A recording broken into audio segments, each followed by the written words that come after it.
Welcome back, wonderful people. I've missed you. Hopefully you've missed the games as well. Now, I know there were a couple of community streams yesterday, but now we're getting into the meat and potatoes of it all. We are into the quarterfinals. Now, we are in the penultimate qualifier, and there are still lots of teams left that we know, that we love, and we'd expect to see qualify, but only 2 can go forward from this qualifier and 2 from the next as well. So opportunities running a little bit thin. Now, I'm super excited. The wonderful people in production, let me hand curate which of the matches that I am going to be casting for you guys today. And there wasn't any choice for me. It's the Let Her Cook versus Imodium game. Now, both of these teams I expect to see in the main event. One of them, unfortunately, they're going to have to do it in the last qualifier. Now, you're probably wondering, why, Affinity, are you so excited for this particular matchup? I am so glad that you asked. You probably didn't ask, but I'm so glad that you asked, because there is a player that I, as a person watching the women's scene, especially North America, have been watching for years. One of the bastions of the women's scene, somebody who has made an impact on a community more than anybody else. Goose Breeder, the heart of North America, no longer playing in North America. We've stolen her away to Europe, and I haven't had a chance to cast her on her Let Her Cook lineup yet. Really glad that she immediately found a team, and a team that is as good as Let Her Cook is looking.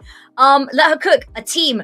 They've had a major upgrade since the Season 8 finals, which, mind you, they came into the Season 8 finals not ready for it because they didn't expect to be there. They actually did surprisingly well. They took down a couple of teams, including FlyQuest Red, the team that Goose Breeder was playing on at the time, now playing on Let Her Cook. Now, something else that's interesting to note, and I don't think this is a spoiler because the bracket is public and it is live, but on the Let Her Cook lineup, they also... Goose Breeder's not playing, and I've just seen the lineup locked in. Another player. Another veteran. If I asked you to name one of the most iconic women's scene players ever, you'd probably say the name Anna, right? As in Imperial Valkyries Anna, Enigma Galaxy Anna, 3-time HLTV Women's Player of the Year, 6 ESL Impact seasons and all the off-season events winner. Anna. Anna is on this lineup, which I wasn't ready for, I wasn't prepared for, but it appears that is who they have locked in. And there's so much veteran experience on this team, right? It was a good team. Then they brought on Vilga, one of the most legacy players in the league, right? Then Goose Breeder comes across, storied IGL, veteran player who's had that support from the organization of FlyQuest Red. And if you see players like Mads, although... talking to Europe, you might not know Mads as well. Another player who worked with Goose Breeder, who was in that FlyQuest CLG Red system for a while. You can see the impact that, all of the support staff have had on them, right? She's coming across now, Goose Breeder, and she can bring that level of experience. Anna, one of the best players that has ever touched the women's scene event, if not the best player, the Zaiwu, the simple of this scene, also joins this lineup, which... if you're an organization out there, this is a team to get on. This is a team to be looking at. Now, I've yapped a lot about the Let Her Cook lineup. I mean, a lot about it. But let's take a look at Imodium, a team of players that, again, really storied, really well known if you've been in the women's scene for that much time. Julie's going to be playing.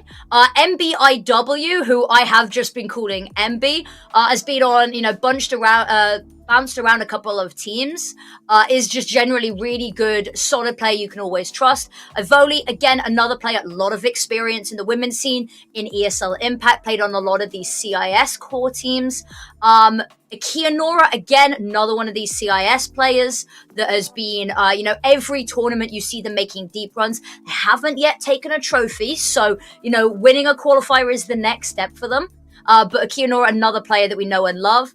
And then Lashara, who's new. I think she's new onto the scene. She might have played a while ago, but we've been seeing a lot of her recently. She has been, putting in the reps in recent tournaments and actually really came onto the scene kicking for me. I've been really, really impressed by her. So this is a crazy matchup.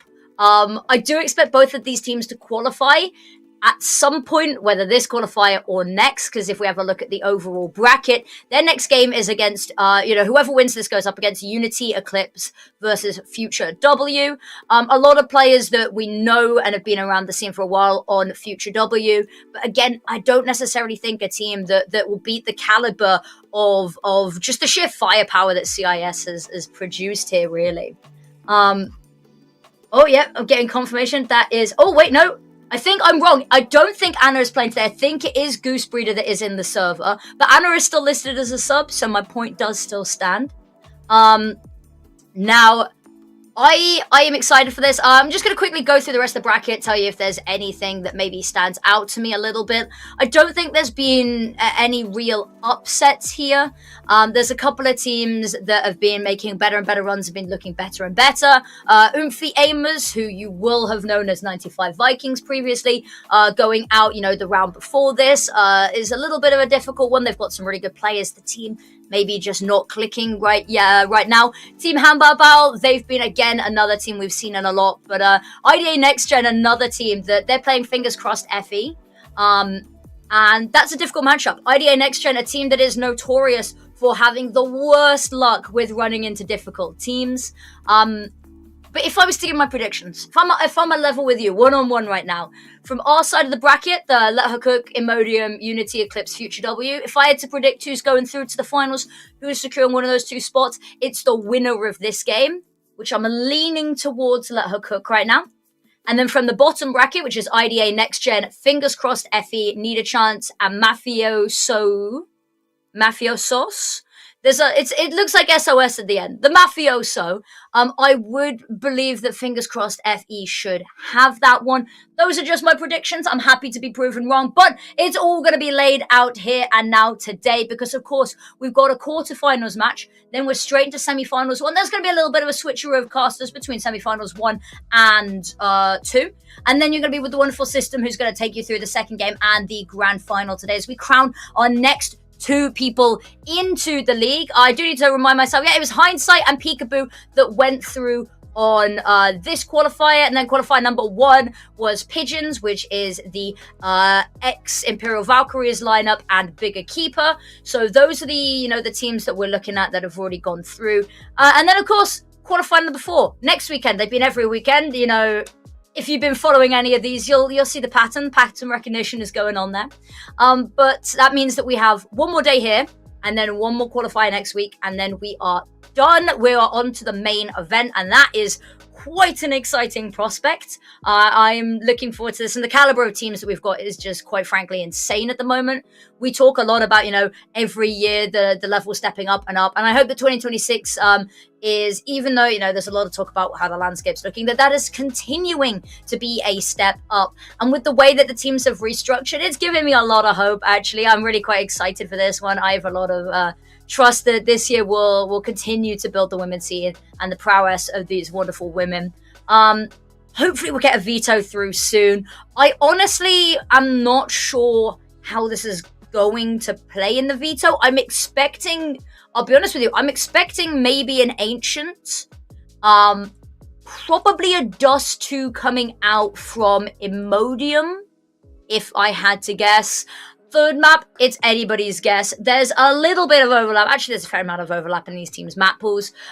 So I am expecting this to be a really good series. I honestly believe this could go 3 maps.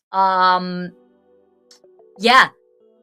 So I'm super excited about that one. Yeah. Sorry, one sec, just quickly making sure, running some errands with the production team so that I can give you the full lineup. Yes, so, right, full lineup. Are we ready? Let Her Cook, Fielding, Goose Breeder, Vilga, Paulie, Jenny R, and Spike, which means their 2 substitutes, which, as we said, were Anna and somebody else. Anna and Jonana, which is going to get confusing if they played the same game, are not playing. And then for Imodium, it is going to be MB, Kianora, Ayaka, Evoli, and Monkey D. Judy, which means that the wonderful Rachel L is not playing. But again, that's one that is, even when they were playing, season 8 of ESL Impact was one that Rachel would sometimes be in, sometimes be out, I believe. Stuff with University. So that's the lineup that we have going on. What else? What else are we to talk about? Some new teams into the... You probably already had this covered. Some new teams into the sort of arena of JV Pro League. And the women's scene in its entirety here. 8 Sins Aura. Now, not gonna lie, they've not had the best start. I don't expect them to be necessarily making this tournament, but it's really exciting to see another org enter the scene. A UK-based org, if I'm not mistaken, as well. So it's been really cool to see, some new faces in the scene. Women who have been playing the game for a while, but haven't necessarily breached into the, competitive esports ecosystem just yet. So a lot of new faces debuting there. Unity Eclipse, a team of players that... a couple of them we've seen in tournaments, but for the most part, brand new and fresh into this as well. I am, however, going to throw to a short little bit of a break, just while we put the finishing touches on top, the little sprinkles on top, to make sure that this series is ready for you wonderful people at home. So we're going to go to a short break, and we'll be back when the match is ready.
Oh, hey there! Sorry, didn't see you. We are back, and I have a veto coming up very shortly for you. Now, I've had a quick little peek at it, and I wasn't entirely wrong.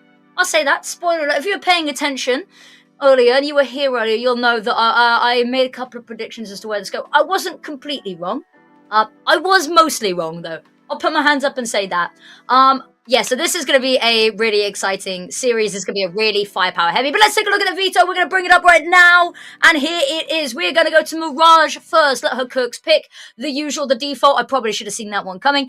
Ancient pick for Imodium. Now, that one maybe surprised me a little bit. But then it is going to be Anubis last up. I am surprised the Imodium banned Dust 2 at the end. A little bit surprised with that one. But Anubis is back in the map pool, and if people are hungry for it, then who are we to deny them playing it? I'm excited to see it back. It's my first time casting this map since it entered the map pool again, albeit not long ago there.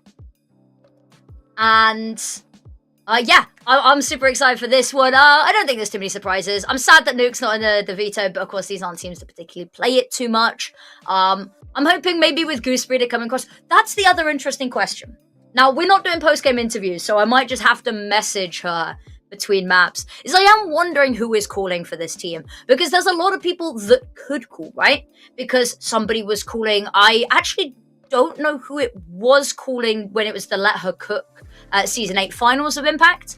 And then Vilga came in, and I imagine Vilga was probably calling. She's very veteran. She's got a lot of experience. And then they bring on Goosebreeder, and then that's another IGL with a lot of experience. So potentially, you know, you've got three voices pitching in. And in my opinion, I don't necessarily think that's a bad thing. I think the more people that you have that can formulaically come up with something, you know, on the fly is really good, because it means that, you know, if you've still got, you know, your IGLs mid-gamers in the heat of battle, somebody else can pitch in ideas that, you know, is already dead or whatever. You've got somebody that's still in the game in clutches that has that immaculate game sense and that experience from years and years at the top level, right?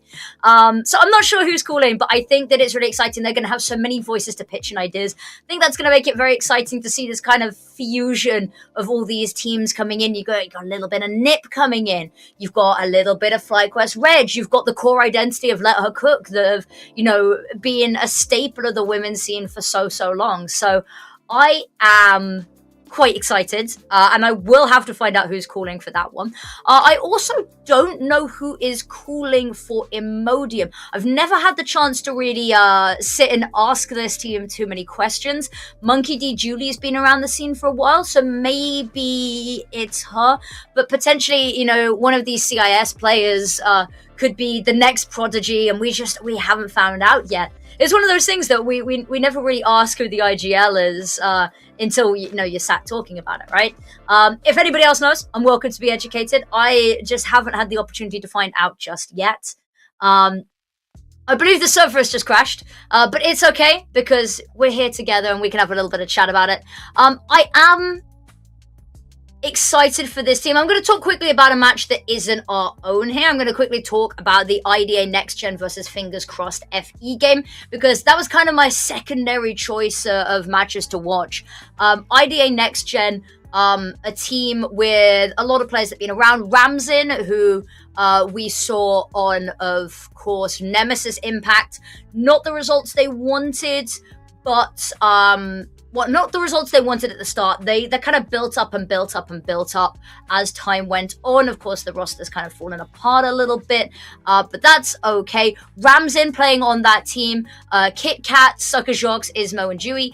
Team of players that, other than Ramzin and Kit Kat, I'd say haven't had as much opportunity at the higher echelons of the women's scene. They've been putting in the reps. You see them in all of, you know, the satellite tournaments, but haven't had necessarily that next step up. So a qualification to this tournament would be just that for them, I think. Actually, that's a lie. Who am I kidding? Actually, they've had a lot of experience, but they haven't been pushing the upper echelon of the experience that they've had. On the flip side, and when you'll see why I'm getting a little bit confused, is in comparison to the experience of Vispal, D7, Abitka, Margot, and Zia, who are players who have been, you know, championship contenders. D7, who's bounced around a couple of teams. before landing on fingers crossed FE. Of course, there's the sore mist, didn't qualify, team disbanded. She played on Nokami for a while, which is a team that, again, did well, not the best. That's disbanded. She's been picked up by what was the core of a team called Overpeak last year, who, incredible team. I made the very sore mistake of underestimating them when, it was mid-2025 when they came onto the scene, really. And they really kind of stormed away with it. And I felt really bad for underestimating them because they ended up being, I'd say a top 3 team last year, top 4 team towards the end, right? But yeah, in Europe at least, sorry. That's how the cookie crumbles. But they picked up, of course, D7 and Zia. Amazing pickups. That means they've gone from an all CIS team to having a little bit more external blood mixed in. Not entirely. It's still more than a core of CIS, but it's not players that have only been on CIS teams. I talk about this a lot. I've been going on about it. It's kind of been my Roman Empire recently, has been how a lot of teams that were exclusively just, mixes of Russian players would just run it down in tournaments, but then next tournament they'd be on a different team. It was a weird family tumbleweed tree of this amazing talent, don't get me wrong, but there was no team that stayed together long enough to form much of an identity. Overpeak definitely formed an identity, but then kind of took steps. They changed a little bit. Socia, of course, moving over to Bigger Keeper, being the big transfer there. But yeah, I've been yapping for long enough there. We're back onto the topic at hand, which is the Let Her Cook versus Imodium game. I'm looking forward to this. Mirage being up first could, in my opinion, really go either way.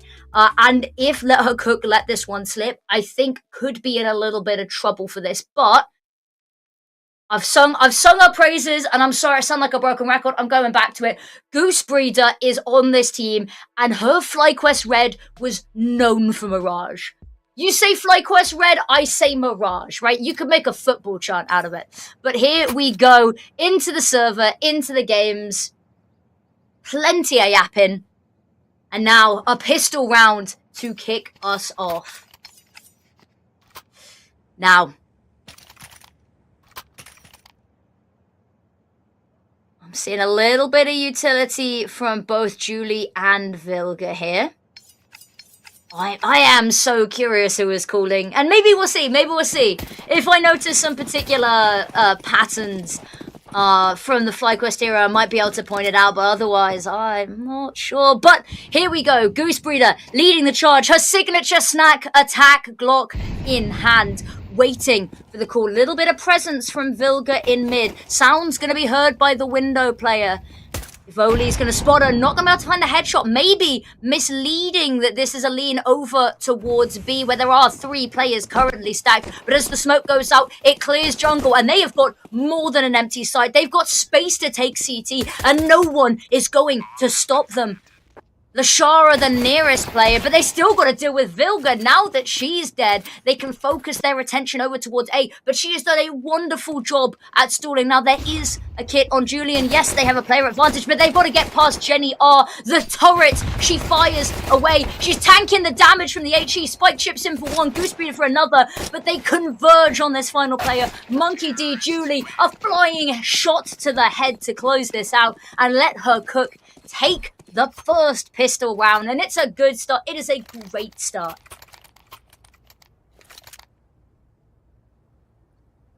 Now, the adaptation here, going straight into the AKs, and mind you, not just 1, not just 2, but 3 of them. And I am beyond excited to see this, because I don't think Imodium are going to be ready for what is about to hit them. A single flag and a Zeus on MB. Now, we've seen her do this before. She's a little bit of a menace for it, actually. Don't get me wrong. Whether it's going to be in a position to do anything, I doubt it, but she's trying to get herself over to site quickly enough. But Vilga's got the Mac 10 in hand. She drops down out of window. Jenny R to cover her aerial support. She is not able to save Vilga, but it's okay because the kills come flooding in. I think they spotted one more. The Molotov's going in. MB, no, had the angle for the Zeus, but at the last second pulls out the USP and Let Her Cook find themselves a second round instantly. Very limited casualties. And probably a little bit of surprise from Imodium that that round was met with such lethal force.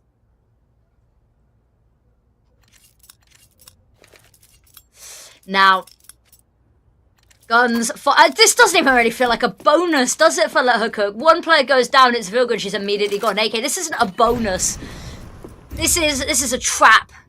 A Trojan horse of a bonus round. Shara wants to have a little bit of a look at mid. Unfortunately, Nade doesn't quite bounce where she wants it to, and tanks actually a heck of a lot of damage from it. Spike finds the first pick. It's super aggressive, super quick. She's already upgraded her weapon. Running on down. She's trying to take the space in towards jungle. Will get denied, and Monkey D. Judy, if she can find a pick here, suddenly tenuous grip they have on site. But they do, in fact, find the kill. Lashara is going to rotate around the back, posting up, ready, knowing that they really like to push CT for this additional space beyond the site. But this time, no, they've switched up, knowing it could get a little predictable. They've tucked on in nicely. There's a little bit of utility. Actually, a fair few smokes available to block this off if they want to hop on it. And actually, you can see it's forced Goose Breeder on forward. She jumps up on top of the bin, gets caught, though. And Paulie finds one, finds two. And now it's just MB left. MB falls, 3 alive. And Let Her Cook. They triple down on this win.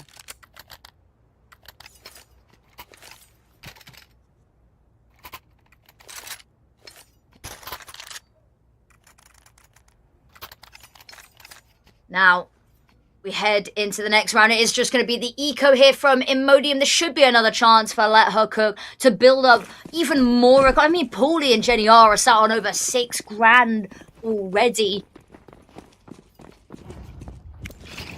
Spike taking that mid control. They know that she's usually hanging around here. Has a lot of backup, however.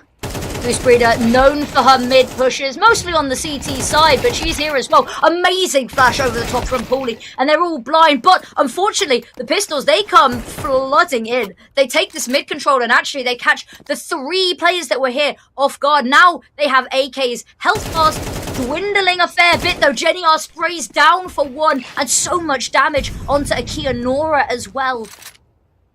And there's no utility left for this. If you want to hit a site, you are going to have to spray everything dry. And the bomb's been left, and now they've got eyes on the bomb. Maybe a trap luring them in.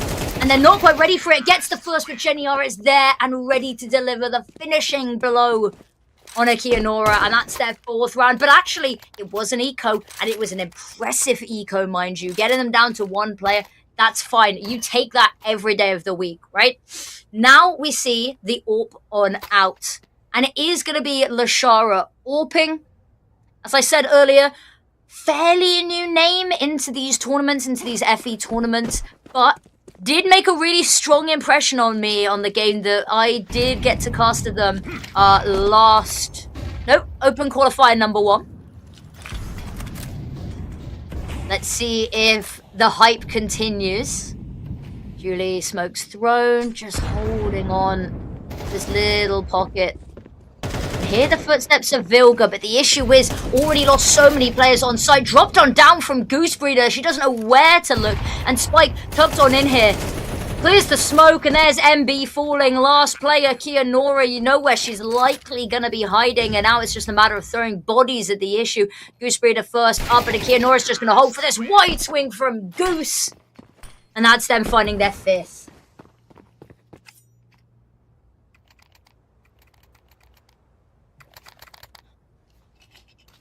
Right, gun's going to be back in hands, but it's not going to be the prettiest of buys. No, not everyone's going to be able to afford a rifle. See, well, FAMAS, in my opinion, B-Tech rifle. I'm going to say it. It feels somewhere in between, right? And I might get a lot of hate for that, but I'm not a FAMAS believer anymore. I used to be. I got burnt too many times. MB immediately tucked on in. This fight for mid continues. They know that these players like a good fight for this control, and so if they throw more bodies at the issue, they deny it, but actually they're going to stack towards the extremities this time, and the one player, Goose, who was having a look mid, has already fallen back. Lovely opening pick. They haven't been able to win an opening duel all too much. Bully there instantly to trade, though. Lashara needs to find this, needs to be alive to keep Evoli alive, but Evoli burns to a crisp whilst Lashara gets taken down. Spike finds a kill with the sidearm, picks up that all. Leonora good for one. Actually going to find a second here. Whittled it down to a 1 versus 2. Head spotted on the jump on up there, but Vilga, undeterred, holds the line. And they find themselves a 6th. And they are breezing through Mirage. I mean, let her Cook were a good team on Mirage anyway. And then you bring in Goose. The mother hen of this map, right?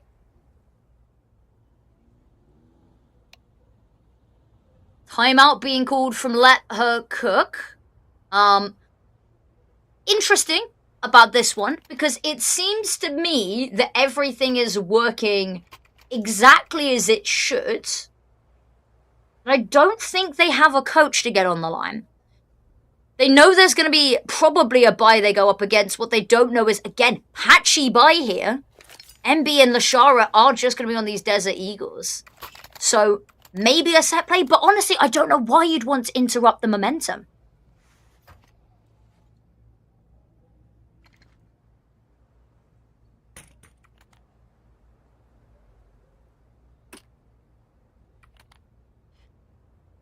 Okay, ready and raring to go.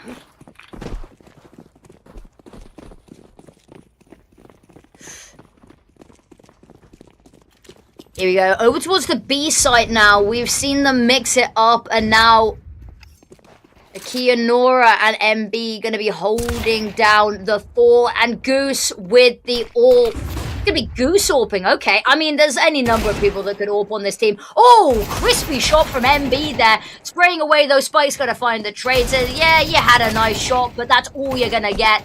Bully finds the last player on site. Molotovs go on in to stop anybody mark it. A second one goes through. Forces Evoli all the way back. And now hoping that somebody's going to peek into her crosshair. You know that they're hungry for the kills. Spike alluring to the fact that she's there, making a lot of noise. There's no reason to hide your presence. Player spotted in the murder hole. Spraying away, Evoli gets 2 actually with a Desert Eagle. The last 2 players are low HP, but she doesn't know how low, and there's just not the time without a kit here. So she's going to take the AK as her spoils and know that she's done as much as she could with the hand she was dealt there. Terrorists win.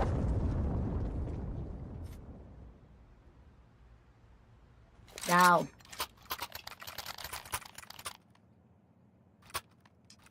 Here we go, round number 8. There hasn't been an answer yet. Lashara had the AWP online a couple of rounds ago, and it didn't even get the chance to fire a single bullet. Now needs to be the step up.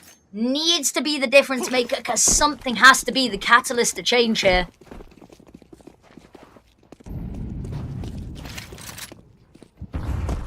Flash over the top. Ooh, Goose Breeder being boosted. I like this little bit of a play, but nobody going to peek their head on out. Yoga clearing a lot of space here. Julie, not quite sure whether she wants to be in heaven or hell right now. Actually going to duck on down. Take the fight here to Jenny R. Evoli. If she can stop Vilga here, this cuts off the offensive. Amazing flash from Lashara. Takes down Jenny R, which means Vilga's got no support to help crunch down on this side. Everyone's caught with utility out, and Vilga only spots another player by, you know, the sound there of the running, completely oblivious for a second. That or just chose to divert her attention to other targets. Now, picks come on through, which give them the opportunity to take this mid control and even the numbers a little bit, but they need to get past Julie. Unfortunately, Julie falls. There is a trade from Nora. The smoke fades, and MB pounces in mid. Just Spike left in the 1 versus 2 clutch. No, she has to deal with the player in connector first because she can't make her way onto site. She can't plant otherwise with such a glaring weakness, a vulnerability. Peeks on out into MB, and alas, a round on the board for Imodium.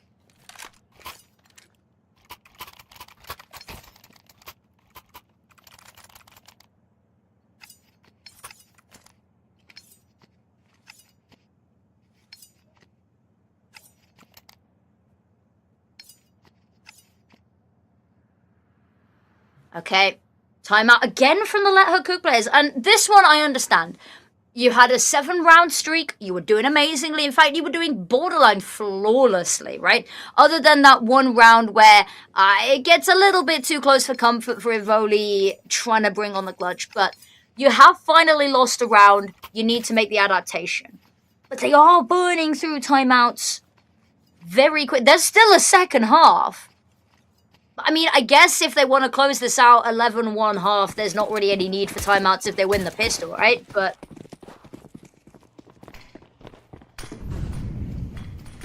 Shara, ooh, hops on up. Lucky to be alive. The flash is there, luckily blinding everyone involved. And there we go, the orb finally online, finally rings out and finds the opening pick that they need. And this time, it's untraded. Instantly and everywhere across the map, right? No response will come, giving them player advantage. Be having a look. No, someone's there. A gun barrel spotted. Poorly taken down. Bit of a mistake to be making. And there's no backup readily available. Spike nearby, but doesn't want to show hand because she has the bomb. And if that goes down, the rest of the players on the other side of the map, I mean, the rest of them, what's left of them? One player on the other side of the map, and it's going to be Jenny R. What can she find here? Unfortunately, I think maybe this round a little bit too far gone. 1 versus 5. And yeah, Spike has the bomb, but they know exactly where she is. Everyone is rotating over. Molotov to go over the top, and yeah, trying to isolate these fights, but sometimes the situation's only winnable if your opponents make the mistakes, and they will not. Timeout taken, and that's given Imodium a chance to play another round, another play, and get themselves a second on the board to try claw something back of this half. Regardless of how they finish it, it's not going to be the outcome they want. Even 5-7 on the CT side isn't the prettiest scoreline. And they have to get there first. 3 rounds for it still to be Let Her Cook extending this lead. But it's a good start.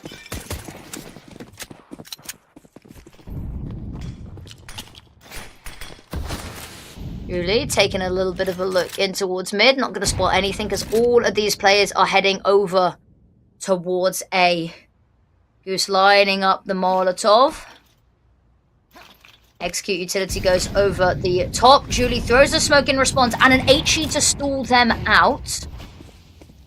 Not going to stall them for very long though. They've already managed to get past the choke point, but they've not cleared Ivoli. It's a little bit messy. They go 2 for 2 here. Should be able to get the Spike. I almost said Spike. Oh, that's embarrassing. Almost able to get the bomb down here. MB round the back, they're not going to be expecting this. Oh, there's a gap in the smoke. Vilga with 1. Lashara just wants to tuck in and save the orb. Surely, surely. Ooh, MB spotted ahead and hasn't been spotted in exchange. The issue is these other players rotating on round and unfortunately can't find the kill onto Goose. And there we go, back in the lead, back in the driver's... I say back in the lead, always in the lead, but back in the driving seat with another round. Not letting Imodium put more than 2 together. And we talked about this, 7-5 was the best they could do last round, and that's not even looking like it. Finally, Imodium called a timeout, and you can't help but wonder maybe a little bit late for this one.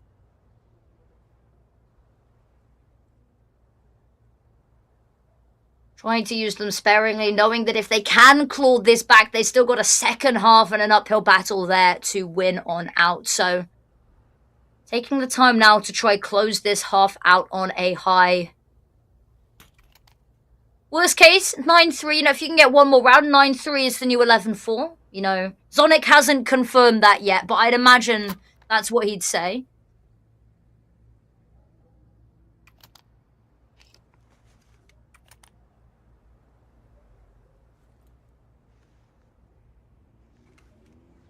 Okay, into the round we go.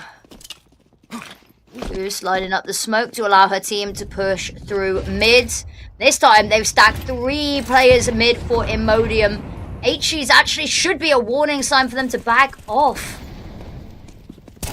Voli gonna push the issue though, and even though there's 3 of them there, they systematically dismantle the entire mid presence. Luckily, Vilga able to slip away is going to pick up the... Again, a team full of people that can pick it up at a moment's notice, so it's never going to be in bad hands, but bad situation that they have in their hands right now. Have to be so careful. They looked away for a second, which means they have to re-clear this whole corner.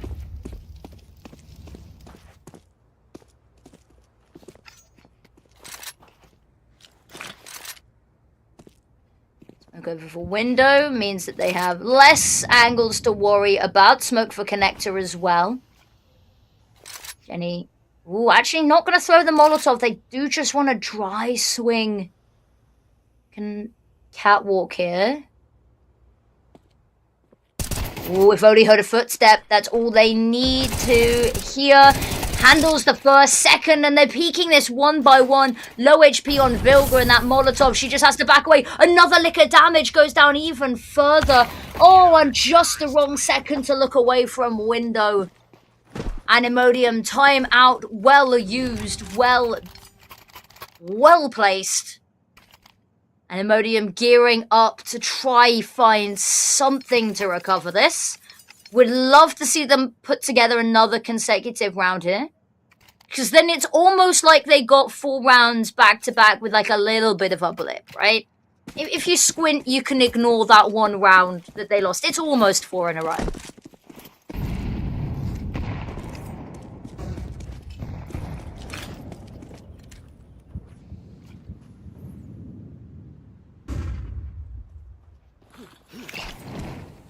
Till goes over the top and the rotates. Oh, they're so nearby. They left Envy alone on that B side. An amazing read to make.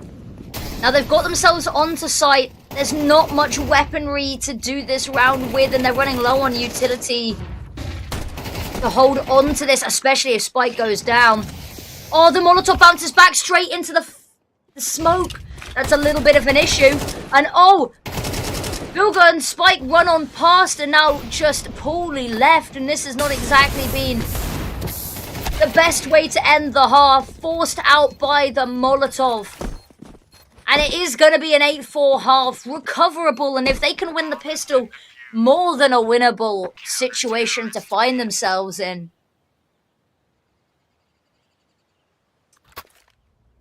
It looked so good, the start, the 7-0 lead, and as we said, you know, 4 rounds basically in a row. We'll give them it. We got to give them something to work with. So that's what we're going to do. We're going to say it's basically 4 rounds in a row.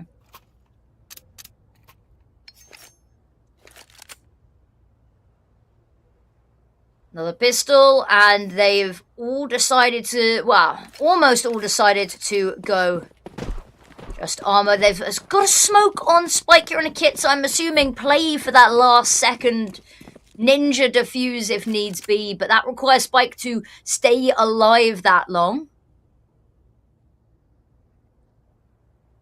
Spike, somebody who's known for taking some pretty egregious fights and winning them, mind you. Risky business though. Footsteps heard. Goose in window. What they're maybe not aware is how many other players are gathered, ready to surround them in mid. Paulie gonna tap away, but not able to find anything. That's a lot of the pressure alleviated. Goose and Spike find picks each, but Julie doubles down instantly to secure them the pistol. And we said this, win the pistol, suddenly you've got yourself an 8-6 probably, because, you know, there's not going to be anything of a buy really coming into this. Lettercook found 2 kills and nothing else, so not going to be much of a buy coming in. Suddenly 8-6 is not the 7-0 scoreline that we saw. I mean, it is technically. It's just 7-0 scoreline a couple of rounds down the line, but it doesn't feel like the same, and it was an amazing start, but Imodium now online. Fully drop on down. Just gonna be hiding. Has Jenny R, they can swing together, or they can just hold their post. Probably gonna choose to hold their post here. Kianora pushing on forward, slowly but surely. Checking up high, no boost. Ooh, spotted the shoulder of Jenny R. That's all going to be information passed over. Julie going to continue pushing forward in towards window, towards connector potentially. No, they have to deal first with the issue there. They know they're in cross, but they spotted Vilga as well. That's 2 players now that they have information on. Spike, a real opportunity to be a finishing blow here. Unfortunately, just ahead of the push. 40 with 1. Ivoli, though, just finds everything. Goose Breeder's left. They don't know where. She's not made a single noise. She's enjoying looking at the wall right now, trying to piece together from the footsteps she hears. But 1 versus 4, you can have all the information in the world. It's not going to matter. Now chooses a moment to swing. Spots 1, can't find the head clearly, and now she knows she's got to reposition. But there's already somebody pushing CT to deal with her. MB's there, knows that there's very few places she could be. If she's not in the murder hole, she's on the boxes, on the breeze blocks. And there we go. A 6th round found. It was just an eco they were up against, so we can't say that we're all too surprised, but...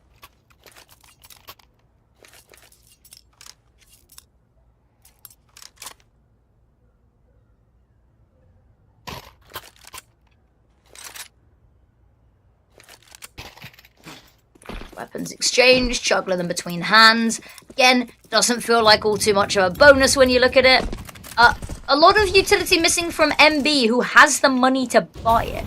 Ooh, MB, I think, is disconnected, and unfortunately, Goosebreed has already found a pick this round, which means we will continue to play this on out.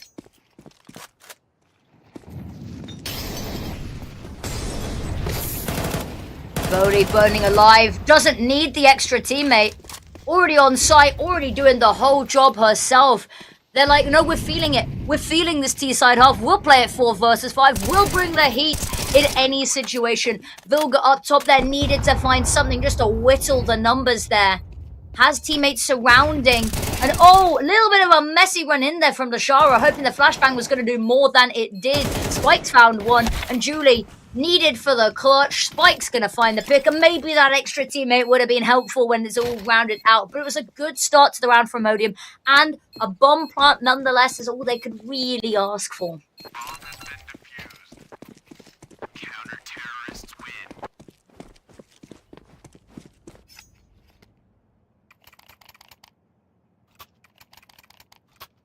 All right.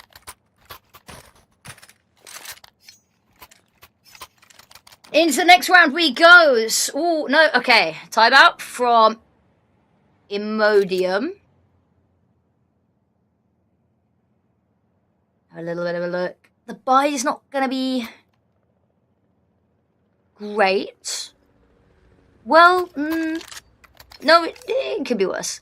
Mac 10 for Julie is pretty much the weakness.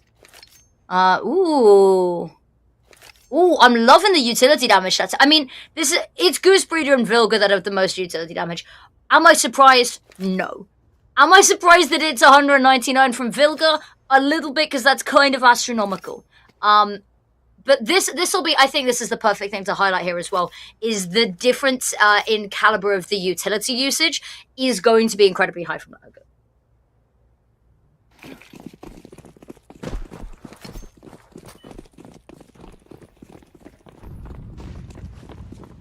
All right. Not as eager to fight mid as heavily as Let Her Cooked it on their T side, but few teams do. They're sliding over towards this B side. A lot of these players in underpass, and Jenny R, good thing she's backed away because she could be in for a world of hurt otherwise. That connector smoke saving lives right now.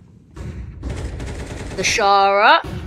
There is backup for this tunnel's offensive, but Julie's already on site. Julie's already called it clear. Unfortunately, it's not quite clear. Still has to deal with the issue that is poorly. Maybe not going to be too much of an issue if you're stomping around Lashara. Oh! back turn, Jenny. Oh, not mistake to be making. You've lost eyes on the A site. Need to be clearing that. Julie's found the pick onto Paulie, who called the site clear. Is now actually clear. Really messy here. There's map control upon map control. The layers are stacking awkwardly. Goose Breeder knows somebody's here. Has to be wary, low HP. She was getting peeked from all directions, and now just Spike.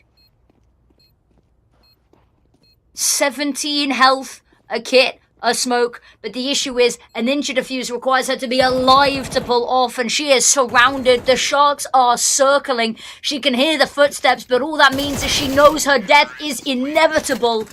And Imodium with the 7th, they had a rough start, but they are keeping this close now. They are not letting that scoreline escape them, and they deny let her cook double digits for just a second and let her cook their final time out being called here. They used 2 in the first half, and now we said that first one when they were, 7-0 up, felt a little bit weird. Now they're going to be maybe kicking themselves a bit that they didn't let the momentum continue, that they didn't have that extra time out, because if the comeback is on, they have now burnt their last time out. And if this ends up going, a little bit further, Imodium catches up. We end up 11-11 territory.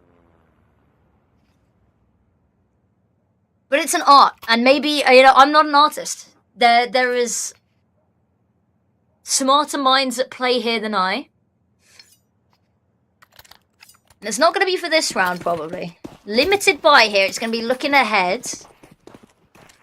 Maybe just taking a second to recalibrate, to refocus. Foley looking to be the demon in mid that's caused them already so many problems. Hazuki and Nora there as well. 3 smokes going on out, 1 for connector, getting 1 ready for window. Goose Breeder wants to get ahead of it though. She's known for this, I said it earlier. Her CT mid pushes are legendary, and this is why. Already good for 1. Has to be careful of the left. There's nobody there immediately. Knows there's somebody backside, and there it is. Can call over that there's somebody else there. Unfortunately, Vilga's the only one left because Lashara and Ivoli have done a lot of damage, but you can see that they made it at least a little bit expensive. 2 kills would have been nice to get a 3rd.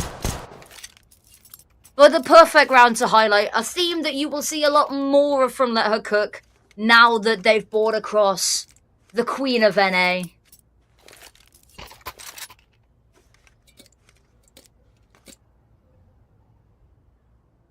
Alright, 1 round between them. Not exactly how we expected this match to go at the start, but disappointed, maybe a little bit surprised, very.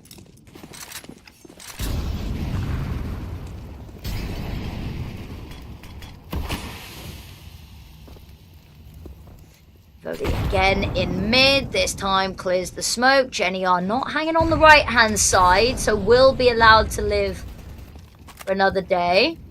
Vilga held at bay by the Molotov right now, but maybe the Molotov holding off Julie not for much longer as the flames die down. She takes the opportunity to pounce. Jenny R's got a tiny window up top there, but she knows she has to get out. 1 is all that she will be allowed there, especially spotting a second. She knows that she's in too much trouble hanging around. Goose, Molotov goes on in, but ahead of it already. Oh, she spotted just the tip of the gun barrel. That's all she needs. Up on out. And readying up for a little bit more here. Oh, it's good to see Goose on the AWP again. It has been an incredibly long time since we've seen this. A little bit surprised. But seems to be doing absolute magic with it. Stunted this round a little bit. Huge pick from Jenny R there. Not only gives them the numbers, but just a little bit of a safety net with only 35 seconds remaining. Even with those 3 players alive, it would have been tricky. But now Ivoli knows that there's an AWP. Smoke goes out, and that might just be to try and keep her alive. No, she wants to push the issue with this 22 seconds. She runs on out, but reinforcements had already been called, and Goose, never wavering, unfaltered dedication to the angle. And Let Her Cook extend their leads. They know they're being chased here, but they're just that little bit faster right now. They've given themselves such a safety net with that first half that they can afford a slow start into this half. Not for much longer. Now we got to see the consecutive rounds, right? That leniency, that leeway is running thin. But they bought themselves the leeway that they've used. Goose over the top, gonna fire a shot as the smoke lands. Sadly, no connection there. Ivoli with one. Vilga up top there. Ivoli does check it, but can't quite find it. Vilga, lovely elevation to catch her off guard. MB's already on site, though. They've let this A site go. They've been playing retake on it a fair bit. Spike, though, has to be careful. Gonna get swung. Ready for it. Julie, smoke goes on out, and now broadcasted, televised her location. They know that she hasn't dropped down, so immediately counter-smoked her out so that she can't drop down. Regroup. Hit from ramp. Shara with your checking no one's up top. Has to be a little bit careful because her teammates are very much in the way. If there had been a peek, it would have been a difficult call to make. Do you shoot? Do you take your own teammates out for the sake of the kill?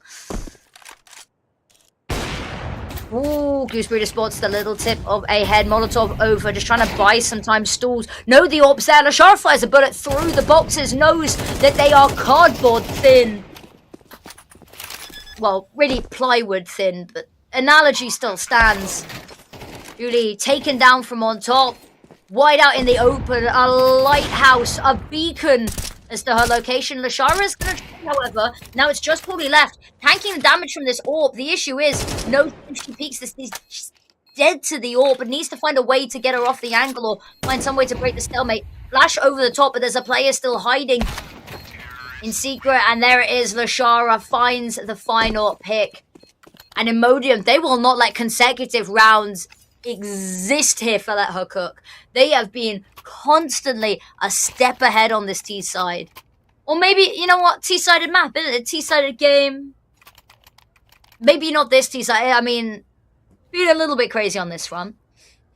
And the issue that there's going to be is that Let Her Cook know this. They don't have much of a buy to defend their lead.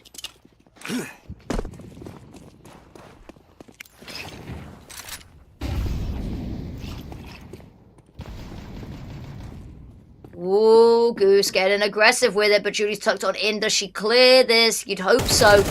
But it's the battle of the close range SMGs. Molotov goes in. Goose is going to take the opportunity to fight. Actually hang around for a little bit more. Spots another player. Manages to get the reload on in. Molotov not as deep as they'd like. Did Goose just run through it anyway to take the fight? She did, I think. Spike. This is really quiet, and this is one heck of a flank. And if the attention can be drawn by Jenny in mid, Spike's going to have free reign to shoot them all in the back of the head. Who's still holding the line, and they know that she's still there. They've all tucked on in for now. No point in being quiet. 50 seconds on the clock. They've got time to play with if they want to, but no, they put the pedal to the metal. Voli spins around for one more. She's really been standout in this map. Goosebreeder's going to tuck on in. She's going to hear the drop down. She's going to call it on over. She's going to jump on top. The orb isn't even pulled out here from Lashara. And now 33 seconds. And it's Vilga. The sidearm bullet to the dome. And 11-9. They won't be allowed consecutive rounds, but they'll be allowed to keep the lead, I guess. Timeout from Imodium, and it's only Imodium with timeouts left. The issue is here, right? Is that you give the opportunity for Let Her Cook to have a chat here as well. Now, let's take a little bit of a look. Anything here standing up? I mean, Voli has been absolutely incredible. Limited utility damage increase on the side of Let Her Cook. Just been swinging with the guns. Why not? I mean, a 1.4 KD is kind of crazy. Ivoli is in large part why this has been brought back. She's had incredibly meaningful multi-kills. Because sometimes you get multi-kills and they're just, you know, the other side of the map, the other side gets pushed, it's whatever, right? But they've always just been the exact kills needed to make the situation winnable.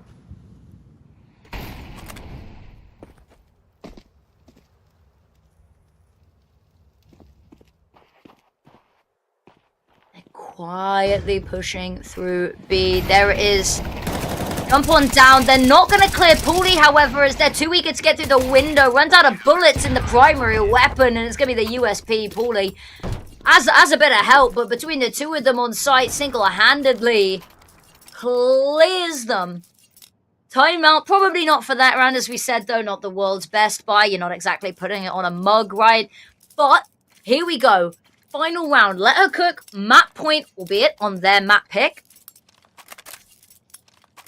Lot of utility missing here from this Imodium lineup. They're either going to have to swing some fights and save this util for the post plant, or they are going to have a little bit of an aggressive positioning in this post plant. No stall ability if they have anything eked out, and it looks like they're waiting for the mid players to get into position. Or maybe not. Throwing the execute utility early, and then the mid players being that later backstab potentially. So goes out. Have to be careful of Jenny R, though, who is undeterred. Goose Breeder taking the attention away from Jenny. And there you go. She can peek on top. Goose Breeder, amazing flash. Bashara is going to find one. We talked about those mid players providing that secondary kind of jab. And now it's a rotate, but this has all been called. All the footsteps have been heard, and Pooley's finally going to get some action. She's the only player not on the side. Solo holding down the 4 on B.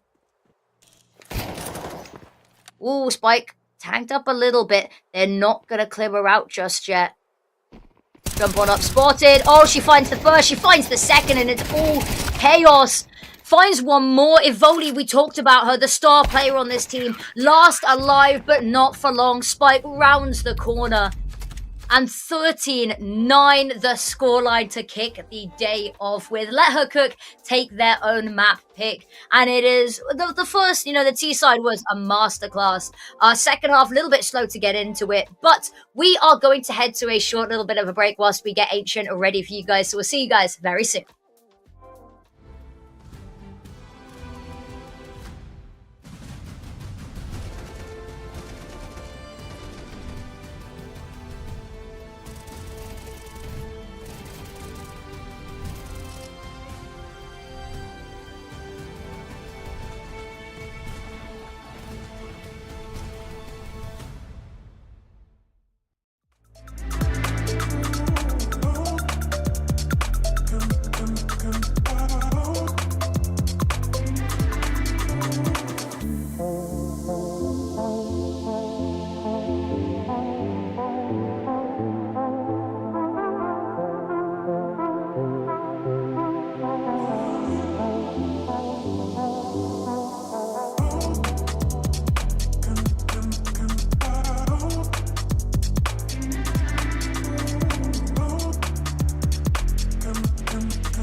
Hello there, wonderful people. We are back for map number 2, and it is going to be Ancient. Now, these two teams played each other on this map last qualifier in number 2, and it was Let Her Cook taking the victory 13-11. So stars may be aligning for them a little bit as they go into this with a point up already. Now, I'm super excited. This should be a really good map.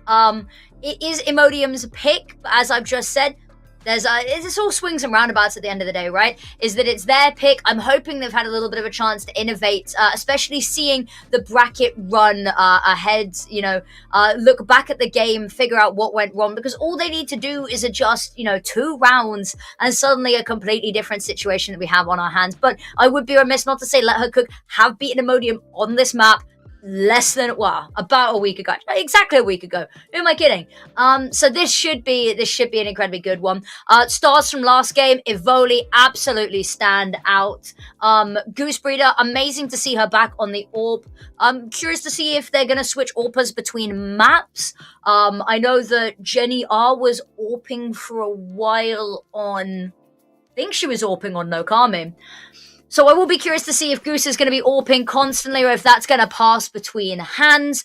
But that's a later us issue. Right now, we are focusing on the pistol round. Akia Nora with the first one. Molotov, a hefty investment into this round, goes on out. But the issue is they've already lost too many players. And by that, I mean 2 players first up. And they haven't even breached the site. Now they get a foothold on. But the rotate's already here. There's no smoke to deal with these cheetah players. They're just going to have to take the fights. And both of them swing out. Both headshots land. And Jenny can hear the bomb going on down there. Sees a player further back. Sees a player in the stairs. But no, can't quite connect the shot. Now Paulie and Vilga, they've lost their control on site. They're gonna have to fight for it back, but Julie says absolutely not. Vilga, footsteps might have been heard, but alternatively maybe not. They might have jumped on the defuse already if they had. Why am I saying jump on the defuse? It's Let Her Cook on the CT side. Sorry, my bad. Vilga's got to jump on the defuse. Does have a kit and a smoke. Smoke goes on out. Akia Nora is just going to spam away. Oh, she ducks her head, hoping for the best, and it is going to be Akia Nora who finds the pick, but good start from Let Her Cook. I think the fact that they find the 2 opening picks is great, and the fact that they bait out the Molotov early on so it doesn't have any late round impact, amazing. But, that is an ump. That is a weapon that does exist in this game. We'll see if Goose Breeder can put it to some good use, though. Smoke goes out for mid to allow Akia Nora the opportunity to peek this. In fact, might have a little bit of help from Catwalk here with the speed they're going at. Goose Breeder runs on out. Oh, it's collateral damage! Vilga takes down an enemy teammate as well as one of her own. But the kill feed does rain blue. A heavy investment, a heavy price to pay if this goes wrong. Baldy caught, trying to pick up weapons, will get punished. They know where Akia Nora is. They know where the bomb is. They're just going to throw smokes at the issue. Counter smoke goes on out. Is going to allow her the opportunity to push out a little bit further here. So as you can see, Jenny R just pulled back, playing that side. No idea where Spike is, though. She hasn't had to show herself at all yet. Little bit of contact, but she knows that she doesn't have to fight this. She knows the ball is in Akia Nora's court here. Minute to work with, plenty of time, and a whole pelt of utility available. Molotov goes out for Red Room. Refocusing on this B site.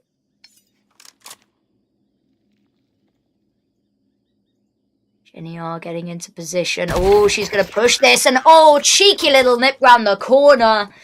Finds Akia Nora. And there we go, tied up 1-1. That's going to be a little bit damning to the money of this Imodium team. Means they are just going to have to take a beat and sit this one on out. I say that actually, Lashara, heavy the whole team's going in on this, right?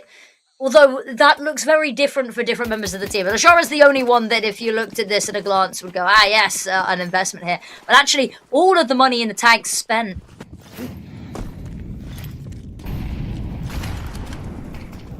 Flash goes out. It's Spike this time who's going for the aggressive cheetah push. Smoke comes out, means that she just has to fall back. HE gonna blow open the smoke from Goose Breeder afar, but not anything spotted just yet. Now she knows a little bit of a deeper smoke on in there just to stop them pushing her. That's not gonna stop them in the slightest, actually.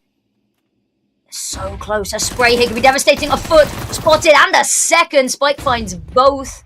Lashara, amazing flash stops her from pushing any further onto site, but that's enough time for the smoke to have faded, and they've got nothing to reinforce it, nothing to re-smoke it with. Tapping that plant, trying to bait them out. Successfully baits out Goose Breeder, but unfortunately, you poke the belly of the beast is gonna bite back. Loads of time for the defuse, and let her cook, starting an early lead.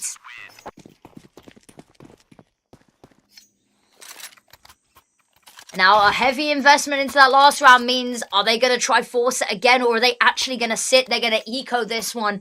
It looks like... I mean, the loss bonus is going to start racking up for them pretty significantly. But they're still willing to invest a little bit, upgrade a couple of these sidearms. Tech 9's a 5-7. No utility to speak of, and shields, armor on a couple of these players.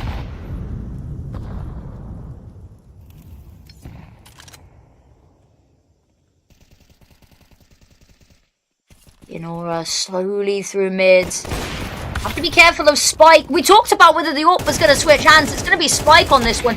Goose nearby, if she can live, might be able to pick it up and wield it herself. Manages to find two. That might be enough, but the issue is Akia Nora has the AWP. Nah, actually, not for long.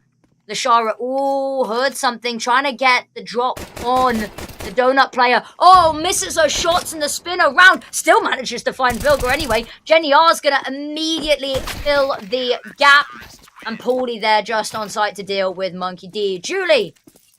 And a third round on the board. It's not, however, without its faults. It is still quite an expensive round for the investment that they came in with.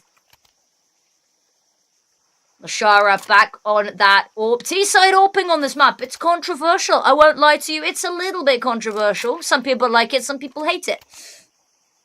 Lashara, it was a little bit of a slow start to the map for her. She's been incredible. She's had an incredible run of form recently and actually was a real star player on this map when last these two teams fought. So hoping, expecting big things again. Goose Breeder, the menace in mid once more, and it transcends the map pool. And they've just single-handedly won the battle for mid. The issue is going to be that a lot falls onto Spike here. Quick rotates in through Donut are available, but if Spike can shut this down early, even finding one here could be catastrophic. And there's the first peak. Utility goes out. She's able to fall back and reposition. Jenny R coming on through. They haven't yet smoked off Donut, so a little bit of a window to work with here. They're absolutely going to clear it. Smoke goes on in. No one's going to peek before it. Good call, and now planting backside. But Jenny runs through the smoke, kills the planter anyway. And Ivoli, the star of last map for this team. Honestly, they're saving grace, ready and waiting. Lashara good for one, immediately snappy with the second. Whistles it down to a 2 versus 2 here. Ivoli waiting, Goose Breeder in danger if she pushes this. Around the corner, elbow spotted. Now she's trapped. She's held at arm's length. Needs Paulie to alleviate some of the tension. Take the eyes off of her. But is being held by the AWP, the repositioned AWP. And now they know where Goose was.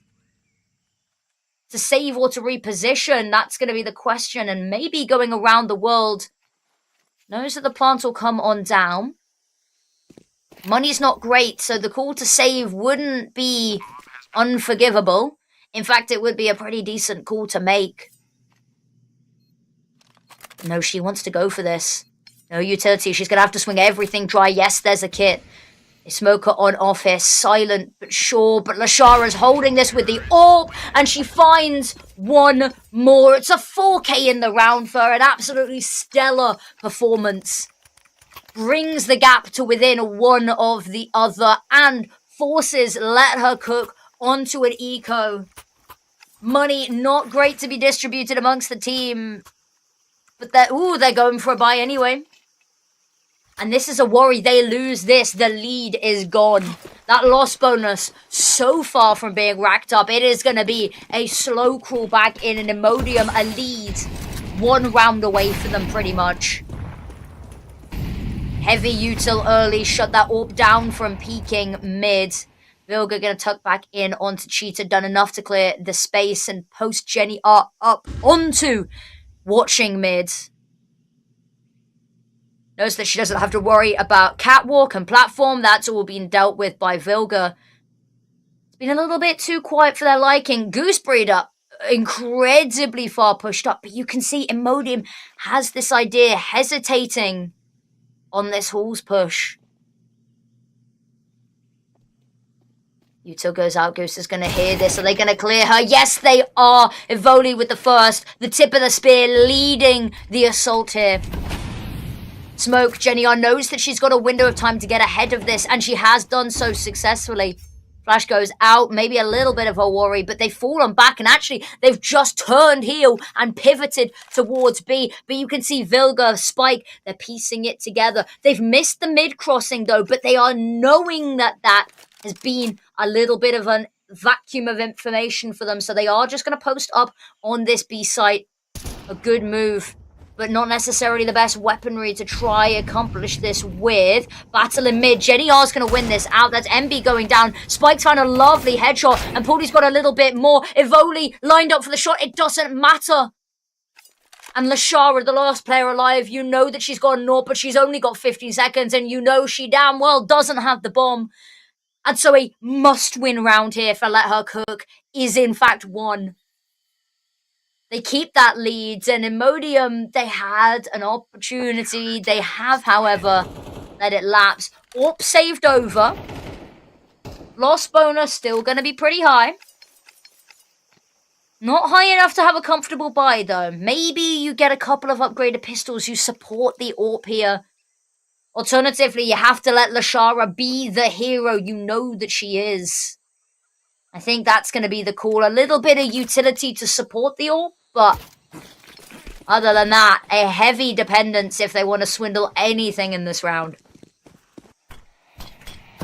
Straight in towards mid, and they know that she's got the AWP. They know that she's saved it across. So immediately, early, heavy utility, deep smoke and a Molotov to stop her pushing the space. Vilga's found one, Jenny R with another, and they've cleared out this B site already. Not even allowed a line of sight in towards B.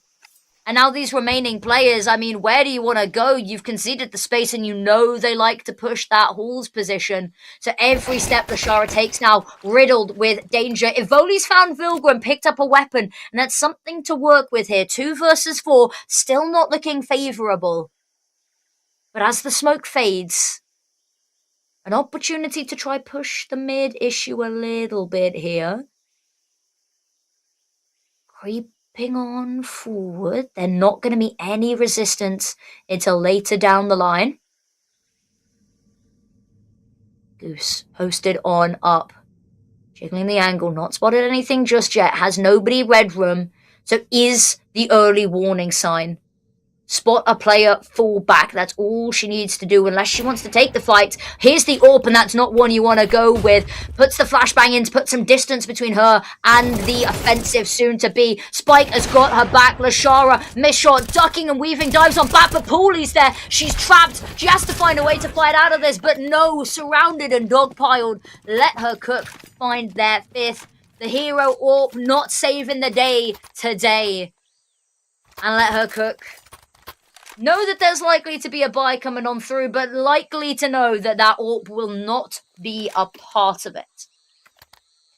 Gives them a little bit of room to switch it up. Now, Spike was wielding the AWP earlier, but it seems that they've put Goose back on.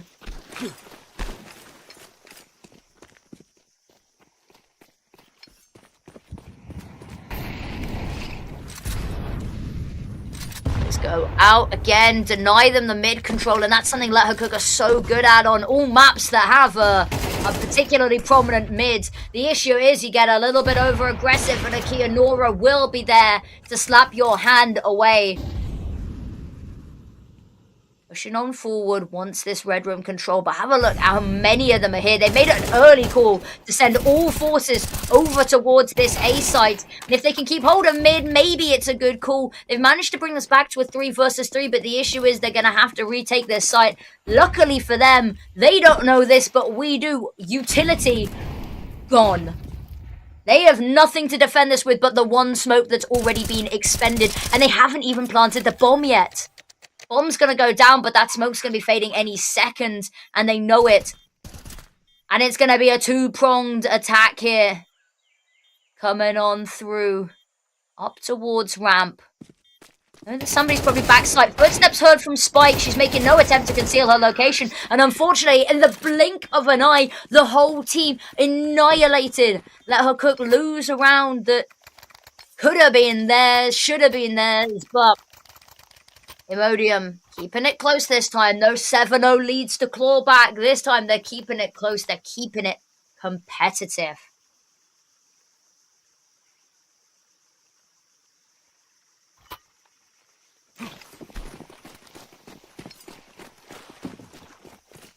Now, this time they want to fight for mid. They want to go for it. Molotov, though, they've been denied once more. Jenny are posting up on this, and they were hoping that the number of, mollies thrown in towards mid would deter them. Alas, no such luck.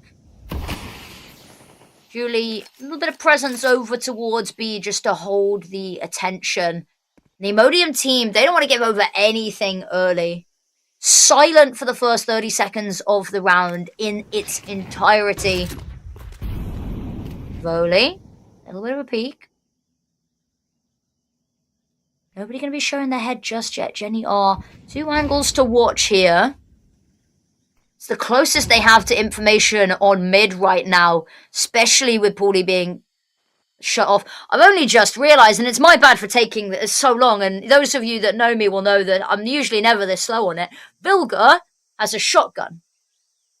And it's a nice angle for it, except if Ivoli throws a flash right in front of her, or peeks out and spots her legs. Bit of a difficult one. Goose Breeder left. Difficult situation.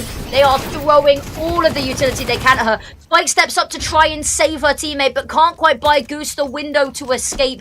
Will, however, hold them off of sight. They still have a player disadvantage. Ooh, Spike. Here's the footsteps. Here's all of the footsteps. Low HP on MB is going to give her the opportunity. Swings on out. Finds Julie as well. Now 1 versus 1, but she is direly low in the health department. Bomb gets planted. Lashara immediately going to get out of dodge, rotate, reposition. And this is probably going to be a bit of an issue because she is... is she playing to throw the HE long distance, knowing that Spike's been tagged up majorly?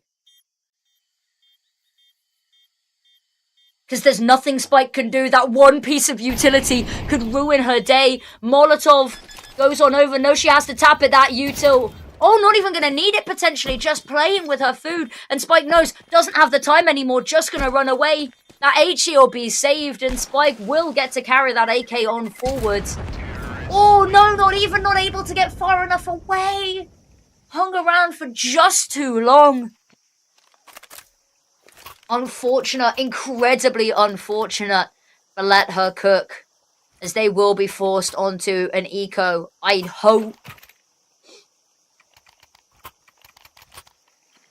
I was going to say, I don't like that buy from Spike, but has been immediately resold. No, she's gone for it again. Okay. I am not a fan of this right now, but I'm willing to become a believer if it can find anything. Unfortunately, Jenny R goes down. Akia Nora shows no signs of stopping. They pass each other. Oh, I thought Vilga was going to go for the knife. She misses all of her shots. No, it was a wide open target. Akia Nora spins round and finds it. And this round, that hero A4 needs to be miraculous. Finds the first, but Akino immediately wraps her. Puts a bow on it and sends Let Her Cook into the next round. Pauline Goosebreed, I mean, USPs are nothing but no armor, no util. At this point, round being over would be a mercy.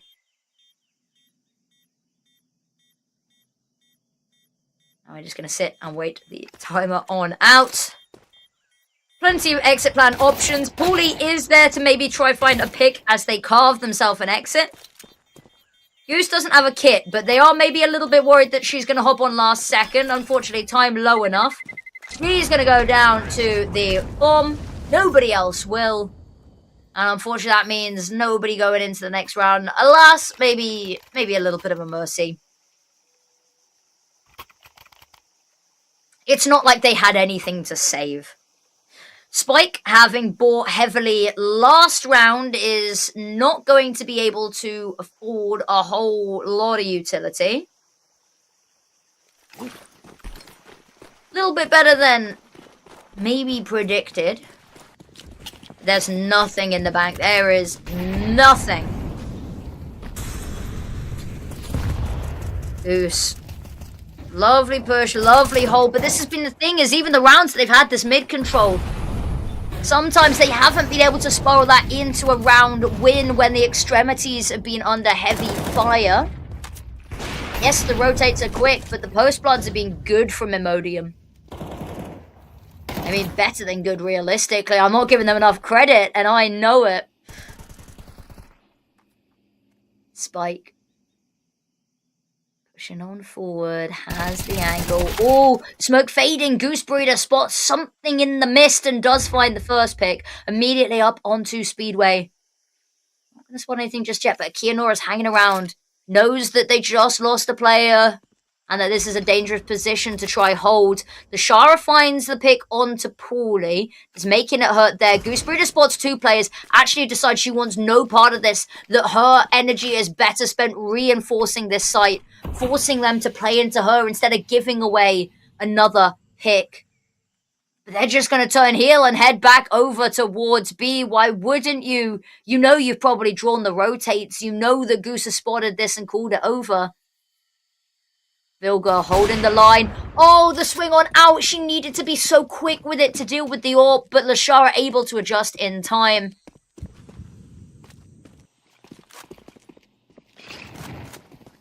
Body over the top. Nobody's there, and I think this should just be the call to save realistically. Goose looking for an exit. But that is all that is on the cards potentially here.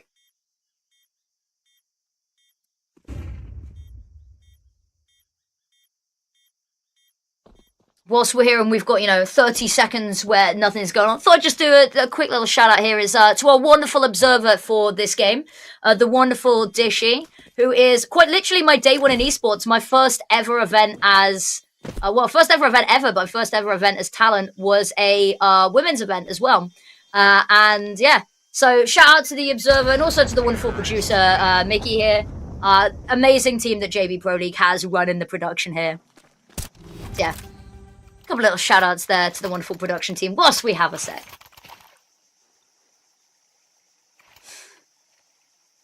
Now, Imodium. The lead secured, taken, snatched away here. Let her cook. There's kind of a buy here. Okay, no, there we go. Vilga has the A4 ready. It's not perfect. In fact, it's far from. Goosebreed has nothing but a smoke. An A1, and her wits about her.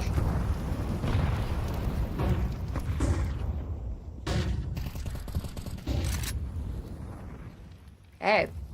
Again, mid-control taken. Mid-control has not been the issue here at any point for Let Her Cook. Oh, Julie, the spray, the little hop back there from Vilga saving her life. Paulie there to try. Oh, no! No, catastrophe, disaster strikes in the form of an HE. There has been too many team kills this game. Let Her Cook very much a team. The end frags justify the means.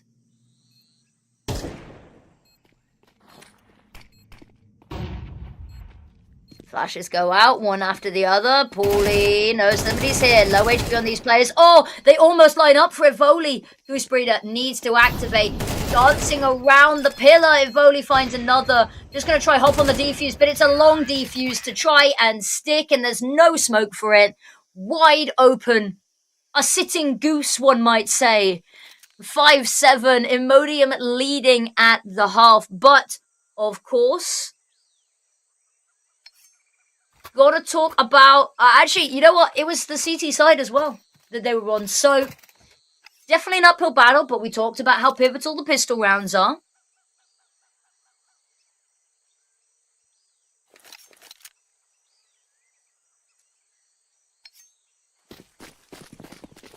Hit on Lashara, upgraded firearms for Kianora and Julie.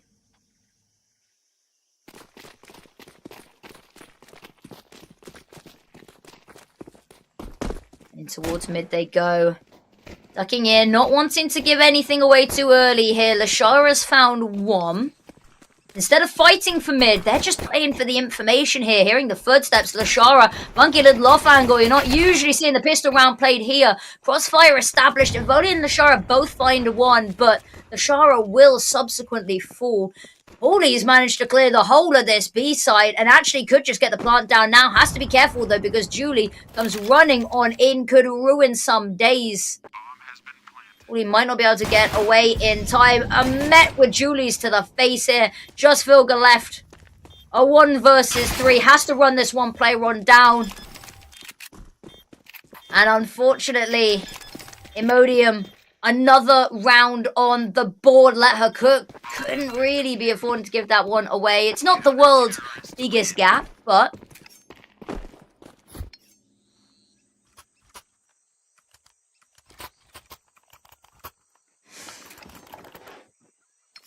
here we go.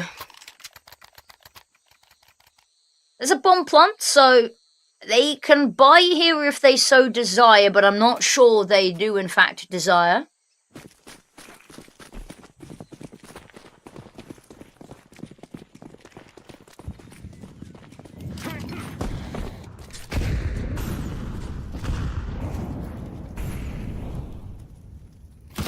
Oh, they don't clear MB. That's a bit of a problem. And now Pauly in a difficult situation. The flash could have given her an exit, a way to escape the area in which she was pinned down by gunfire, but no, uses it to try and fight, and unfortunately not the case. And we've got the MP7. I mean, of all the guns in the world, I'm not convinced. I'm not convinced on the MP7 cope. I'm not convinced. I'm happy to be proven wrong, but I don't know. Of all of the SMGs that are in the game, what does the MP7 provide that the MP9 doesn't? Even with the nerfs, you know? Now, guns back out now here for Let Her Cook. Needs to be around win to stop Imodium getting 10. Otherwise, that third map looks scarily close. Imodium way less fussed about heavy mid control here. They said MB, and MB doesn't even have a line of sight. MB doesn't need a line of sight. However, they are playing full retake on this. Gambled over towards this B side, and unfortunately, sometimes you put it all on the wrong color. And the R swings on out. He's going to get taken down by Kianora, who is instantly traded, however. Breeder holding the line. Kill stolen there by Spike, but it doesn't matter because Julie and MB swing, and it's a massacre. Ahead of the Molotov, is able to take down one. Here's the tap on the defuse. Unfortunately, though, the wild spray is not quite going to finish off either of them. And that is 10 secured for Imodium, leading by double. And Anubis, I mean, I haven't casted it since it came back. It seems almost fated.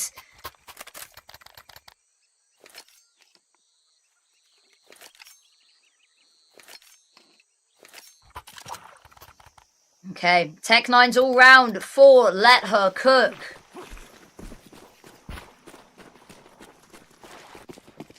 Pauly, I think Pauly got stabbed in the back there, leaving spawn. who's running through the molly, a hop, skip, and a jump straight into the barrel of MB. Jenny there to trade it. Unfortunately, though, Ivoli hasn't cooled down, still firing on all cylinders and then some. Lashara knows somebody is toying with the corner here. She's just going to throw in a Molotov to deal with the situation. Actually, decides she wants to swing anyway. Spike picks up an AK, but 1 versus 4. Yeah, you have the bomb, and that's maybe the smallest silver lining. It's an incredibly thin silver lining. It is silver cling film at best. And there it is. Monkey D. Julie round the corner. Dispatches of the Tech 9 by. It's not even a Tech 9 rush. They're not allowed to start rushing. And let her cook, finding that, you know, it's not going to be as much of a walk in the park as the last time they faced on this map. They took it, albeit 13-11. It was a close game, all rounds of regulation.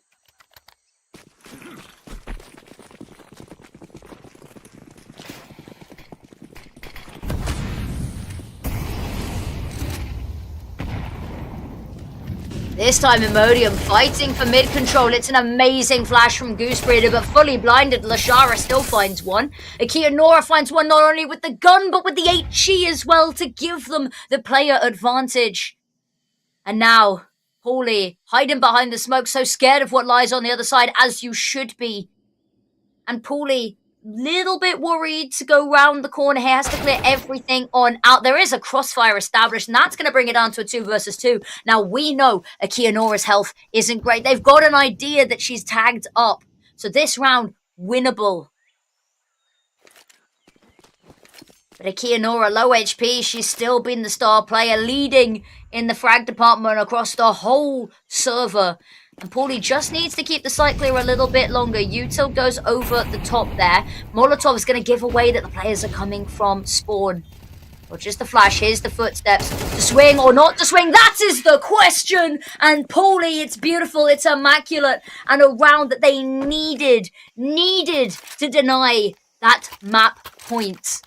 And it is beautiful. Still a long way to go, though. We'll temper our expectations.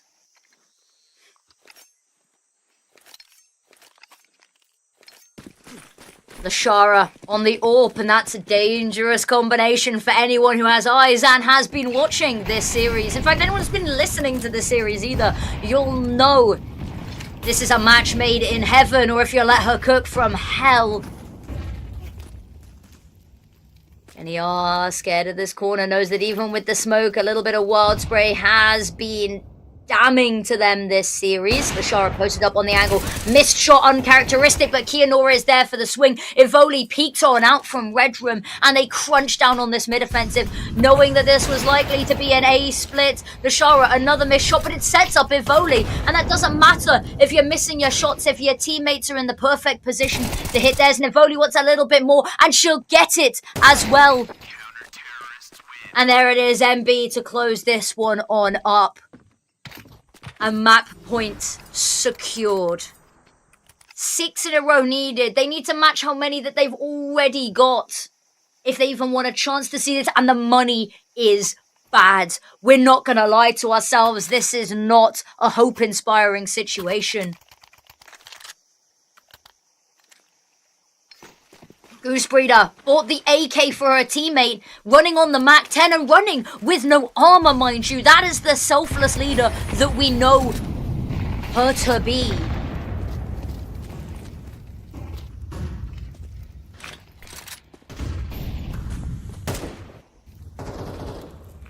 Ivoli on the corner. Oh, peek before the smoke, but Ivoli turns back in time. It feels unfair. Reaction speeds of an F1 driver, and Paulie now pushing through the smoke. I'm hoping a flash comes over the top. There it is, the flash pushes Lashara off the angle, but unfortunately, Monkey D. Julie, ever reliable, ever diligent. The rock, the pillar of this team, and Imodium, a 13-6 victory. And let her cook, finding out that sometimes you're in the pan and sometimes you're holding it. This time, they were in fact cooked. But there is a map 3 to be had. An amazing showing on map 1 has bought them the leniency, has bought them the leeway to still steal away this series, and that means that Anubis is the final resting place of this clash. Now we are going to head to a break to get that final map ready for you guys, and we'll see you very soon.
Welcome back, everybody. We have got one more map to decide which of these two teams will be stamping their mark on this tournament and will be progressing to the semi-finals, one series away from qualifying for the main event. Now, there's only 2 spots on the line, and both of these teams more than deserving of it, and Anubis is going to be the final map. Now, little bit of an interesting one here because we didn't see them play Anubis last time these two teams clashed. This is a curveball thrown into the veto.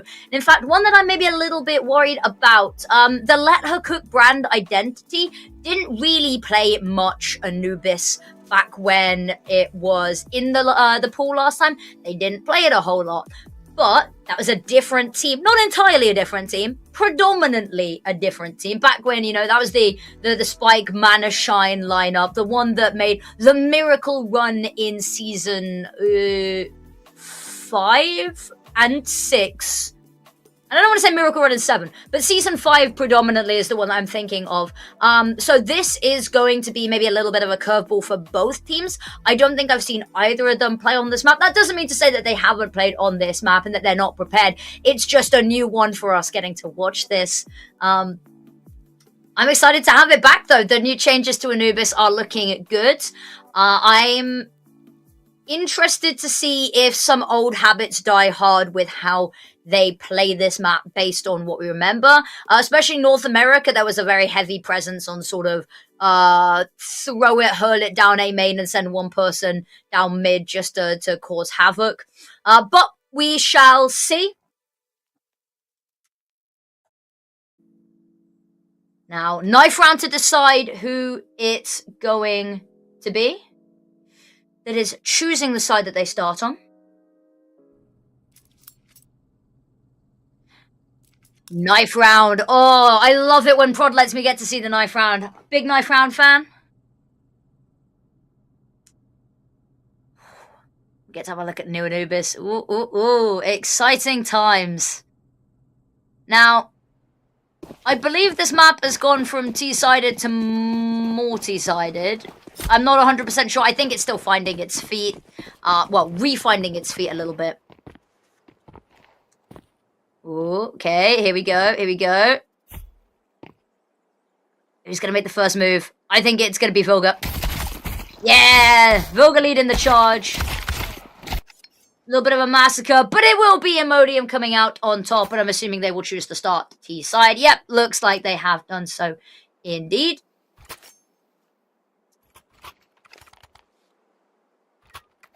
All right.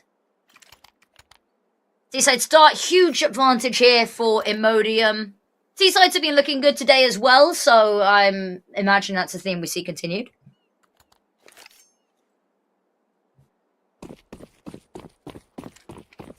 Alright.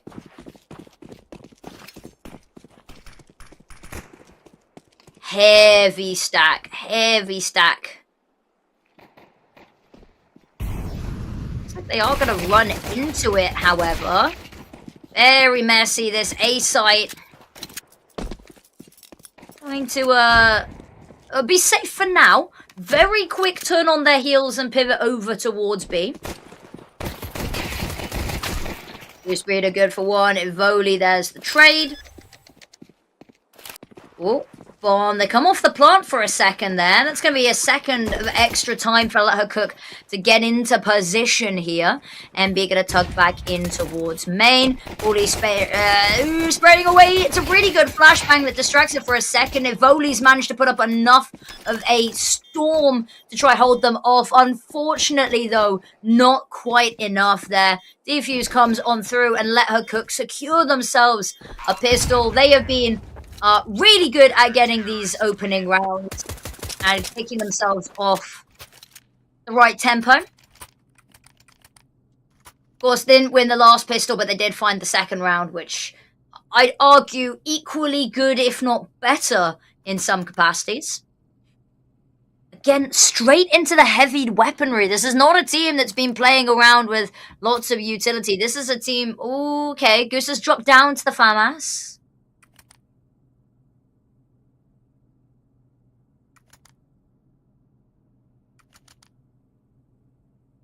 All right. Taking a pause for a second.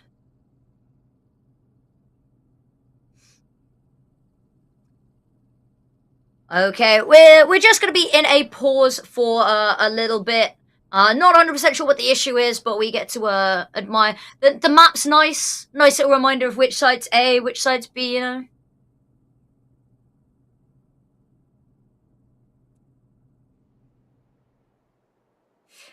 Now, I'm gonna have a quick check. Oh, you know what? Should we do a little update on how the other games are going on? Because, of course, this is not the only game that is happening right now.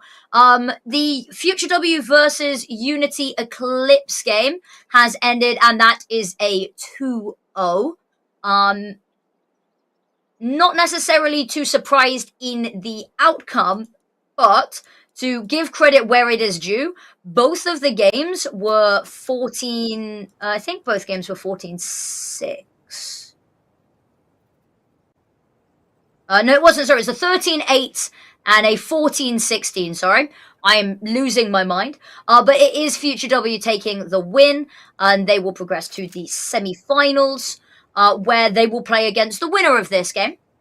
IDA Next Gen versus Fingers Crossed FE has ended in a 2-0. Again, not entirely surprised. IDA Next Gen will have put up a good fight, but it is a difficult team. They put up a good fight on map 1, where it was a 13-10. Unfortunately, map 2, Fingers Crossed map pick, was a landslide 13-2 win for them.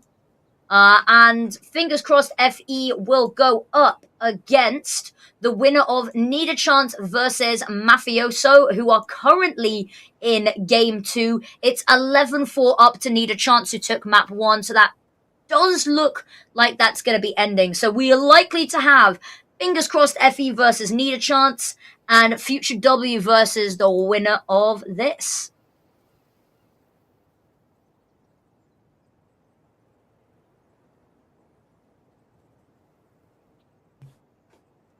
Now, it's a little bit of a difficult one. I'm really hoping for IDA Next Gen to get a good run next tournament. I feel so bad. They are genuinely cursed with the draw. You know, going up against Dobeg, who is not necessarily a team that I expect to have much resistance against them, but is at least a familiar name. And then Umphy Amers, the X95 Vikings, who did pose a little bit of a challenge to them, but not necessarily, you know, the whole world. They've been building up to it, but Fingers Crossed Steffi, I mean, they're looking good. It surprised me a little bit that it's taken them this many tournaments to get to the... that is likely to take this many tournaments to get to the main event. It's still up in the air. There's still a chance for this to go wrong. I'd like to have hope, though. Imodium. If I'm not mistaken, Imodium were playing with Ramzin for an earlier tournament. Maybe I'm losing my mind. Maybe I'm losing my mind. I might very well be. I'm gonna go double check my facts real quick before I spread misinformation accidentally on the internet. Imodium. Yeah, Ramzin was playing on Imodium. I'm not losing my mind. So Ramzin was playing on this lineup instead of Monkey D. Julie was there. Instead of Ivoli. So that's been a little bit of a switch up. Looks like I'm hearing the little clicks of the chat, which means it sounds like we're going to be ready to go. Thank you for bearing with us. If you've forgotten, and you know, just to remind you what happened, Let Her Cook won the piston round. You can sit up on the board there. There was a bomb plant, so we are going to get to see a little bit of a buy, albeit just the Desert Eagles, really, from Imodium. Not buying any armor with it, not buying any utility, but let's not kid ourselves. They've been really, really good with some of the shots. I'm never going to bet against Avoli. Everyone says, oh, it's just a Desert Eagle. It's just a... No. It's never just a Desert Eagle in this team's hands. Ooh, heavy damage sustained early. Lovely HE over the top of mid. Goose Breeder. Oh, think she heard something. She's at least got an idea if she didn't see or hear it directly. And that gunfire, the Shara's going to give away the game a little bit. Smoke immediately to come out in response. They're not looking to push that. No utility to flash them through it. Jenny R getting aggressive in mid, but knows when to call it quits, knows when not to push her luck. And this is exactly it. Not going to overextend. Vilga's got one. Paulie pushing the extremity of the map, knowing there's a little bit of safety to do so. And now Vilga, it's going to fall down to her. Might miss the crossing of the player here. Finds the first, but Monkey D. Julie, lovely shot. Connects with Vilga's head. So it doesn't matter that a player slipped the net. Jenny R's already ready and waiting. Knows that Julie was also mid, which means Paulie's just going to get in position. And there it is. Lovely little peek. Let her cook find the second. I've got really bad news, guys. I've got really bad news. We're in another pause, which means you and I are stuck here together in the Yap Haven that is this stream. And it's going to be MB. There's been a couple of connection issues with MB over the course of the series. So hopefully it won't be too long for her to get back in the server. Ever diligent in the server. Not a piece you can really afford to be going on with that. I mean, this whole team is... Nobody on this team is a piece that you could really play without. If only, I want to know how many kills she's got across this series so far, because it's got to be racking up. It's got to be.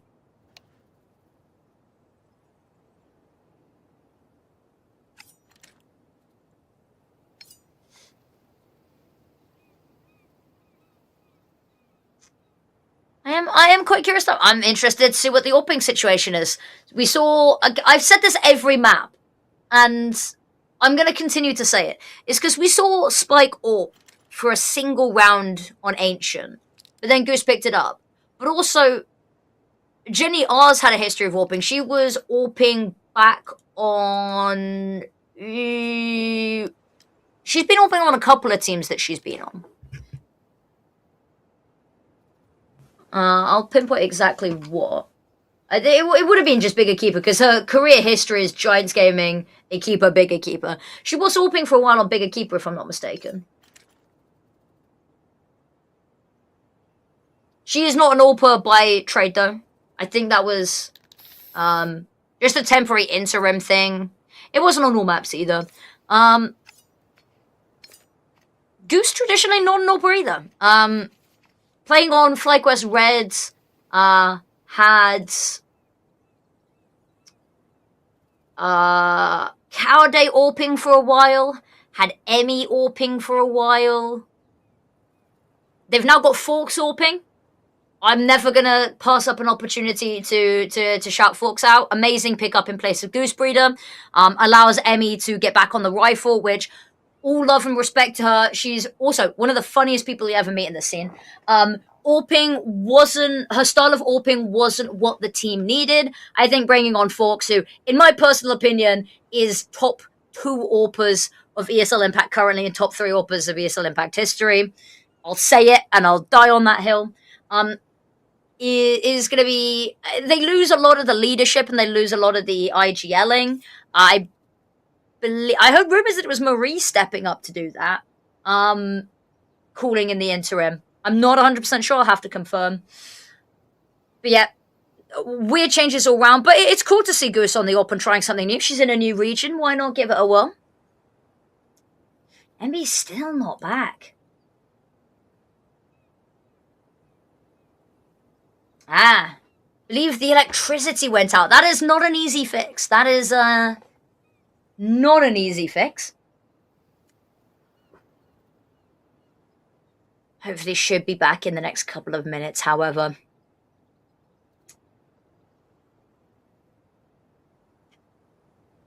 Let's check in with some of the other games quickly. I mean, there's only one other game going on right now, but we'll check in with it because we can. Nobody can stop us. Bracket. Need a chance versus Mafioso. Ooh, it's 12-7 for them. 12-7, series point. Dun dun dun. This is all public information. You can go and look at the challenger mode page as well. That's been an incredibly good game from Rosux. Kitty TM playing on that team? Irish player? One of the few UK and Ireland players that we have, actually.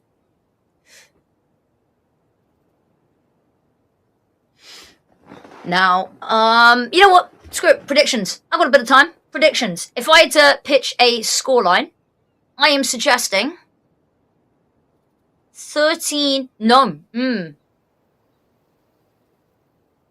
If Imodium can win round number 4, I think I'm going to call it 13-11.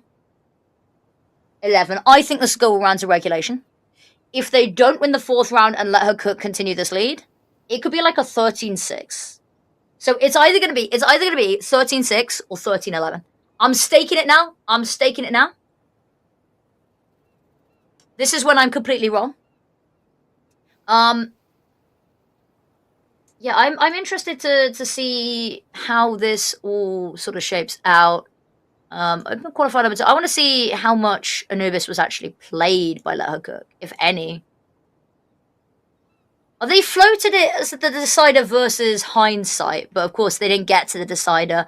Hindsight, of course, Hindsight and Peekaboo being the 2 teams that made it from that event.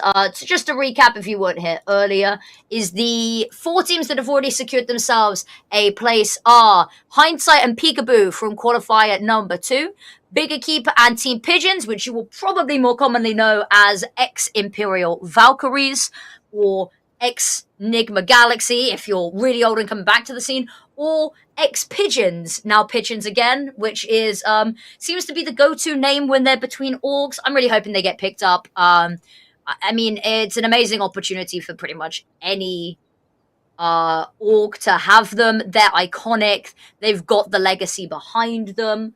And they've only made 1 roster change, minus Anna, which albeit is a big roster change. So when I say 1, realistically, it feels like a whole team identity shift, which, you know what, a side tangent rant here whilst we wait for MB to get back, right?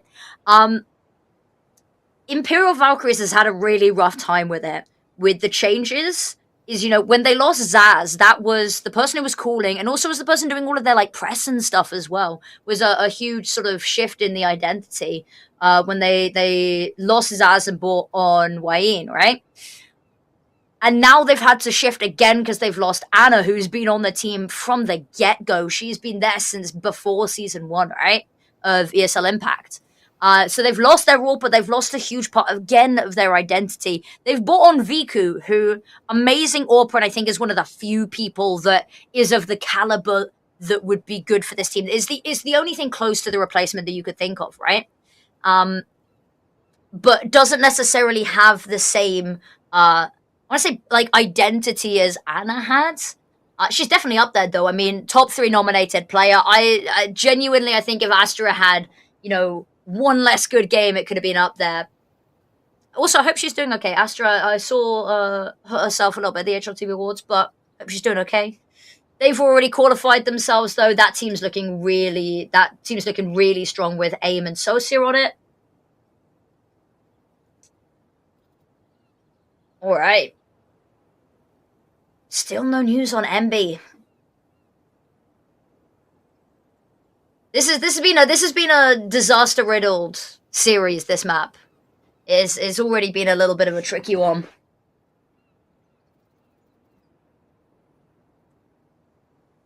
Trying to think what else there is to yap about the women's. I mean, there's so much to yap about in the women's scene. There's so much. Sad to see Nemesis Impact in that core breakup. Monkey D. Julie, of course, being a part of that. Ramzin, who was part of that core and then was on Imodium in Qualifier 1. It's been a bit of a change-up. everyone's kind of dispersed. Vilga, of course, NIP, now not on NIP as we could tell. AIM was NIP, not on NIP. Zana is playing for... it'll come to me in a second. Peekaboo, that's the one. And then Kiara and Naomi, they've been streaming a lot. I'm not 100% sure if we'll see them again. I think they're looking to step towards mixed competition. But that's where everyone's ended up on that front. Anyway, I've yapped for long enough. You're probably sick of my voice, and I don't want to wear you out before the rest of the map continues. So what I'm going to do is I'm going to give you guys a little bit of a break from me. We're going to head to a break, and hopefully we'll be back really soon to get the game back underway.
wonderful people. Thank you for sticking with me. We are back, and as you'll notice, we are still a player down, but alas, Imodium agreed to soldier on. They agreed to play 4 versus 5. Now, it is a T-sided map, and that is going to be the saving grace on this half. The issue is going to be that MB, a crucial part of this team, is not here, and when they get to CT side, if they haven't managed to claw something in this T side half, I fear the worst. But you gotta give credit where it's due. They are wanting to fight until the bitter end.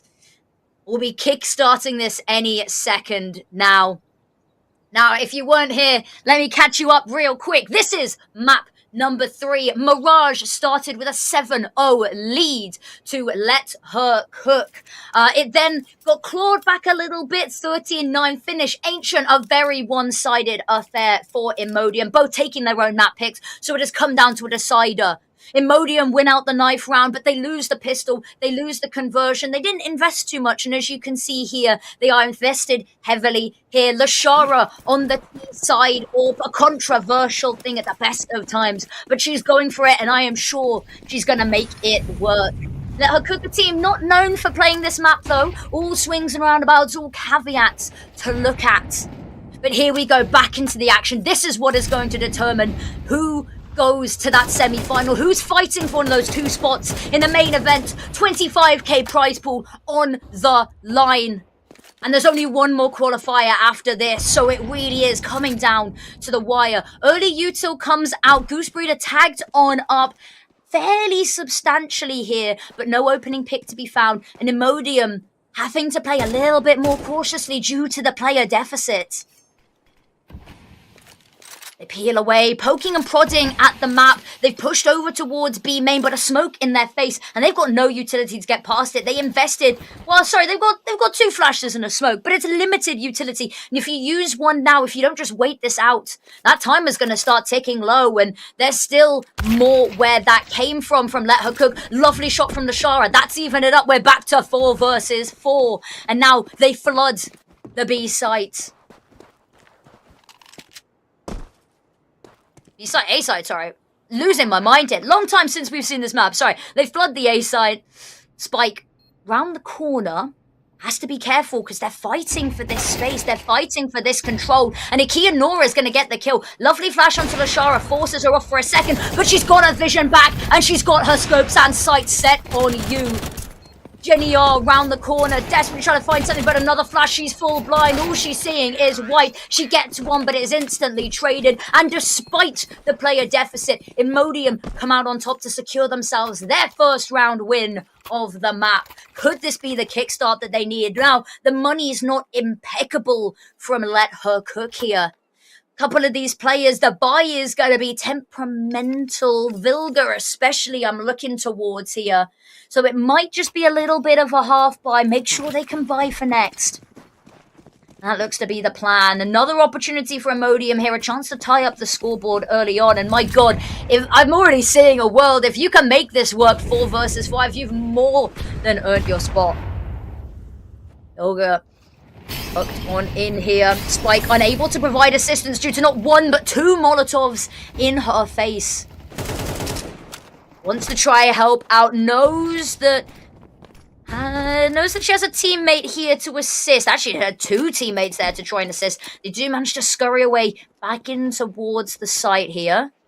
A little bit of fire heard from Ivoli. Location given away, but she's just going to head on back. Watching for any aggressive pushes. Let Her Cook. They have the ability here to play a little bit more of an aggressive CT side with the numbers that they have, but actually choosing the safety net of just playing the sites. Vilga spots out. Monkey D. Julie is just going to back off here in towards site, luring them in, tempting them. Go on, hit the site. You know you want to.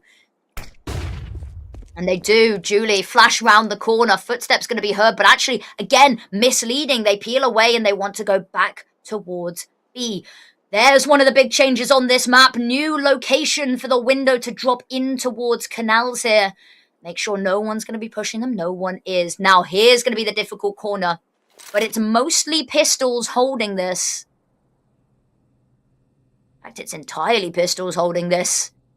But a barrage of bullets nonetheless. Lashara, oh, missed shot, gives way. Goose Breeder just tucking on in. She has to forsake Julie's life to keep her position unknown. Spike is drawing all of the attention away, and there it is. Goose Breeder activates, connects the shots, and they take the round. Inferior weaponry, but only for a second. They scoop up the weapons, the spoils of war for them.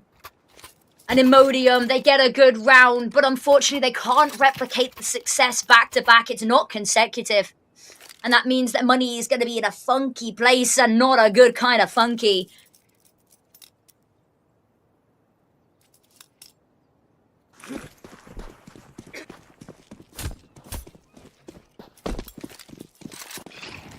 Mac 10s, Tech 9s predominantly. Goose Breeder having a bit of a look. Has Vilga to cover from main. Jump spotting. Gonna prove fruitful in a second. Actually, not gonna jump spot anymore. Here's the footsteps. Vilga's got to get her gun out in time. Is unable to do so. Goose Breeder's getting pressured. No, she has to be careful. Is just gonna fall on back. They can play retake. They have the numbers to do so. Player advantage as it sits right now. Jenny R gets ahead of the smoke though, and more importantly, stops that bomb going down. Can't quite find Ikianora, and that's given them the window. But I think they're not gonna let up. This is an unrelenting retake before the bomb's even gone down. But the issue is they're getting a bit ahead of themselves. They're getting a bit apprehensive. Goose Breeder goes down 2 versus 2 though. Ikianora's health is low, but Paulie holds on for dear life. More than half her health bar gone, but she is the last pillar remaining. And you can't help but wonder if there was an extra player on Imodium, would this be much different? Would that trade go 1 for 1? But that's not the situation. That's not the world that we find ourselves in right now. They've invested a little bit into last round, which means this round they are just going to have to go for broke. I say that, Ikianora flying on up. The loss bonus will be maxed out if they lose this though, which should mean more than enough. You can get the Shara back on the orb. Looking of Lashara pushing mid, no smoke, just wants to dry peek it. Nothing but confidence about her running through mid. There's no point trying to conceal it. They know where you are, but that orb's going to be trained on you whether you know it is or not. Spike, missed shot. Actually, they're running the double orb setup now. I've only just seen that. Jenny R closes on in. They're trying to deny the bomb plant. They won't be successful in doing just that. Julie's managed to find a pick, and that's an extra weapon picked up. They know Spike had an orb, but are they ready for the second orb? Here it is, Ikianora fighting desperately, dancing behind Cake, and that's gonna be it. Goose Breeder finds 3. Paulie picks up the orb. Clear intent that they're gonna run this double orb again. And now that Imodium know this, they know that nowhere is safe. Mid could have an orb. B main could have an orb trained on it. 2 orbs and every angle suddenly gets twice as scary, twice as perilous.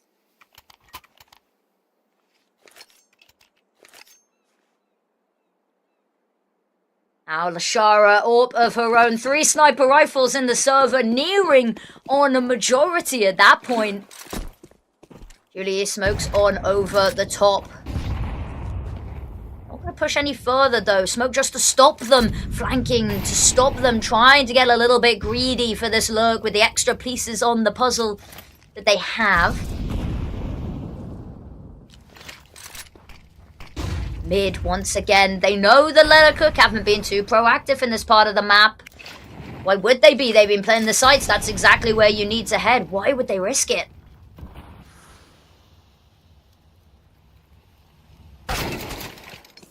Lovely shot there from Ikianora. Domes Paulie. But that's the thing. Lashara's got one. Now the whole map starts to open up. But that's a kill on the other side of the map. They're wondering where it's going to be. But I think they've clocked it. They've clocked the play. Vilga has an opportunity to stop this bomb connecting with the rest of the team. But the issue is she's so focused on window. Is she going to look to her right? The answer is no. Ivoli will peek on out. Bomb in hand. Spike lines them up. It's a collateral kill. Suddenly the turntables have turned.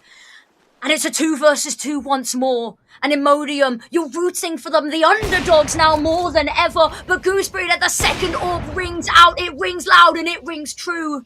And Ikianora doesn't have the bomb, doesn't have the time. And I'm starting to worry, might not have a chance. especially with this long angle being held, but it's 2 AWPs, and the moment this bomb goes down, 2 AWPs on the retake, that's a little bit of a question mark for us. But she gets the bomb down, she's going to tuck on in. It's going to be the sidearms getting this done, potentially. Goose Breeder waiting on the angle, so worried about the smoke. But here it is in the open, sprays down for 1. Is she going to go hunting for the kill? Spike's just going to hold the angle. Patience, and there it is! The swing on out! The headshot is perfect! And Imodium, another round. It looked dire, it looked desperate, but that is when they are at their most dangerous.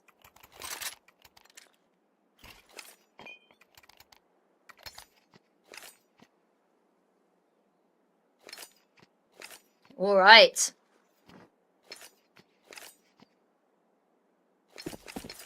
Goose Breeder with the Mag 7.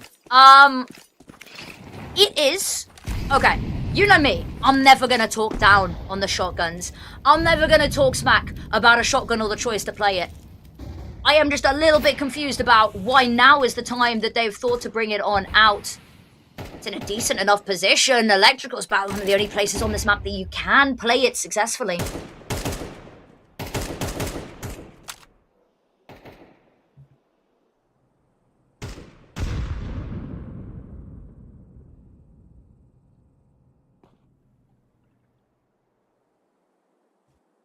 Here we go. Ashara holding the angle, knowing that with the numbers it might embolden them to peak.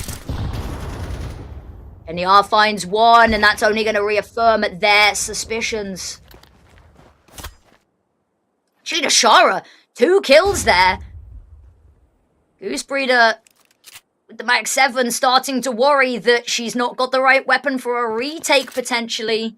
Numbers back to even, 3 versus 3. Julie spammed through the smoke just in case anyone's been a little bit cheeky, hiding.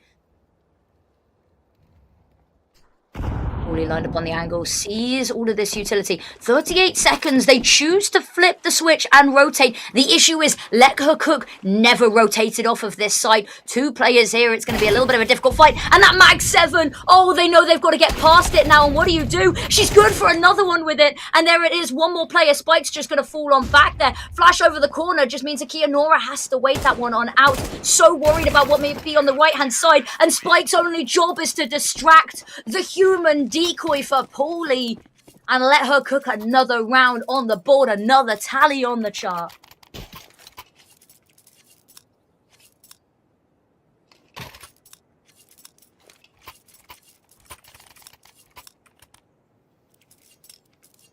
All right, Imodium back on the pistols. A couple of these Tech 9s coming on out, but... sorry, all Tech 9s coming on out there. A little bit of utility to back them up, but it's not exactly an awe-inspiring selection. Goose Breeder missed first shot. Vilga hoping not to get run on down. Luckily, Goose Breeder gets 1. She's having to back away desperately, frantically putting the Molotov to put some space between her and the pistols. Its only job is to run on down, and they're playing this the best way that they possibly could, but unfortunately it does get shut down. Let Her Cook know that the best way to put out a fire is not with more fire, it's to smother it with a blanket. You pull back, you leave them stranded in the middle of sight. Ivoli's got 1, and you can give her kudos. She's fighting for her life there, but Jenny R flies around the corner. We find ourselves 7-2 up for Let Her Cook.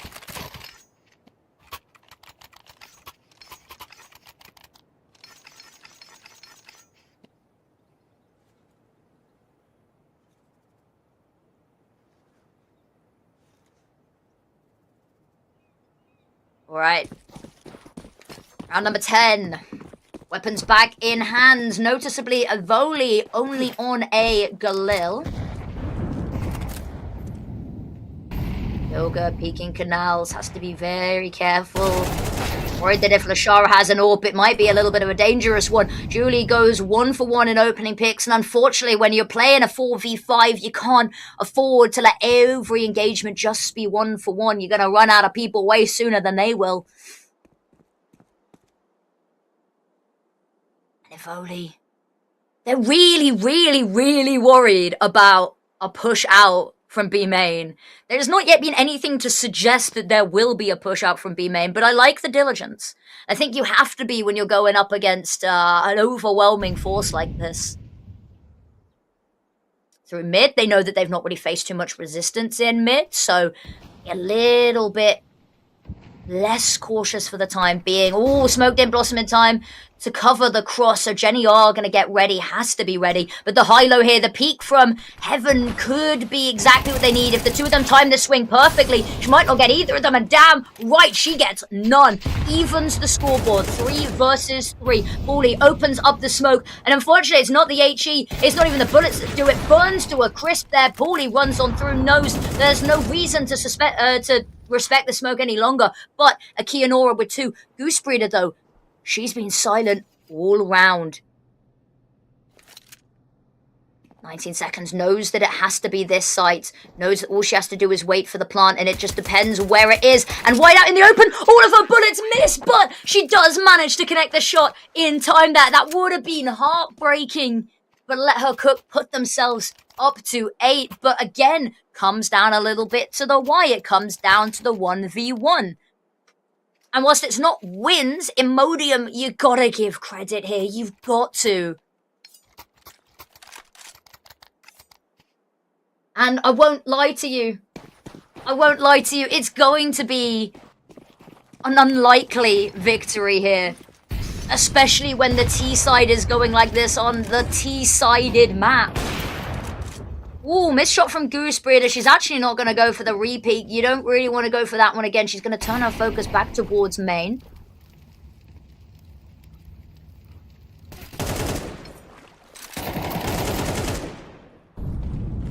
Kianora finds one. Good opening pick.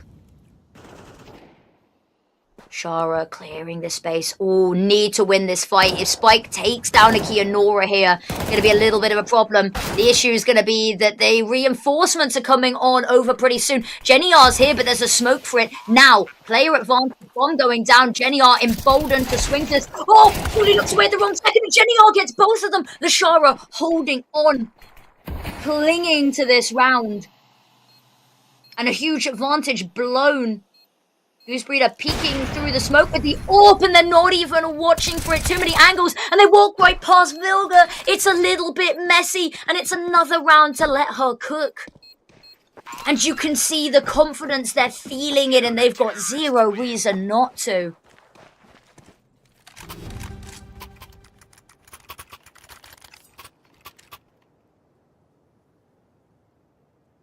Here we go, round number 12. Last round of the half.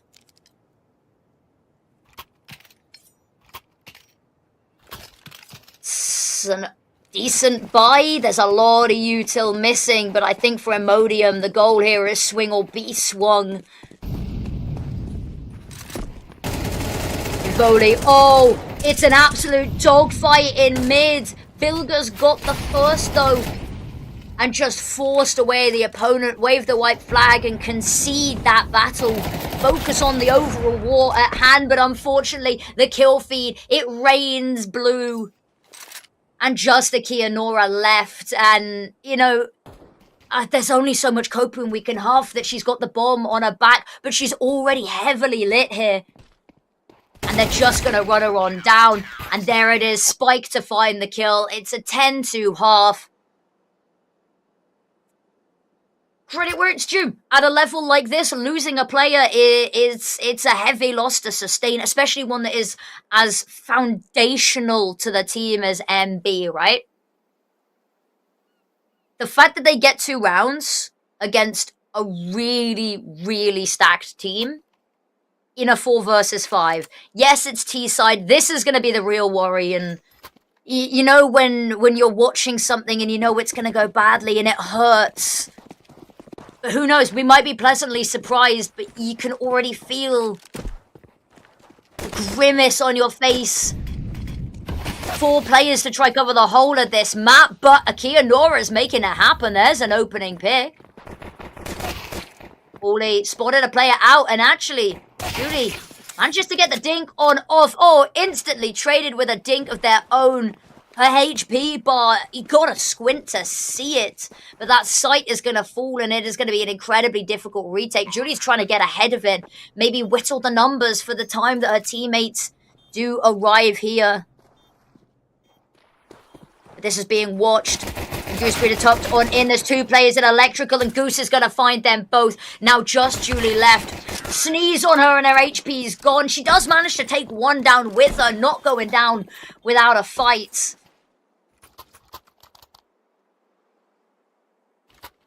But it's a difficult watch. It's a difficult game here for Imodium.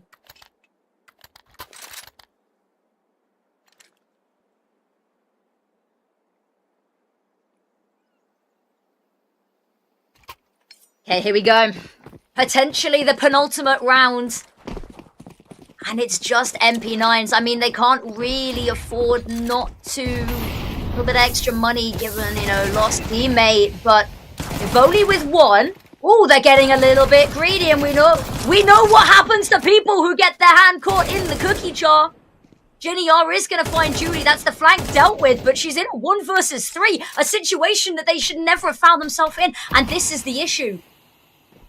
Overconfidence. Confidence is key, but too much of it. Fatal flaw, and I think Let Her Cook will be a little bit more cautious going into the next round. Jenny R, no utility to peek with this. Just got to wait for the smoke to fade. There's no extra smoke to bolster this with. There is a Molotov, though. Molotov in hand is going to get thrown. Oh, and the peek. So worried about the flank, as she should have been. Imodium cling on. They deny series point for at least one more round. And actually, could be a little bit more because the buy is not going to be great from Let Her Cook here. Goose Breeder forcing up onto that scout. And if they can win this round out, Imodium, they buy themselves a little bit of a buffer. It's not a buffer, they're losing, but they buy themselves a little bit to work with to try draw the scoreline back. Because at this point, we're not talking about a series victory. We're talking about minimizing the damage.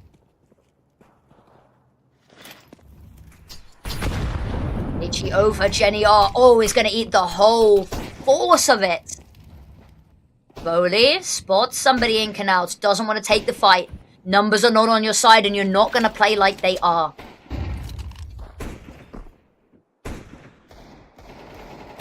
Too slowly but surely. Oh, that's the scout given away. Has to run on in. Julie forces the fight on forward. Is going to get denied by Spike there. Akianora sprays away for one, but it's instantly traded. 2 versus 3.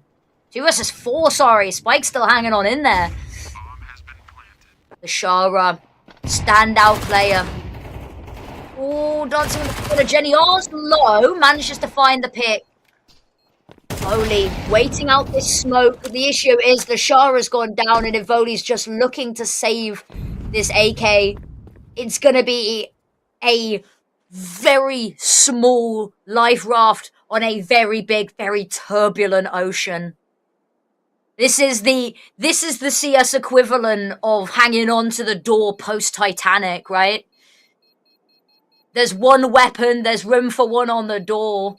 There's going to be a little bit of money to buy around it with the loss bonus racking up, but this is not the buy to defend the series. And of course, single elimination. This is it. This is the precipice, the edge they're staring over.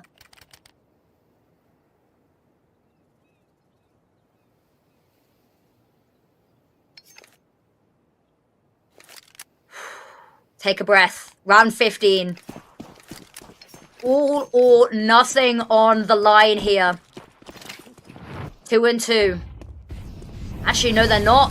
It's going to be 2 mid, 2 on site.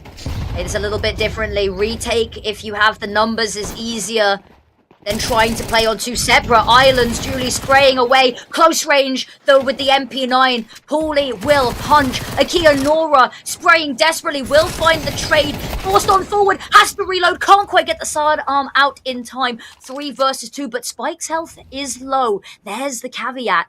Voli hoping that they're going to peek into it, but they're not. You're going to have to make the move because they're already on site. Jenny clearing this out. Gonna wrap around.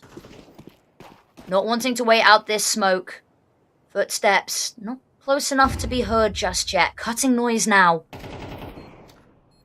Can hear them all on site, and it is going to be one of the hardest fights of their life here. Jenny are round the corner. They're looking away from the flash. They go 1-1 on the trades. Ivoli, she's been amazing this series, but she's burning alive. She finds the first. She knows where the second is. She's running out of time, but she does have a kit here, trying desperately to bait on out Spike. But Spike will not budge until the last second. Finds the pick, and it's a 13-3. Unfortunate situation. But Imodium do well to get the rounds that they do. It is a tough loss. It is a tough situation. If MB had been there, I think maybe a different situation. I still believe the outcome would have been the same. Very nicely played there. And I'm hoping we get to see a little more from Let Her Cook on this map going into the future. But that is going to be it. Let Her Cook stamp themselves a plane ticket flying into the semi-final, where only one series awaits them qualifying for the main event. Now, I believe we're going to be watching the Let Her Cook versus Future W game. I believe Let Her Cook were offered the chance to, play the later semi-final, to push it back, to give themselves a rest. No, they're feeling it. They're feeling strong. They're feeling confident. They want their spot in the main event, and they want it now. But we are going to go to a break. We're going to go let these teams get ready for the matchup, and we will see you very shortly for Future W versus Let Her Cook.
confidence fell. Imodium fell. Let Her Cook soared through their matches, facing a little bit of resistance along the way, but looking ever so clean. And they have found themselves in this exact situation time and time again. Qualifier number 1, qualifier number 2, the semi-finals, but no further. Can they break their losing streak? Now, Future W, they beat Code Trigger. They beat Unity Eclipse. They've yet to face a challenge quite like this. It's been ramping up for them and it's about to hit its crescendo.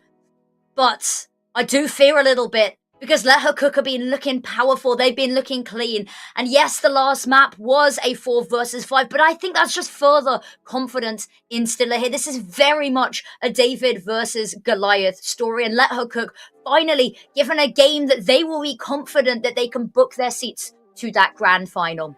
Now, we're just waiting on the veto. The veto should be here any second. Let's take a look at the veto, actually. It's already here, magically, as if on cue. We're going to Dust 2, Ancient, and then Nuke. Now, I got some thoughts on this. Dust 2 up first. It's the pick of Let Her Cook. They're going to be confident. Goose Breeder on that orb. They've also shown that they're happy to double orb. So Dust 2, I think, is going to be a little bit of a spicy one for that. But it's a little bit more of one of those puggy maps, which against a team like Future W, where you know a lot of the players on this team, you played against them, but you maybe not played against them in this iteration of their team composition, right?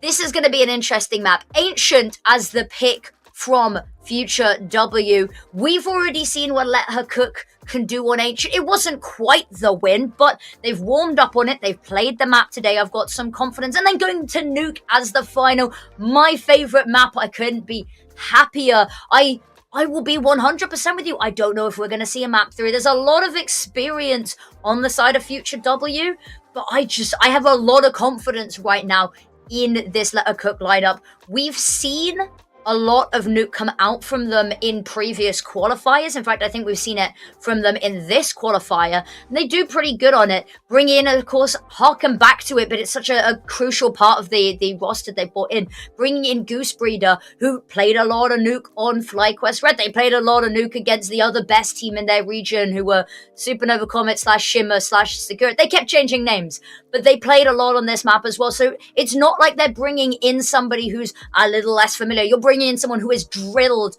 on this map, who was the drill sergeant for her team on this map. So it's not gonna be easy for Future W's. A lot of these players we've seen a fair bit on. I believe it was the core of AKA Heroes, if I'm spitballing off the top of my head, where we saw a lot of these players.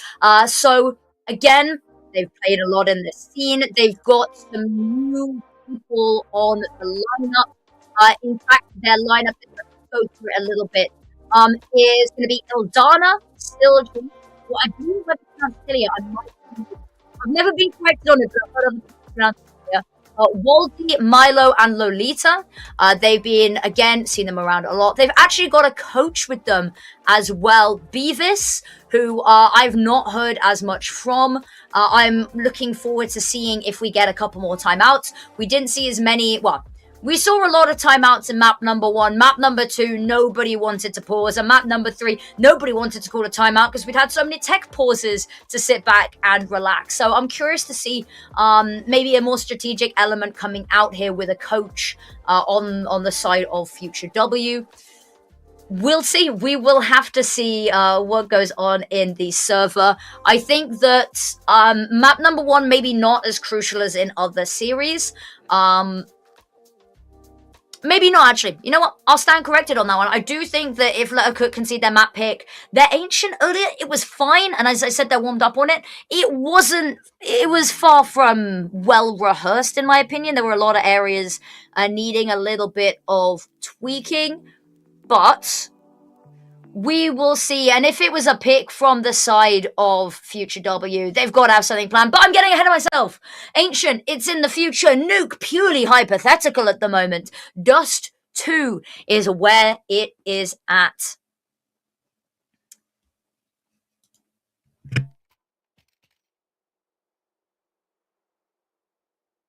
Are we ready?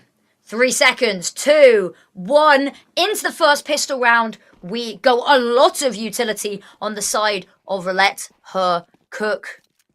And on the side of Future W, just looking for armor. Unfortunately, that's not going to save you from a crispy headshot if it comes your way. Already one player spotted. Jenny pushing on forwards. Lolita's holding the line here. Spots a player from afar, but actually she's got bigger issues. They're already right underneath her nose. But Ildana's seen this. Ildana's called it over. But Jenny R's already taken down Lolita. And that smoke coming on out means that they've got no vision as to what is going on site. Bomb gonna get planted pretty early here. And now they can set up into a post plant. All of these players filtering in from Catwalk.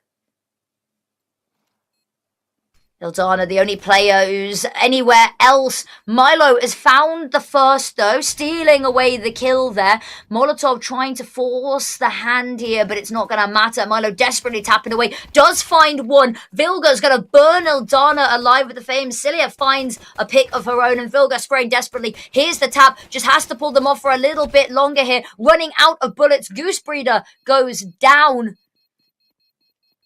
And it's going to be close, but there's plenty of time in Future W. Oh, wait, no, there's not. I thought they had that.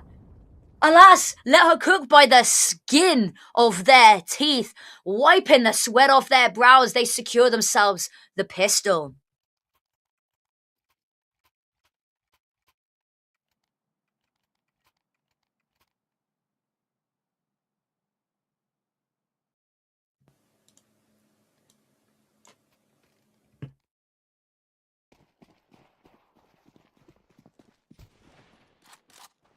Okay. Here we go. Paulie having a little bit of a look. No early information to be seen. Lolita, I'm loving the position here. Tugged on in, lots of information to be gathered. Milo pushing up, down long, chasing Jenny R away. Finds the first pick. The rest of Let Her Cook going to crawl on up here. Goose Breeder finds the trade. Ooh, almost caught jumping across there.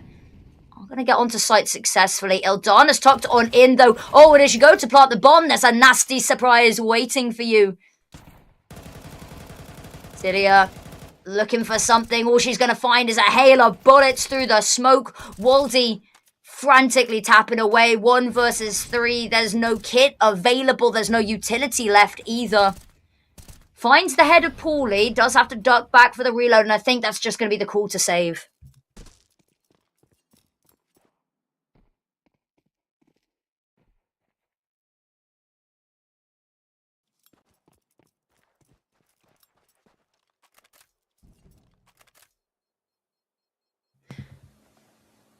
Save she will.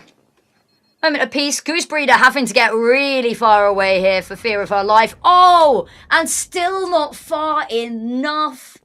And that's the issue, is weapon upgrade almost. It's only a Galil. It wouldn't have been necessarily the end of the world. But it is unfortunate, because it means that this next round is going to be a little bit uncomfortable in the financial department for them. It's going to be a little bit of a mixed bag of weaponry.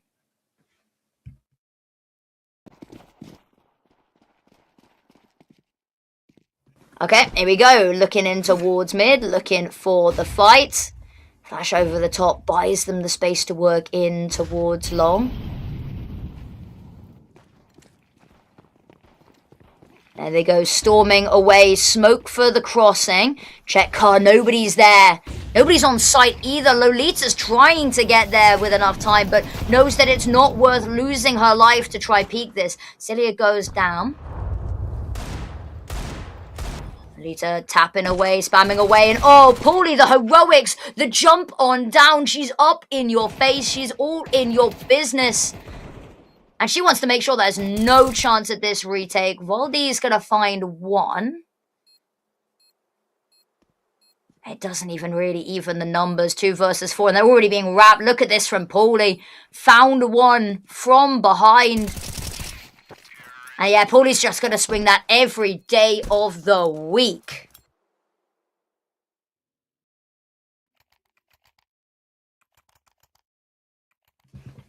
We go, round number 4. Weapons swapping hands. Still a Galil being passed between the ranks. To counteract that, there's a Famus on Cilia, so it all evens out.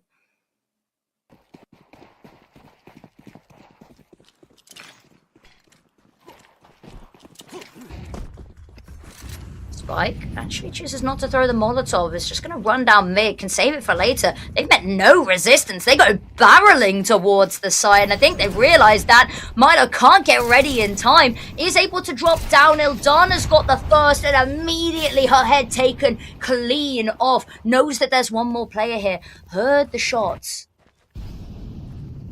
Lolita looking. Unfortunately, Vilga, lovely long-range fight there. And Jenny R wanting to push this corner. Has Paulie as backup, so if they try and jump up catwalk, they're in for an unfortunate, unpleasant time. That they do. The HEs go raining on over. Lovely swing from Jenny R. Again, I think the call to save must be made. Yeah, there's a kit, but they're nowhere near in a position to be able to use it. Milo making something of this. Is able to find one, has to duck back to reload, won't be able to find the kill, and they are punishing here on the exit. While he manages to find one, does get traded, and Vilga unfortunately goes down to the bomb because of her injuries. But it's a 4th round and a good start here for Let Her Cook.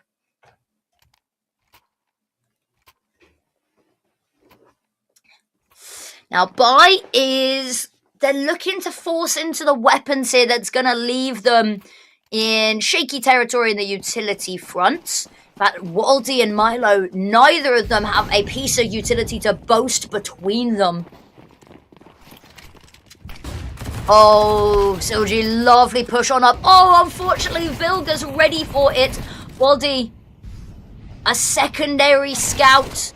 Desperately trying to find something. Neither of them will. Goosebreeder, low health. Oh, has to switch to the sidearm, ducking away, knowing there's low HP. Unfortunately, Ildana's on the other side here, ready to make sure that she capitalizes off of the already inflicted damage. Lolita, footsteps heard. Oh, but quick as you like it. Fancy footsteps. She's going to dodge all of the bullets. The issue is, though, 1 versus 3 left as Ildana goes down, and she's forced to save once more. And Let Her Cook, they're not going to have mercy for much longer with letting you save. A couple of these players really building up some bankroll. Terrorists win.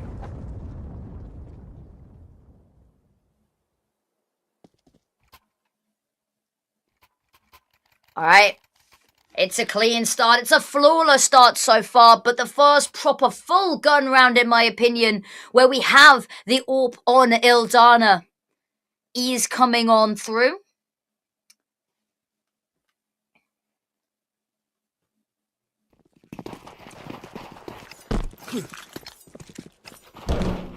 Can it be the difference maker? Can it be the catalyst for change to give them a round on the board? Spike immediately dropping on down, the double push through tunnels.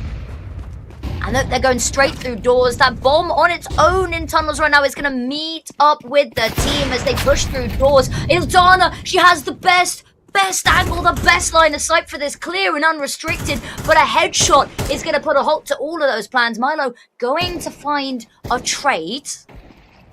It's something. Has picked up the AWP herself, and she's found one where Ildana could not. Spike frantically chasing these kills. She gets 2 and evens up the scoreboards. It's a miraculous Hail Mary play, but it does indeed work. No reason for Goose to respect that smoke. It's dissipating anyway, and she's got sight clear. Get the bomb down and get ready. Now, a notoriously unretakeable site, but there's a lot more utility available for Future W than Let Her Cook.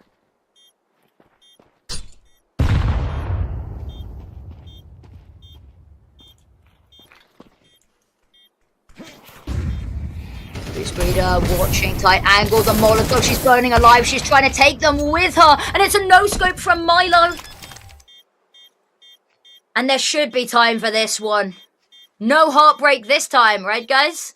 And there we go. All it takes is the AWP changing hands, a lovely shot from Milo, and then a second no-scope to get the job done. It's not exactly clean, though. It's not the 3-4 players alive change that we'd like, but we talked about the AWP being the difference maker. Back in the hands of Ildana. And it was an unfortunate one. She missed one shot and she got immediately... She didn't get punished for it. She got smacked down for it. Vilga with just a nice shot, and now an AWP of her own. Is that going to be passed over, or is Vilga going to be AWPing? Okay, Vilga's going to be AWPing now. I guess we've seen Spike AWP, we've seen Goose Breeder AWP. It's Vilga's turn. We need to get Paulie and Jenny R on the case. Get everyone involved. Share the love. Why is it fair that the AWPers get the expensive weapon every map, you know? It's kind of selfish if you think about it. So I'm liking what Leia Cook's bringing here. It's innovative. Oh, Milo, the smoke blows open and she's already lost all of her health to the HE. You're not walking out of that one alive. Oh, I have a really bad feeling that's not where Goose meant to Molotov. Not quite the tanning solution, burning yourself in the Molotov that you want it to be, but Cilia finds 2 before going down. That evens up the numbers.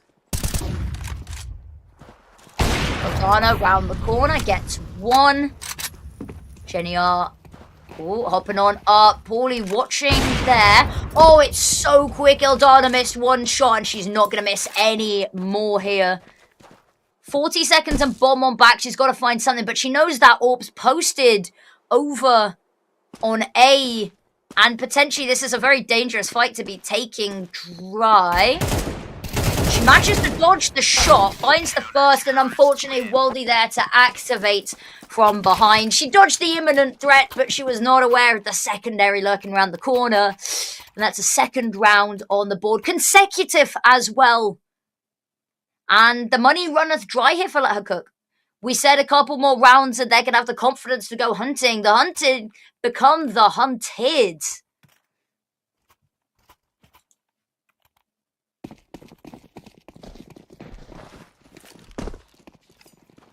And here we go.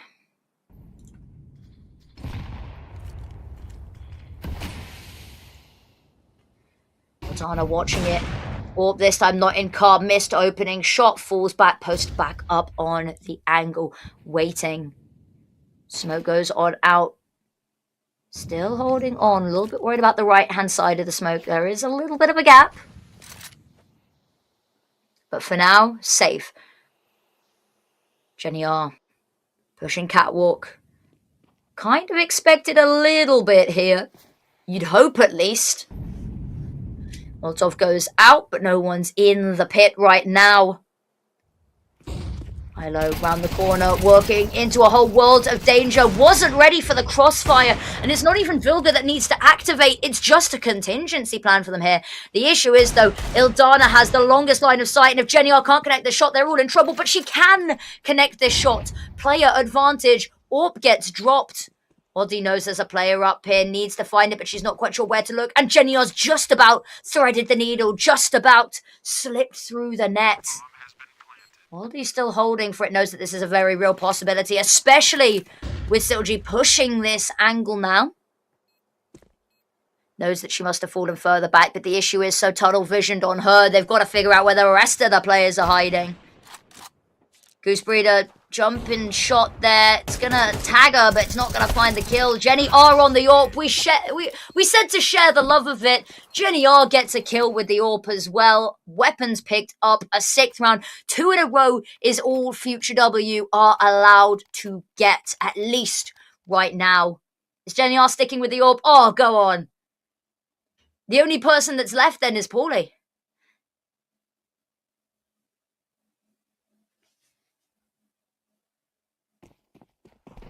I really hope they give Paulie the AWP. Just give it a whirl. Jenny R. On the scope. Back on the prowl. Not going to find anything worthy to activate. It is a laboured spray. But Spike will immediately trade it. 2 for 2. Oh, Milo triples down. And that's all you could ever ask in a situation like this. It's just an MP9, the humble MP9, but it is doing the whole heavy lifting. And now Paulie, full bar of health. Unfortunately, every angle fraught with danger right now. The double swing comes out. Ildana with the orb. They're going to try recover the weapon. They'll just about reach it in time. No, they won't actually. Soji is still stuck on just that pistol, but have the money now to buy on up. Again, it's the same situation. We talked about it earlier. It's kind of 3 rounds in a row if you blink and you miss the 1 round at the minute. You know, it's just a blip. It's a bit of a pothole, not a speed bump. Although I'd argue maybe potholes wreak a little bit more havoc. We'll find out. We'll find out how much havoc they can wreak. 3 Desert Eagles, a Scout, and a single AK to speak of. Flash over the top. Peek long. Has forced everyone on back. Donna on the AWPs. Was holding for mid. Has to now rotate into a position to be of a little bit more use. With that cross-smoked off Lolita's the first and only line of defense if they decide to push this. They're not going to. They're just going to sit and wait this one on out. Milo tapping away. Hoping she can find someone sat in any of the default spots, but they are not. They're not going to give you that one for free. Goose waiting, hoping someone's going to pop their head up, getting nosy for the information because it's been a little bit quiet from them here. Smoke goes out. That's just going to be confirmation of the game plan. Molotov not actually going to spread their Lolita. Ducking on in, has to reload their flash over the top from Milo. They aren't actually going to be as caught unaware as you'd expect there. Spike gets 1, Spike gets 2 actually. Ildana has to fall back with the AWP. The smoke not allowing her to help with any of these players crossing. Waldy needs to step up. She's also smoked on off right now. The issue is going to be that the walls are closing in on this site. There's nowhere really for Jenny R to retreat to. She's just got to hope. Pray that somebody else, Paulie, especially on that goose position, is going to step on up to help her, or at least trade her out here. She is alive for a second longer, and actually there she is able to peek on out. Hold on for dear life, and of course the push down long as well just gives them one extra angle to have assurance from backups upon backups upon backups. And unfortunately, not allowed a consecutive round there. Future W's money is very hit and miss here. Milo, incredibly rich. The rest of the team, about as rich as me. Spoiler alert, that's not very. Money dwindling. They're going to invest in the AWP, but Jenny R, immediately takes Ildana out of the server. Milo is the one wielding the big green. So that's one less thing to worry about. The AWP still in play for now. The bigger issue here is that B site already starting to fall in if Jenny R can find this pick. Lovely aim on up, the unretakeable site, and look how much utility they have. They've got smokes for days. They've not even got smokes for days, they've got smokes for weeks here. And they're not even going to have to use them. I love this as well. Look at Paulie, all the way in the back line, takes down the AWP, might actually pick it up. They might choose to double AWP on this. Lolita's making a little bit of a meal here for the let her cook defense, but they know that there's a bit of safety, that she's no imminent threat to defuse this bomb. Oh, good flash over the top there. Not going to be the pick. She's definitely made it expensive, though, and that's all you can ask for in a situation like this. Let her cook. They've been denied building up their economy ever since the back and forth cat and mouse with the round started.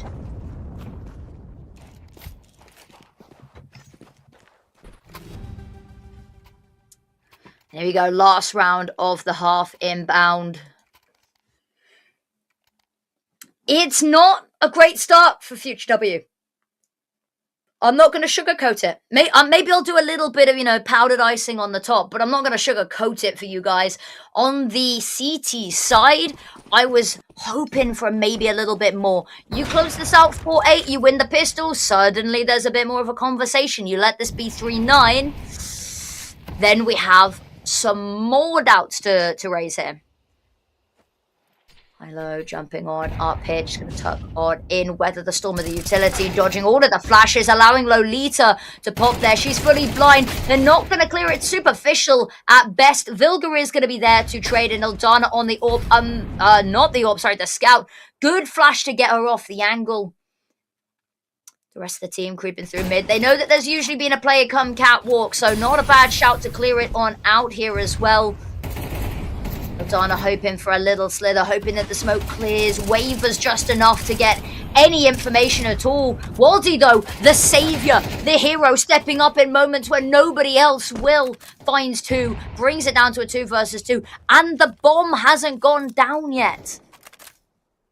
They should have a clear plan, but they've managed to draw out all of the utility here. There is a single flash. Covering to cross case there. Car, the jump on up for Spike. Are they going to be expecting this as they cross further and further? She just tucks on in here. Both of them ratty angles, a crossfire, the blender. And they do clear out Spike, but look at this wrap from Jenny R. They're not aware of it. There's the first, a tap on the bomb. They know where Silji has to be, and Jenny R will double down, find both of them, and buy them a 9-3 half. Now, for those of you who may be superstitious out there, you may have heard of a little old thing called Zonic's Law. Now, back in the wonderful days of MR15, I know you missed them, I missed them too. It used to be 11-4. Now, 9-3 has been widely deemed to be the 11-4 of MR12. I'd argue that, 9-3 is, it's called the 9-3 curse in other games where you got to go to, it's 24 rounds of regulation, right? 9-3, the curse scoreline, because it makes you delusional. It makes you comfortable, and that gap can be a lot closer than it seems. It's misleading, and if they can secure this pistol round, comeback could be on, but unfortunately, let her cook. They're not believers in the curse, and even if they are, they want to break it. Goose Breeder on a tear. Pooley's found one, but Goose Breeder and mid, we talked about it earlier. If you were watching the series earlier, if the map has a clearly defined mid, Goose Breeder will be there, and she will be your worst nightmare. Pooley, though, actually wants to end the round with more kills there. She throws 3 on down. And no bomb plant. Limited in the kills means that Future W, no buy for them. And with how this is shaping up and how this map has started, this second half has started, Future W looking like they're about to take a Future L. And it's not exactly the buy to stop them getting 11 here. They're going to be fighting to stop them finding that 12th in round 15. This round feels maybe like going through the motions. I'm never actually going to take this a Tech 9 rush. I'm never going to count it truly down and out. They have surprised us previously. They've surprised us today. Spike. Oh, needs to step on up. Jenny R's been run on down. She has to switch to the sidearm. This is a problem. This is why we never count them down. We never count them out. It is the fortress site. There's a flash and flash and 2 smokes here. This flash is going to have to do miracles. This flash is going to have to solve world problems if they want to go for this. But I think the call to save has been made. They know this is not the miracle flash. This is not the holy grail of utility, and their money is dwindling, so these weapons are better in their hands than on the floor.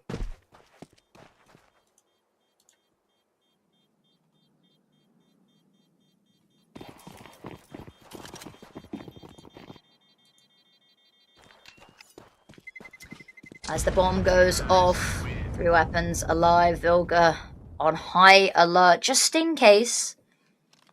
Now, money is not in a bad spot here. Yes, they're kind of on a bonus buy, but realistically, it doesn't matter that they're carrying across just Tech 9s, just, Mac 10s, because they've still got, I'd argue, the better buy here.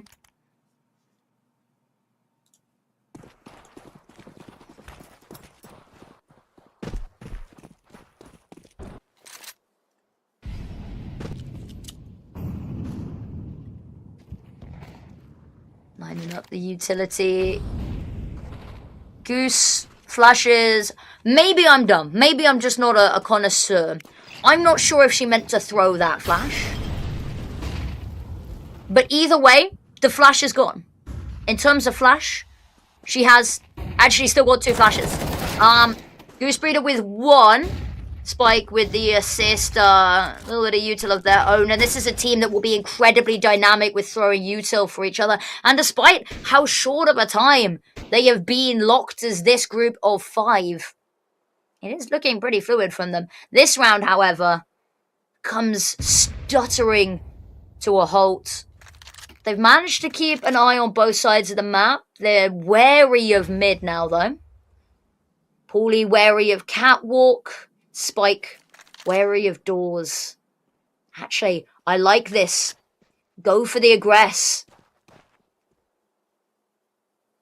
You can catch out Ildana here. Oh, she's going to spot ahead. They haven't even cleared her. The issue is she can't find the kill instantly, and suddenly the trigger discipline is trigger death for her. And now, 4 versus 3. Still need to get on site, and time is suspiciously, ominously low here, actually. A single death for the future W lot could spell disaster. They do find an extra kill, and that's even numbers. Bomb's going to not get planted. Bomb planter gets killed, and suddenly 10 seconds, all they have to do is stall. All they have to do is run this down, stop it getting planted. It does, in fact, get planted. It's a 1 versus 2, and Jenny R is stuck out in the open. Finds one with the sidearm, jumping on up, desperate to find the other, hoping to hit the mother of all clips. But now has to slow it down, dancing around the corner, and there it is, just through the box, chipping away, finds it, and that is an 11th. And future W, they can't catch a break. They win a round, and that's all they'll get. They are immediately shut down. And that would have been an amazing round to not only stunt the economy of Let Her Cook, but just kill it outright to halt them. The economy, still not amazing. But it's better than it would have been. And we count our blessings. We count and are thankful for the fact that it is only 1 player with a Desert Eagle as opposed to 2 or 3. Oh, a little bit of team blocking. They're giving each other a bit of a hug there. Hug for good luck before you start the round. Does mean they're a little bit slower out of spawns, but as we can see from Future W, they're not exactly missing any of the action by it. Getting aggressive with this push in towards B main. They are hungry for it. Jenny R finds the first pick onto Waldy. And look at that, Vilga, push on up for the other. They want to trade. Well, no can do. We are fresh out of trades. Let Her Cook, 2-player advantage, and this is for map point. Yes, it is their own map pick, but let's do a map that would have maybe expected a little bit more from Future W on.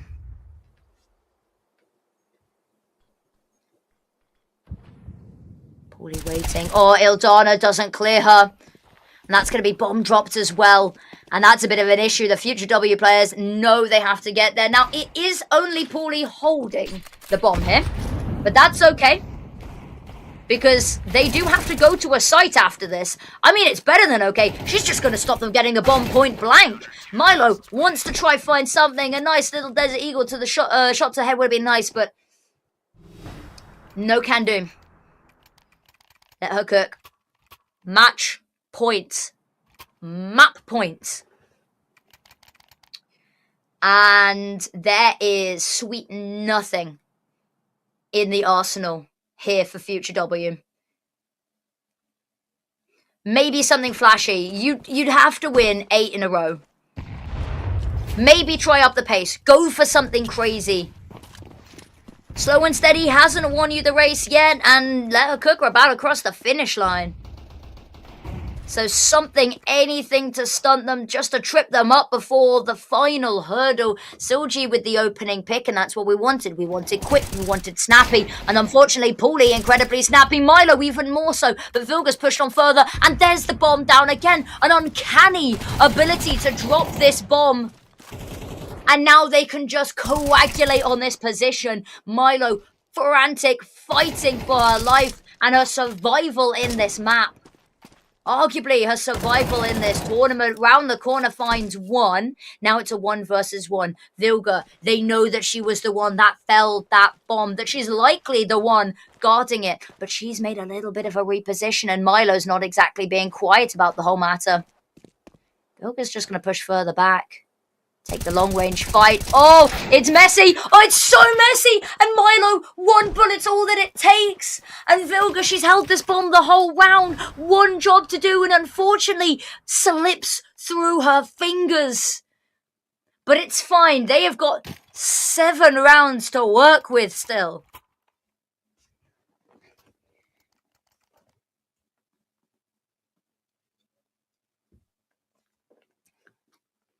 Money.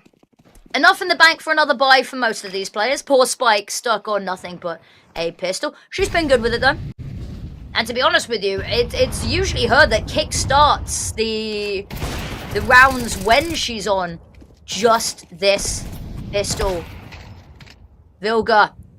Vilga on the AWP, right? I mean, why not? Goose Breeder on the Scout, Vilga on the AWP, Jenny R was on it earlier, Spike was on it earlier. Why not? She's got the pick, whistled down the numbers, 2-player advantage. And they still haven't gotten rid of Jenny R. Ratty position, holding on. She's going to hear all of this. Spots the first player. Do they really want to fight this? HE goes in, but it doesn't quite clear the doors. It's going to do more team damage than enemy damage. Spraying Jenny R away. She's just going to throw a Molotov on in. Force them back, spraying through the wood. It's a little bit of damage onto her.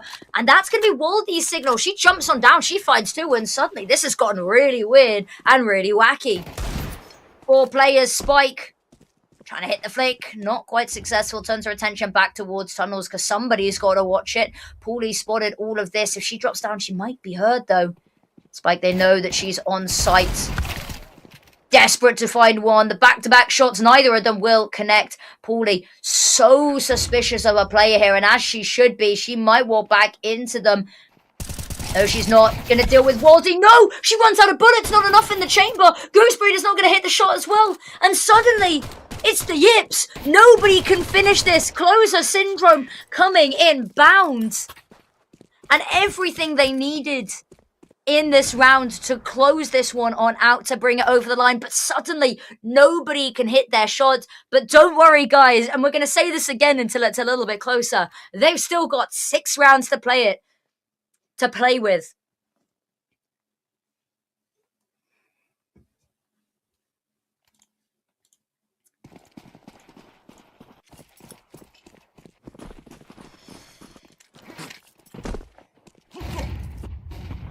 Flashes over the top. Standard utility to get themselves a foothold in the climbing wall that is long. And now got to figure out how to scale. But they're going to have to do that quickly because let her cook. They have moved their whole team here. It's a party on A side and you are all invited.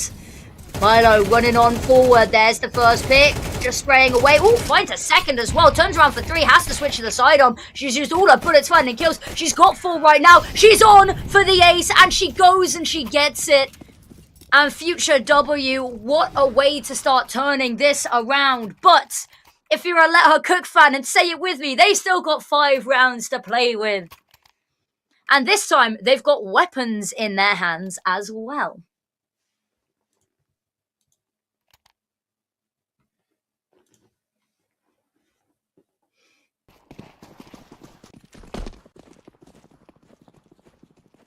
Milo, confidence running high. Has a Zeus in hand as well. I mean, this is still, I don't know where on earth you think you're going to use it on the T side, you know? Or the HE. Oh, it's over. It's so over. And this is a bad start. Milo going to need to step up, be the hero again. She's 21 and 15. She's not only leading the charge, she is the charge. But one more step up needed in this round. You break the economy again, then we start to talk about whether this is a comeback. I mean, arguably, maybe it already is. Depends on your definition.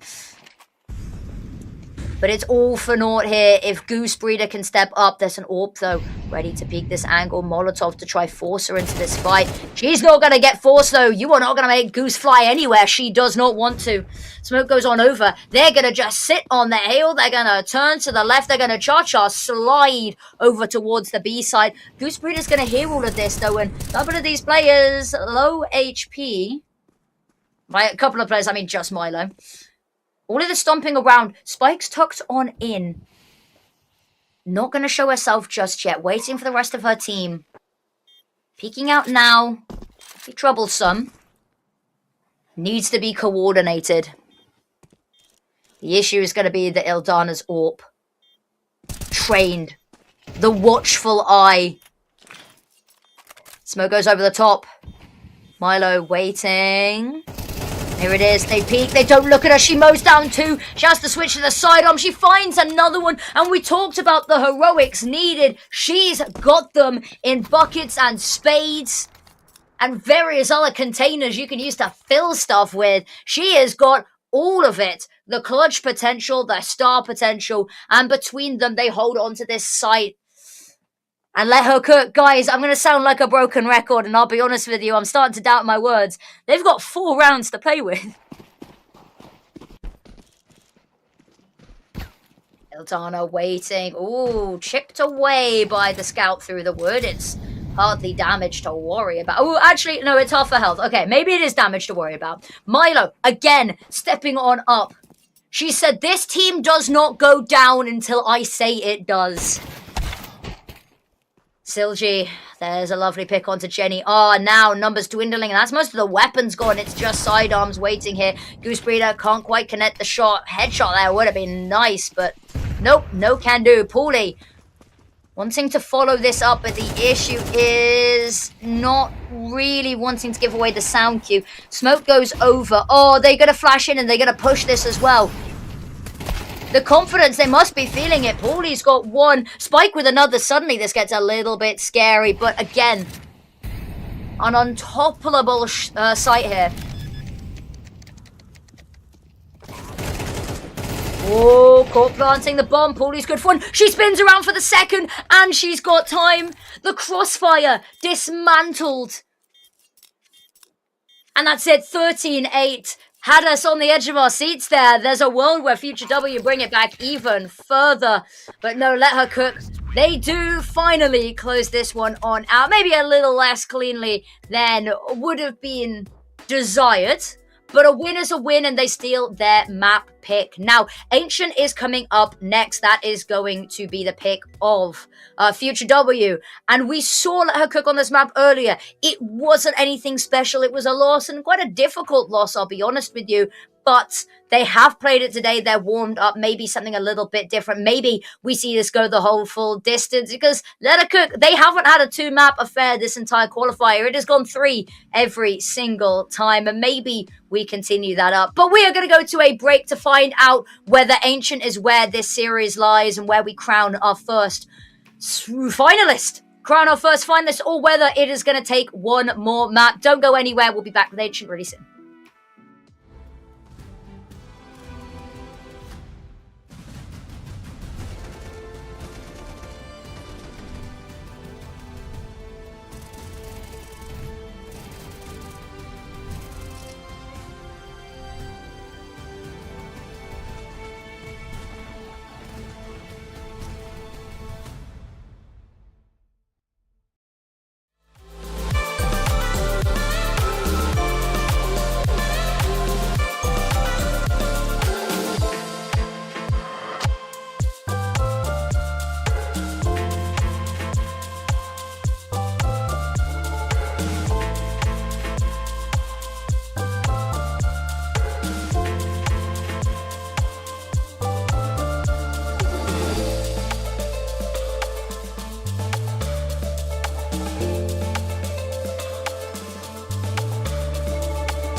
Welcome back, you wonderful people. I know what you're here for. You're here for map number 2, Ancient, and of course, Future W's map pick. Now, Let Her Cook come into this 1-0 up, and having played this map earlier today that we got to witness on stream versus Imodium. Now, as we said, it wasn't really anything to write poems about. You know, it wasn't inspiring anything Shakespearean, right? But they have played it today. They're warmed up on it. I do worry a little bit. It wasn't the cleanest looking Ancient that I've ever seen in my life. In fact, far from. But we shall have to see when we get into the server how that's looking. From the side of Future W's, though, we talked about it. They haven't really faced any competition that's been to the caliber of this Let Her Cook team, of the veteran experience, of the quality of player that Let Her Cook has. So they've been building up into this tournament, but they've not yet faced a real challenge. Dust 2 was the cold water, the splash on the face to wake them up. Now we need to see them hit the ground running in Ancient. Otherwise, they unfortunately have to sit the rest of this qualifier on out and bank on qualifier number 4 if they want to reach the main event. Winner of this series goes into the grand finals. They secure themselves a seat at the main stage table. And we will see Let Her Cook choosing to start on the CT side. All is normal, all is right in the world.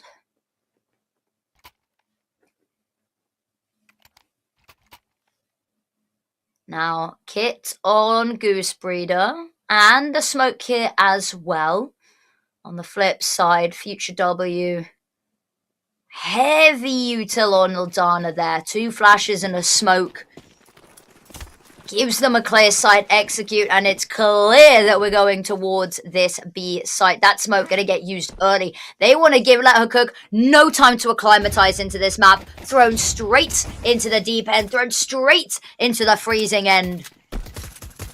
And the smoke, Paulie, Vilga, they're spamming through it. They're not going to find anything. Immediately a re-clear through Cheetah, just to make sure no one was there, that they're not being followed, and they're not for now at least. Jenny are going to be the next up. Now Ildana is here and ready. Her attention in 2 different places, and with Spike finding 2, make that 3, and Jenny are with one of her own. This comes toppling down, and Milo just wants to run on out, maybe try to stop the defuser, but she is halted before she ever even leaves the smoke. And Let Her Cook, they have been almost immaculate with these pistol rounds, and this is no exception.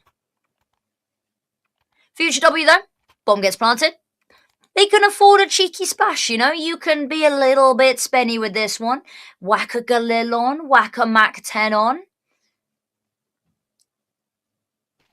They are going to go for this, because as many of you will know, really all of you will know, they win this round, it will stunt the CT economy dramatically. But Jenny R wants no part of this. Goose Breeder in mid. I sound like a broken record. If there is a mid, she's going to be there, and she's going to be your problem. She's going to be your worst nightmare, and she is. It immediately shuts down this buy. Ildana's having a little bit of a peek. Vilga on the other side here.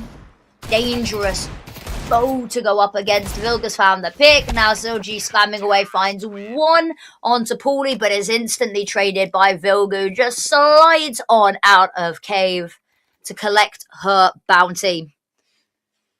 Future W on this one, not going to have much money in the bank, so it's going to be, again, just the upgraded pistols.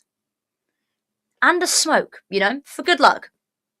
And hopefully for isolating a fight or 2. You know, you pick up a weapon, maybe see where it goes, but... All Desert Eagles, actually, last minute switcheroo there. Bomb getting dropped in the safety of their spawn. Boost on up onto the boxes. No one's there, though, but Silji holding the line. Patience. They've got time to play with. There's no reason to get apprehensive. Now, peek out of Cheetah, though. He's not going to spot anything. Oh, the head on up knows there's got to be at least one other player nearby to accommodate for that. Vilga's found 2. Ildana, long range with the D, gets 1 of her own. Goose Breeder spamming away. Nope, not going to find anything. Backs away back into Donut. Gotta go back and collect the bomb there, and Cook didn't push far enough to know that the bomb was dropped here. 57 seconds. Surely you just gotta make a play for B, especially with Milo going down. There's a case to be made if she finds that pick, if she can clear site clear. However, she's not even allowed to step foot onto site, let alone clear it. Gonna hear the bomb going down, spam through the wood. Oh, a lot of these shots are gonna connect, but it's not quite enough. Ildana clean with it. There's immediately a trade, picked up weapon, but Goose Breeder does not falter. And a third round. The Desert Eagles, not the recipe to success just yet, but going into the next round, they will have guns, and it will be our first proper full gun round. I'll be curious to see who will be AWPing on this map. It will probably be Goose Breeder again, if anything is to go by. Or not. Okay.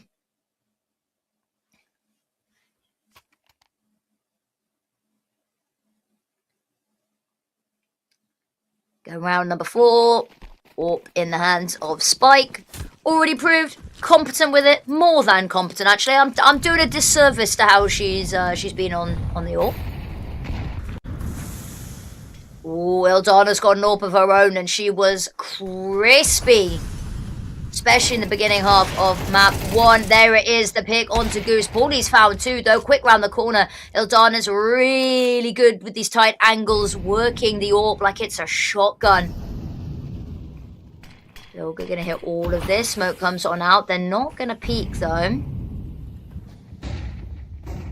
Flash catches Ildana off guard and allows for Vilga to peek. It's a huge find. And actually just looking to turn and head the other way. But Spike, I think, is going to spot this. I think might have seen the cross from Waldy.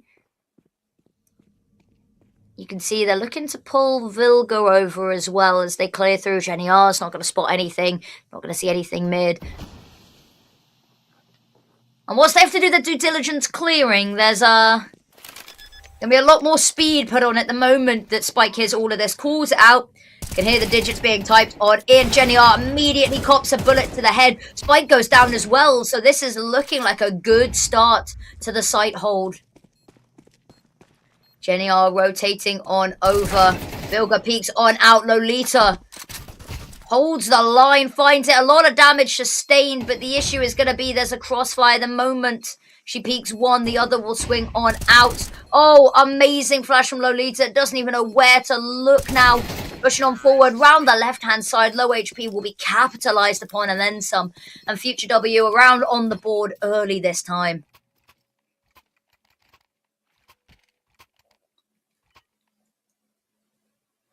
It's not without being a little bit heavy on the bank account. But that's the good thing, is that these teams have been making it expensive. There's been no team, even when Cook were running away with rounds, right? There was no, nobody sat on 7k, 8k. It was humble. Ildana, oh, spots a shoulder. That's all she needs. Jenny R, I wouldn't be peeking that if I were you. Throws a smoke on in so she doesn't have to deal with it.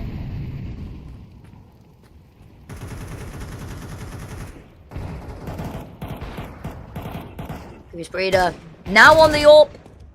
Jenny R finds one. Paulie does get traded. She was the one who started the bloodshed this round. Not going to be allowed to finish it, however. That's a decoy. Okay. Haven't seen many of them thrown in recent times. Ildana wanting to push forward. Has to be careful of behind. Knows there's a player now in Cheetah. Goose Breeder's had a look mid. Hasn't seen anything. Is still cautious that they could head A. Cross gonna come on through. Might catch it in time. If Waldy's caught hanging around, actually, she's not gonna look to peek mid. She's gonna look to hold mid. Trusts her teammates to keep an eye on everything on site itself. Spots Waldy, can't scope in time, which means that Jenny R has to look away. Luckily, Vilga's like, don't worry, Chief, I've got you. Deals with both players' ramp, and now they know where the last is. Molotov to go down in towards ramp, and it exposes you to Jenny R's angle. And again, it's a speed bump in the road to victory for Let Her Cook. They let Future W get around. But that's it. One is all they get, Let Her Cook say. I highly doubt that, and I don't think that's what they're saying. But the confidence that we've seen from this team today.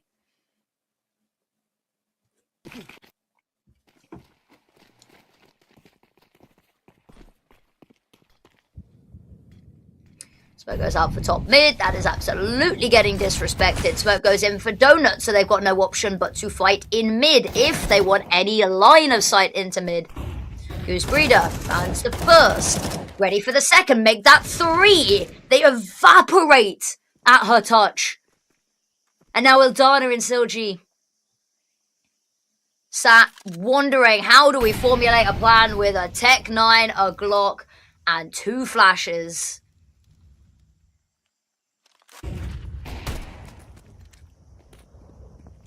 Dana spots the AWP.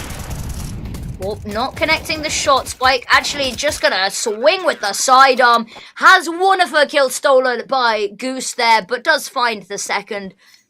Flawless round. All 5 remain into the next next round, sorry. Going crazy.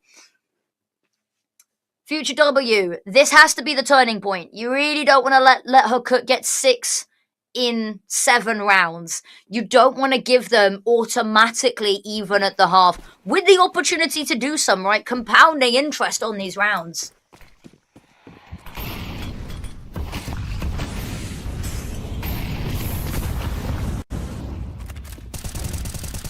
Straight in towards Cheetah. Oh, Vilga's spray is good for 1. She's not able to get punished for it because they don't know where she... Well, I mean, they know where she is, but they don't know specifically where she is. Jenny R, tight angle here. Is Waldy going to clear it? No, she is not. Does not look to her left. Ildana forced by the Molotov. The tick damage is going to be heard, but it doesn't matter. Jenny R takes 1 more down from beyond the grave. Goose Breeder still alive, still kicking, still honking finds hers.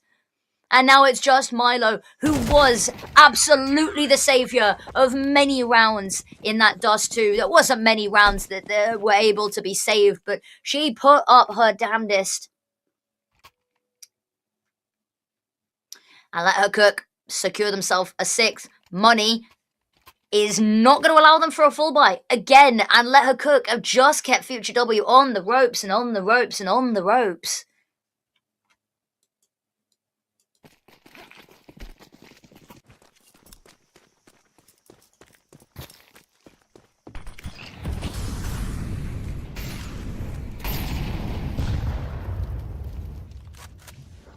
Early action is going to see 1 point of damage deducted from Waldy's HP bar.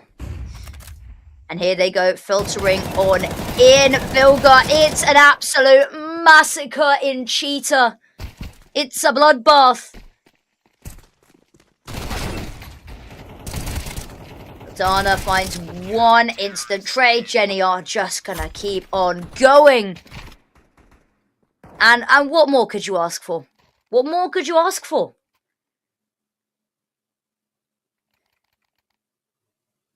$7-1 up.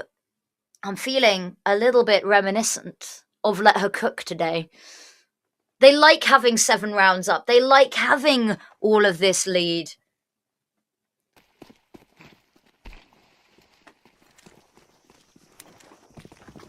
Goal is now to maintain it. That's never really been the issue. Maintaining the lead in the first half has never really been the problem for them. But as we said, the more they can extend it, the more of a buffer they give themselves on the flip side. Which is generally, statistically and completely objectively speaking, where they have struggled more. Poorly worried that they may have already crossed on to site there. Now we know that she doesn't have to worry. Vilga again. The turret in Cheetah. You've got to be doing more than that to stop her.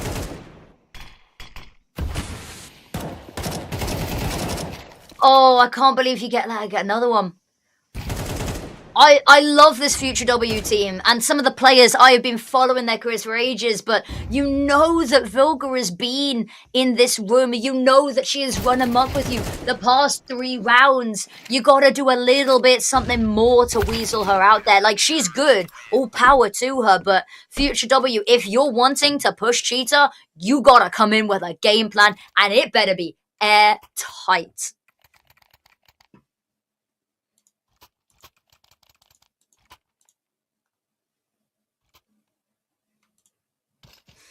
Now we head into round number 10. Again, not great weaponry here for Future W. They've not really had a full buy. It feels a little frantic. And maybe I'm wrong here, maybe I'm getting the wrong read into this, but this feels just desperate for a round. Oh, and Spike clutches them, plucks them out of thin air. Jenny R's there as well, and you can see them. They run on back. They want nothing to do with this. Absolutely not. A site is closed. It's closed today. It's closed tomorrow. It is closed permanently to you. And now Future W, bomb on back. They left it safe and sound, and Lolita will be the one carrying the precious payload, and unfortunately she's the only one left.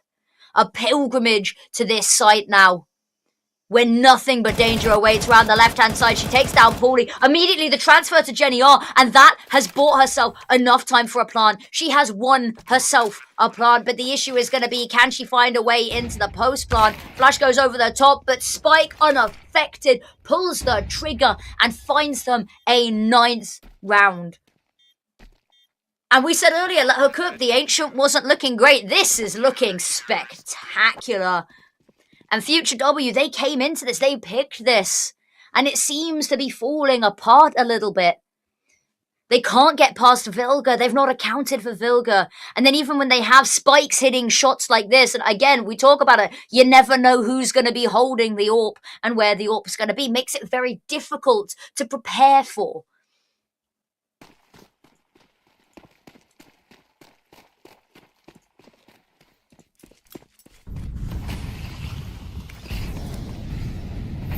Again, the lean over towards B. Roddy's found one, but it's gone instantly. The lead they find disappears in the snap of a finger.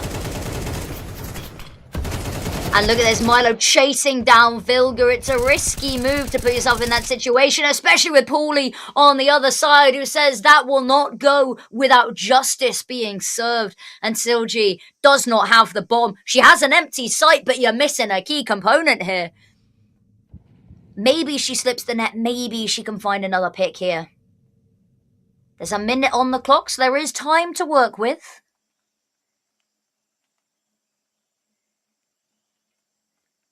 Silent, creeping down mid, not gonna get pushed.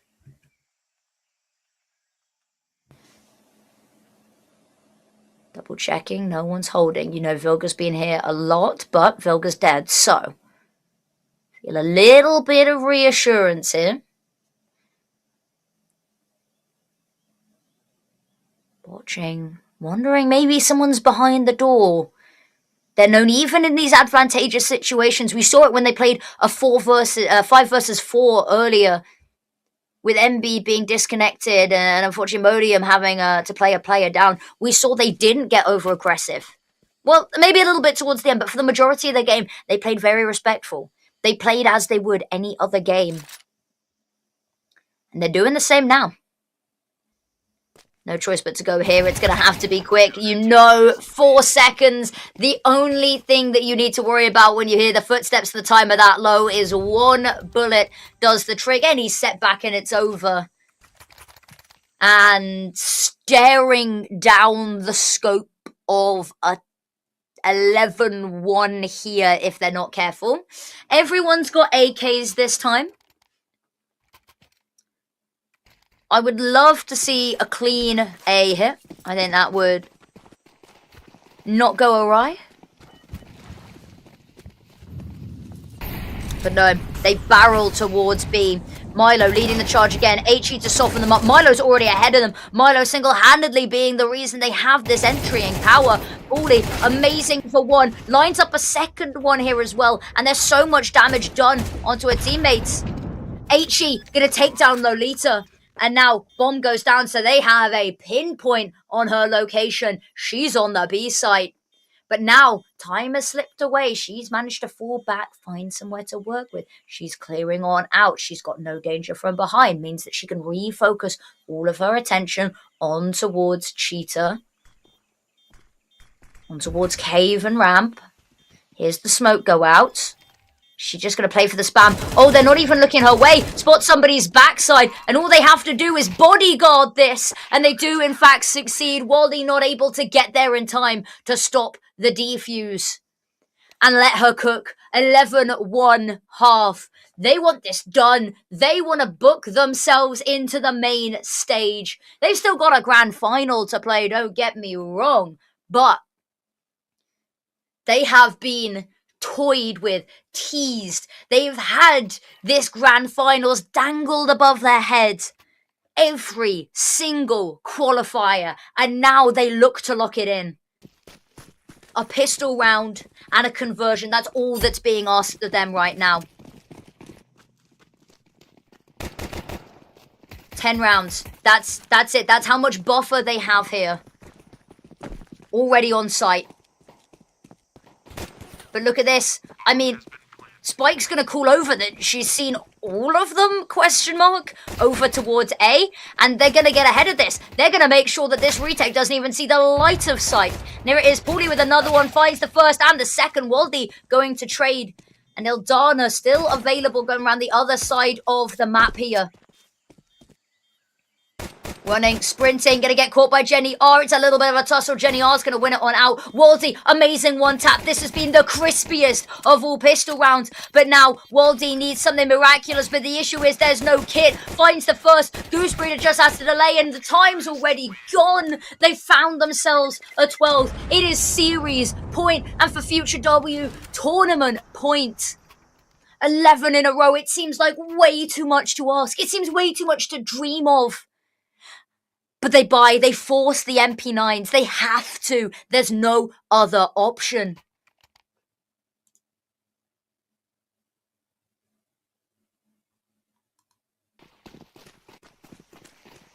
Here we go. The precipice. Balancing on a knife's edge.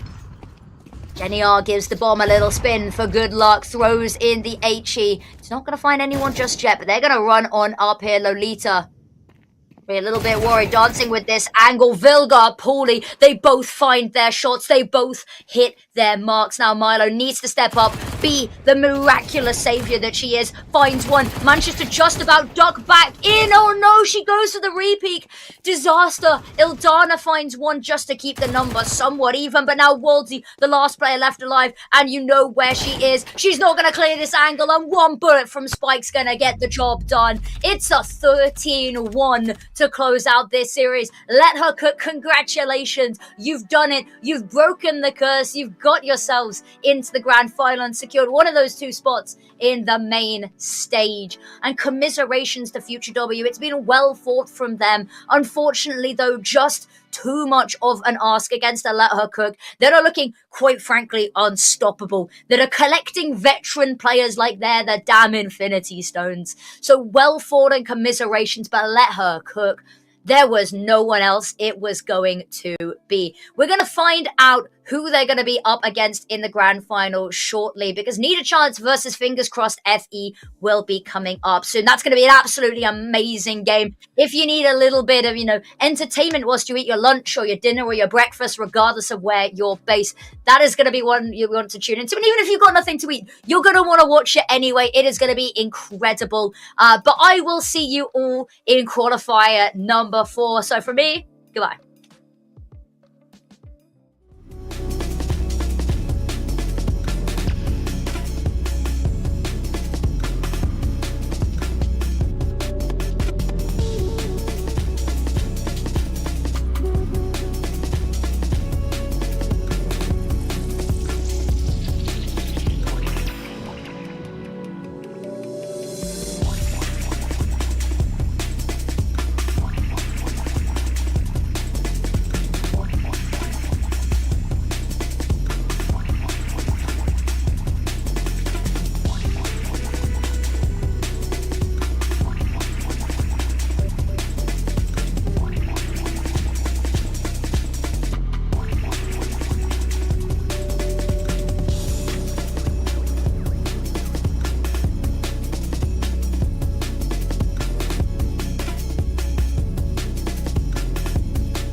I need to apologize. I lied to you all. I didn't think I was going to be here, but I am back for one more game. I didn't purposefully deceive you, I promise. But apologies nonetheless, I'm back and you're stuck with me for one more series. We have got a semi-final coming up, and then the grand final somebody else is going to take. I don't want to promise you that one just in case, but it should be. But you're back with me for one more. I wrapped up the first semi-finals. I needed closure. I needed to see how the second went. I needed to find out who the second finalist was going to be. So I begged them to let me back, and here we are. We have got a wonderful game of Need a Chance versus Fingers Crossed FE. Now, if you haven't been following the previous qualifiers, Need a Chance being here, it is being progress. Qualifier number 1, they got knocked out in their first round of games versus, if I remember correctly, a team called Don't Worry. Then they managed to progress past the first round on their second tournament run. And then they lost to Hindsight 2-1. Hindsight, who ended up winning the whole thing, mind you. And then that was in the quarterfinals. Now they're in the semifinals and a chance to right the wrongs of history and put themselves in that grand final. Fingers crossed, FE, though, a team that has been competing also for this, who have also struggled to secure themselves that grand final spot, but a team that when we came into the very first JB Pro League female qualifier, number 1, all the way back then, which was 2 weeks ago, but that was a while ago in esports terms, right? We were like, this is a surefire team. This is a surefire team. It's the core of Overpeak plus D7 and Zia, who are amazing pickups. The Overpeak core was amazing, don't get me wrong, absolutely incredible. In my opinion, top 4 team of last year in Europe. But this team is looking really strong with these pickups. Now, how the series is going to go, I don't know. And I haven't spoiled myself with the veto here as well. So I'm going in just as blind as you guys are, unless the vetoes are already up on the challenge mode, in which case, shh, don't spoil me. But let's have a look at the veto and see what 3 maps we are looking at today. Up first, we have got some Mirage. Good map for both of these teams, realistically. Then Dust 2. We're going from one puggy, dusty map to another. Then, if we need it, Ancient. Now, I am excited for this because anybody that knows me, anyone that's been around the women's scene for a while, will also be able to cooperate.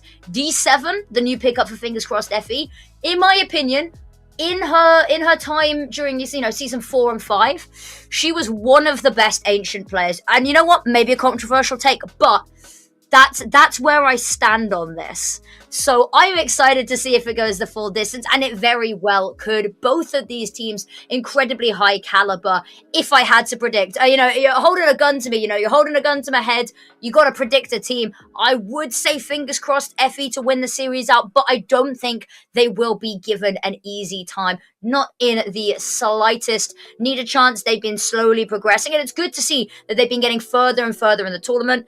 Albeit, this would be very sad to see them lose here if Fingers Crossed FE win the whole tournament, because then that would have been twice that they lost in the tournament to the overall winner, which, it's a little bit of a consolation prize, but not as cool as the prize of actually being, in the main stage. What else is there to talk about? We should be going into the server very soon, and I think Mirage is a good place to kick us off here. These teams finished their games incredibly early today, so they've had a lot of time to relax. Hell, they might have even been watching the games before, and when I say that, I know that they have. I know that they were watching. Well, some of them were, and we will see maybe later on if all of that prep, all of that watching has amounted to anything, when inevitably one of these teams faces up against Let Her Cook later. Now we head into match. Pistol round. Around the corner.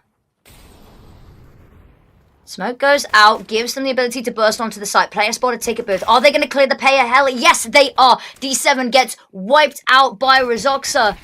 Zia being run on down. The body goes flying into the air. Tumbles away as Vispel and Zia put their marks on this map. They bring it close. Now, it's a 2 versus 1. I'll go around the corner. A little bit of a look. Tapping away frantically, finds the first, running out of bullets, and round the corner Margot goes. It's absolutely beautiful.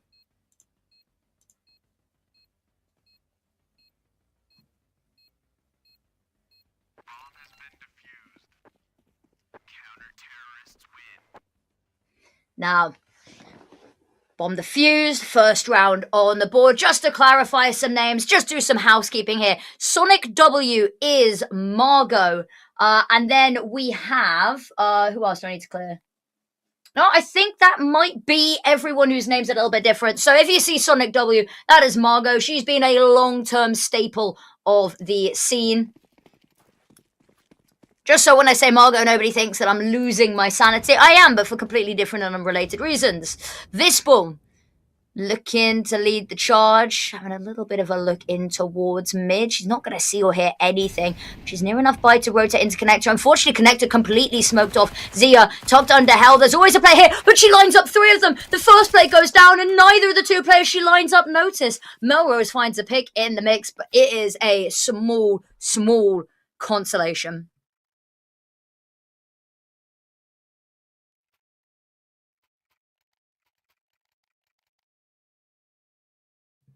Round number 3. We've got AWPs out on both sides here. Vispal, the AWPer for fingers crossed FE. Now, Slabo Silnava, I don't think I recognize the name of.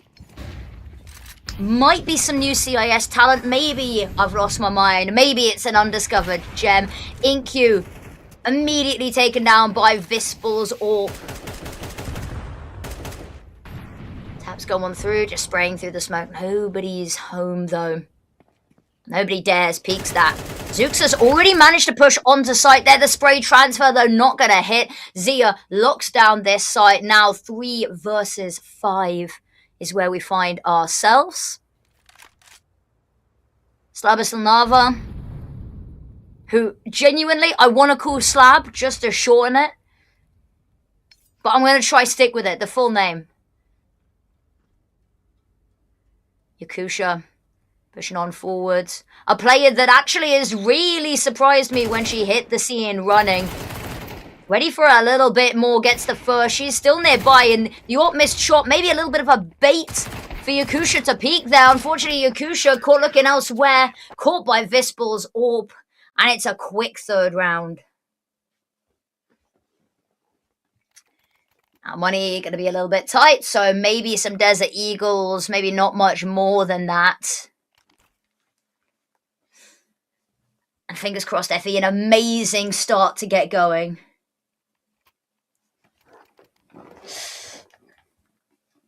Now,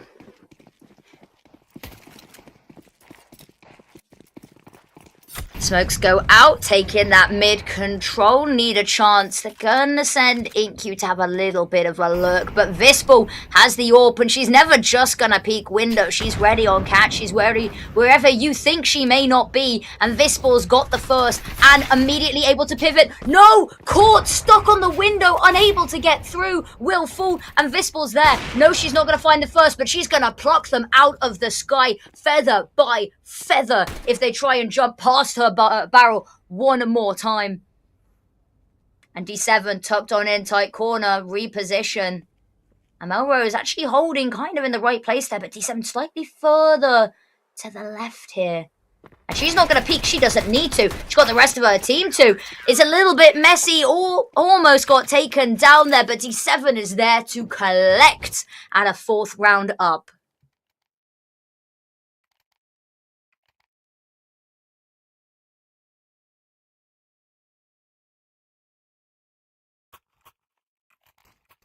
Now, warp back out for Slaba Silnava.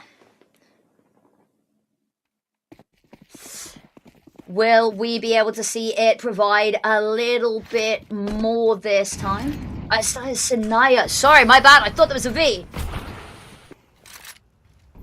New player onto the scene, and I'm excited. I'm excited. This AWP could be it. This could be the moment that I become a believer instantly. Right here, right now. Zia getting very aggressive. She loves to push this Palace position. If she's not in Palace, she's on heaven. If she's not in heaven, she's under heaven. And regardless of where she is, she's your worst nightmare. Well, the AWP's going to put a nightmare stop to that, actually. Pretty quick, but now they've revealed their hand. They've shown the location. D7 finds one onto InQ, and everything starts to fall apart a little bit. They managed to get onto site. They've got a lot of utility for this post plant, but a little bit of a deficit in the player alive department. Zooxa trying to take some space beyond the site, but look at Margot. She's already wrapped round into CT. So yeah, you might be able to plant the bomb. You're not going to be able to get much further than that. Misshot Adelsanava, but she's just going to immediately repeat. Vispal, though, the queen. One of my underrated players. One of my highlight stars of the scene. Yakusha, unfortunately, the spray down from afar not going to work, and it's all on Razuksa. Spots one player, the trigger discipline, hoping more will show their hand. They don't, and D7 is behind you, and we have a 5th round already. Second proper buy, dismantled.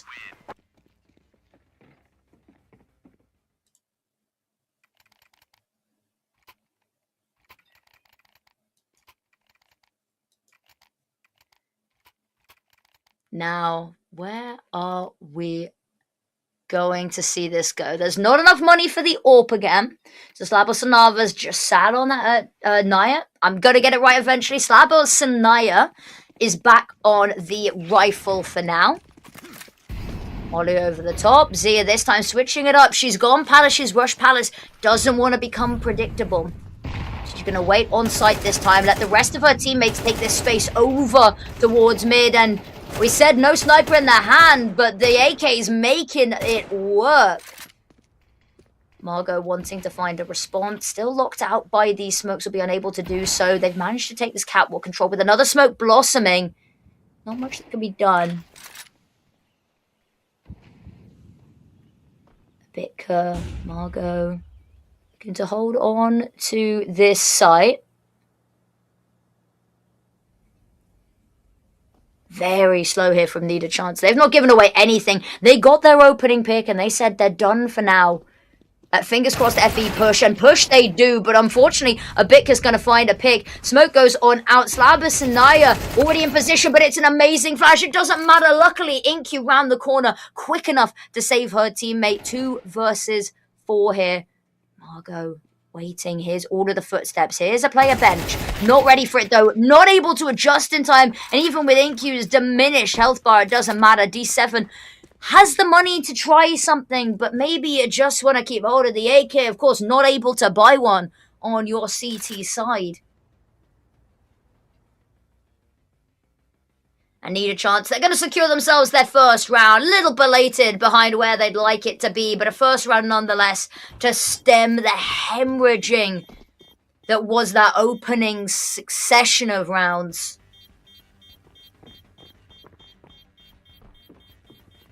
D7 in no immediate danger. Just going to sit there, just going to relax. Terrorists win.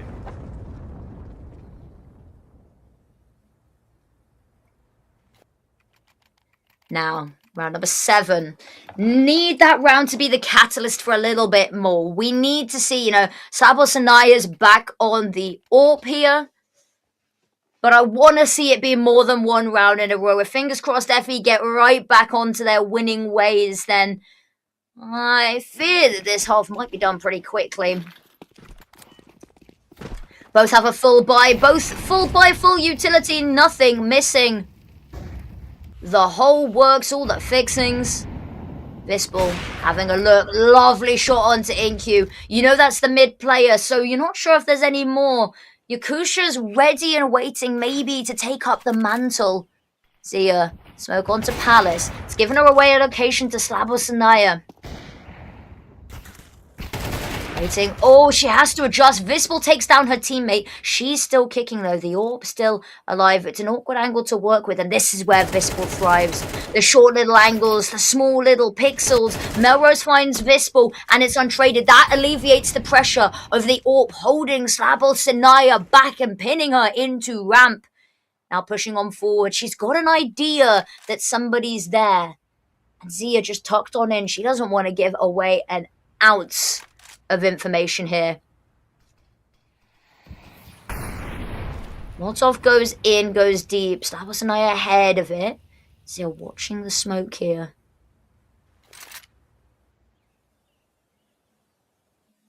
Not spotted anything. Checking connector, not seen anything either. Slavos and Naya Oh, she's got an idea. There's the shot onto Zia and immediately scopes in on Abitka. Alas, not in time to save herself, not in time to find the pick. And only 20 seconds here. Yes, Bomb is on back. But she needs to get this kill on Abitka to give her the breathing room to plant. Yakusha does so, in fact, but unfortunately caught in the murder hole. They don't call it suicide for nothing. It is certain death if you get caught there. And D7 is the harbinger. We said, can't be a one and done. Need more from Need a Chance. And that is not what we saw just yet. But they did enough to make sure that there's weapons in hands. They've got max loss bonus, so the economy is going to be flowing a little bit.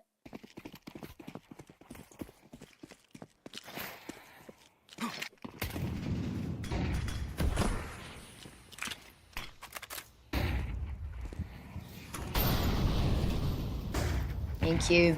Flashed, mollied, still hiding behind the boxes though. Another Molotov goes in and that one will not allow for her to stay hidden for much longer. She's forced out the right hand side. They were hoping she'd go left. Inkyu with a second immaculate snappy kill. Gives them a 2-player advantage. And it's been these individuals stepping up for the multi-kills that have been the reason that they've been able to get into any positions to win rounds. The one round they got was off the back of this opening duel going their way, not once but twice. And actually, Tia and D7, when you're at a numbers disadvantage, the best bet sometimes is to push for the information, hunt for the fight, just to try and level the playing field.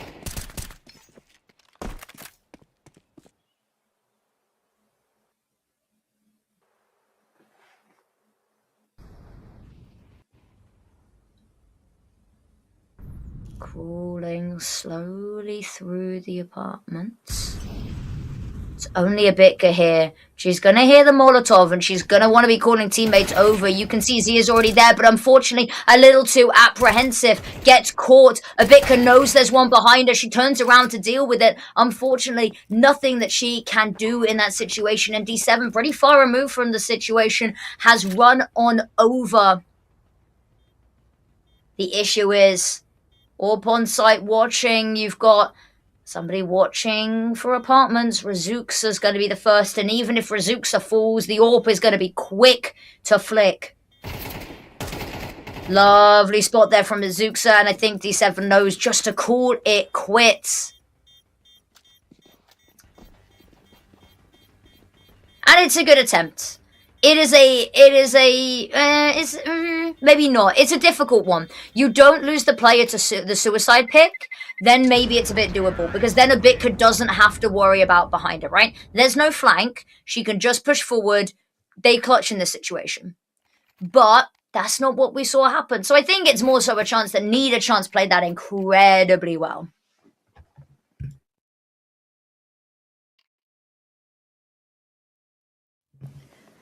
Round number 9.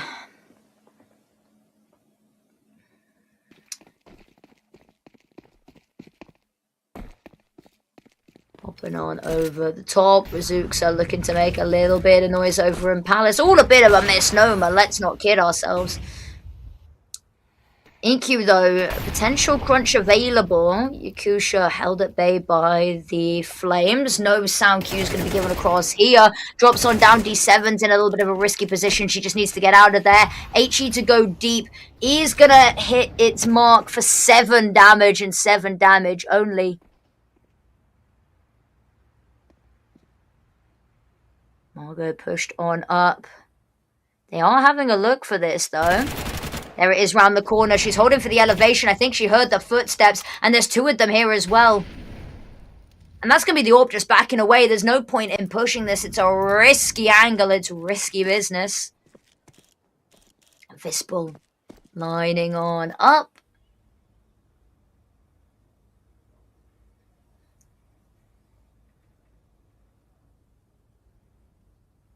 Melrose having a little bit of a poke and a prod, knows that somebody was in apartments. Can hear the jump spot of D7 here. The real question is that going to distract from Abitka tucked on in there? Unfortunately, the Molotov forces her, runs her forward into the fight. She's still good for 1, I look at that, one after the next, T7, Margot and Vispel all feed on in.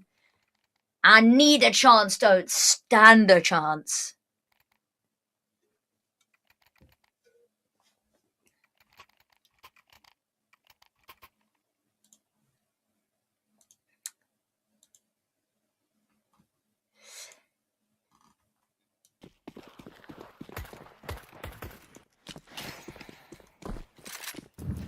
Now, let's get heading. Vispel straight away onto Catwalk, ready, waiting, knowing that Yakusha or Inkyu is there, always there. The Bitka hears all of this. She's just going to try catch them as they filter on out. She's good for one. The flash is good, but she still finds another there. Vispel's got one. It all comes toppling. Inkyu finds one in mid, but it is short-lived. And this is a dominant showing from Fingers Crossed Effie. Yes, it's their map pick. It's not even their map pick, sorry. This is Need a Chance's map pick. And that's a little bit unfortunate.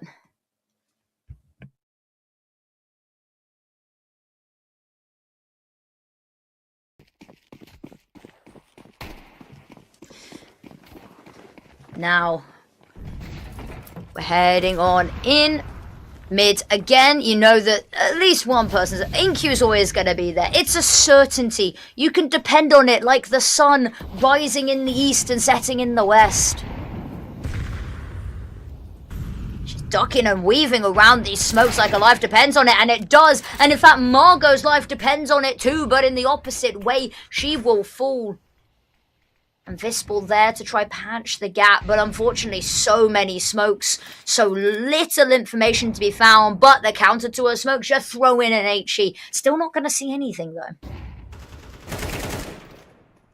Inkyu finds one already behind enemy lines, and suddenly this map control is all over the place. Everyone could be flanking.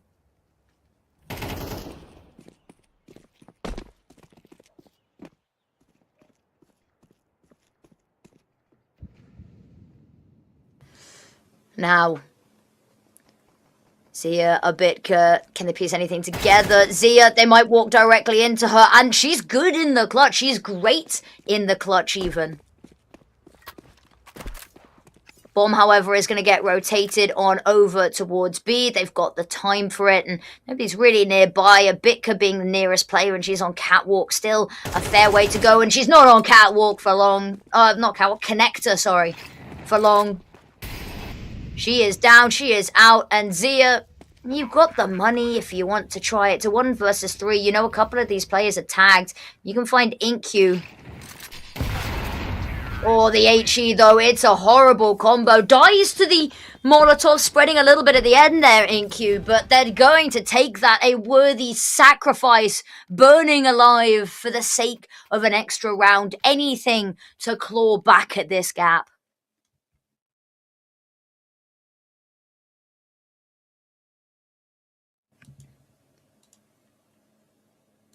Now, round 12, last round of the half.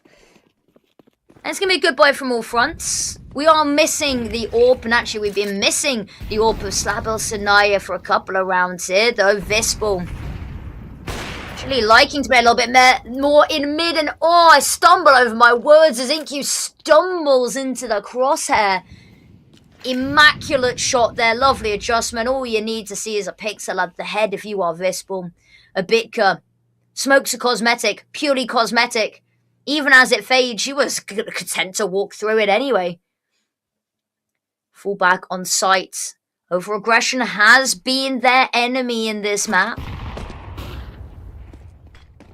Smoke over the top. Zia dancing with the angle. Knows that nobody was there. Has got a couple of seconds of reprise. Smoke comes out from her teammate. Flash goes over the top. She's just going to sit in it. They're going to blow it open with the HE. She lines up 1.5. It's a lot of damage onto the rest of the team. D7 pops on out for 1. Good for the second. Here's the third up top. Margot steals it away.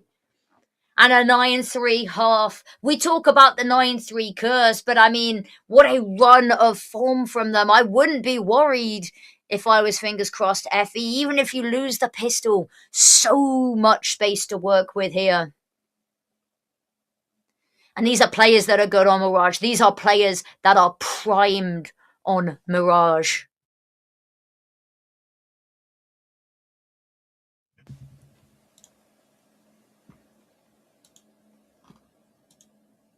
In fact, I'm pretty sure Mirage was one of their best maps, if I'm not mistaken. It was. 50% win rate, albeit not over the most number of maps. Actually, it was I think it was one of the most played maps, equally most played maps.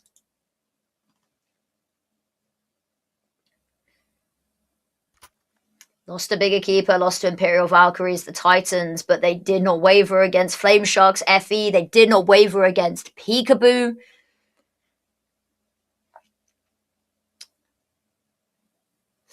Not got an amazing T-side win rate though, and albeit this I'm looking at the overpeak stats, which is a slightly different team. Not really. It's minus 2 players, plus 2 players. It's nothing dramatic. It's not a whole core change, but they were only winning about a quarter of their T-side rounds.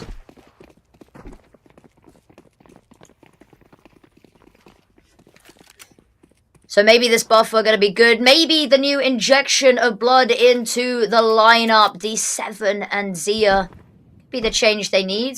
Zia, an incredibly good T-side player. Snabble Sanaya, jump spotting, so much responsibility. Oh, hasn't spotted anything just yet. They've just ducked under her vision the whole time, not seen a thing. That's going to be a little bit of an issue because that's maybe a little bit of misinformation. She's not even going to have time to pass it on. She is gone. Melrose turns her attention back towards the site. She just has to fall back, knowing the likelihood of her getting pushed is incredibly high here. Kusha. Oh, Visible's going to get caught. 1 bullet's all that is needed. InQ. Footsteps are going to be heard. Zia still up on the box here. Dodges the first flash. Falls off triple. Abitka trying long range to provide some aerial support. But no, it's really going to fall down onto Zia on this fight. She has teammates nearby as backup. But she wants it done herself. 3 kills closing out the round. And that is a 10th. The pistol secured. Double digits secured. And a leg up into the half. CT side, it's a difficult economy to get started if you lose that pistol.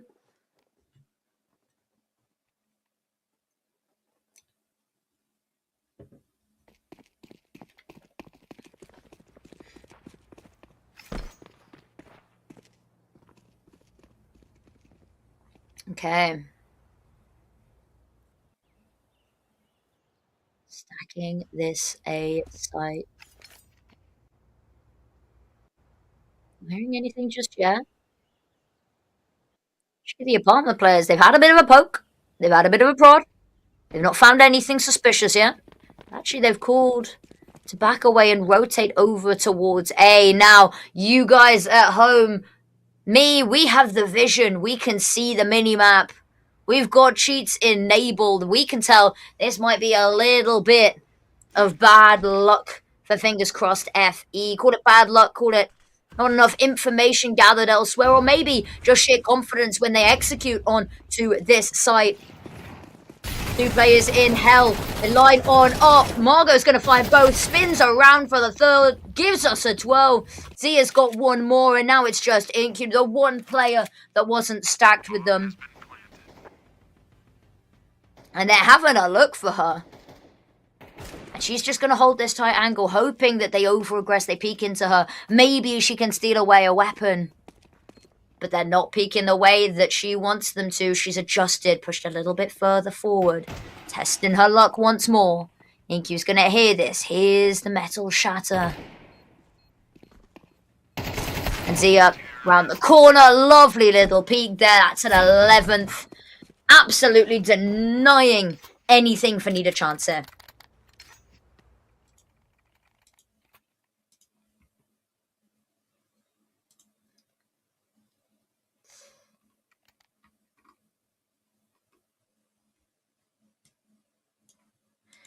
Now, round 15.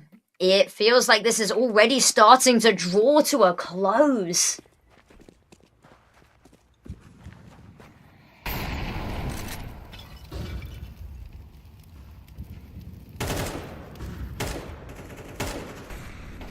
Here, tapping away. InQ, oh, eats the full force of that nade.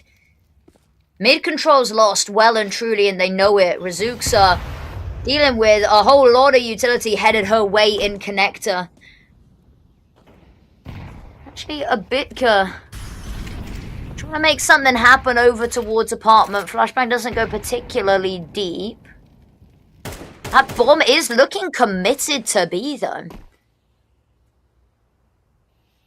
Not found much yet. Trying to hop into the window in mid. InQ's nearby, watching for this, but unfortunately the smoke has covered their footsteps completely.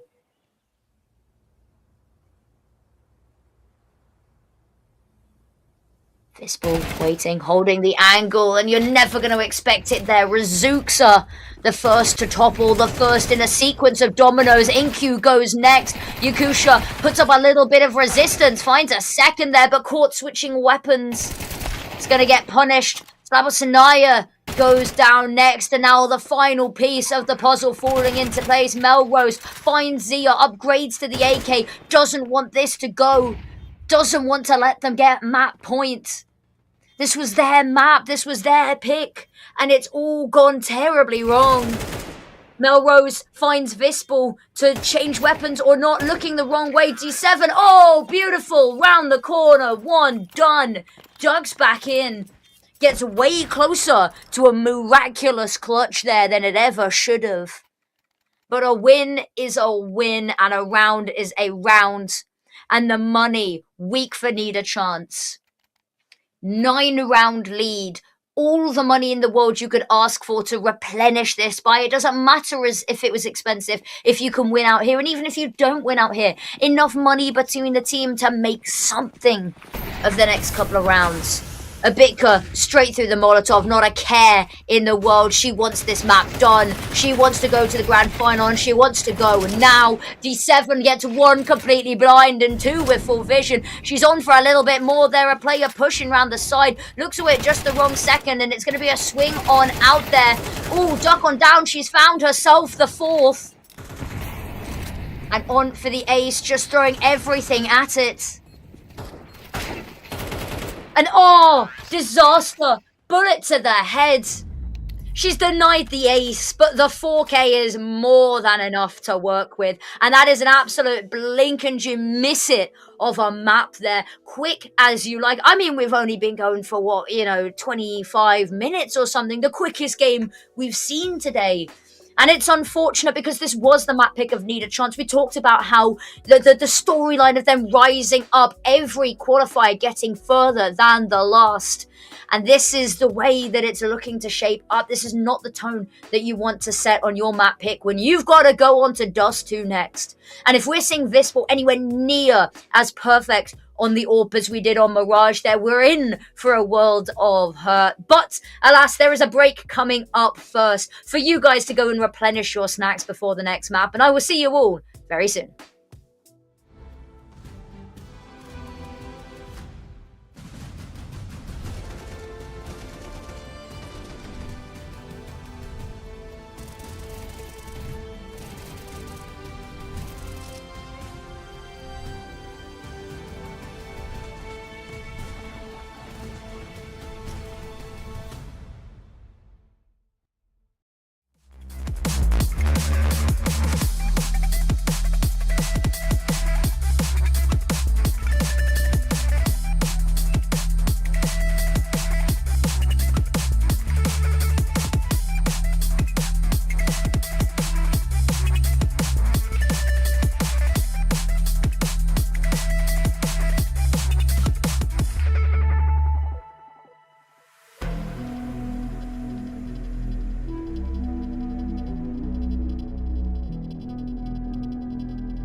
Welcome back, wonderful people. Map number 1, it breezed by us, but we have a second map waiting and potentially a third. But my worry is, and I'll share it with you now, that first map was Need a Chance map pick, and they weren't able to put up much of a fight. Now, how much of that is in part to Need a Chance, and how much of that is in part to the overwhelming force shown by Fingers Crossed FE will be, we'll probably find out going into this next map.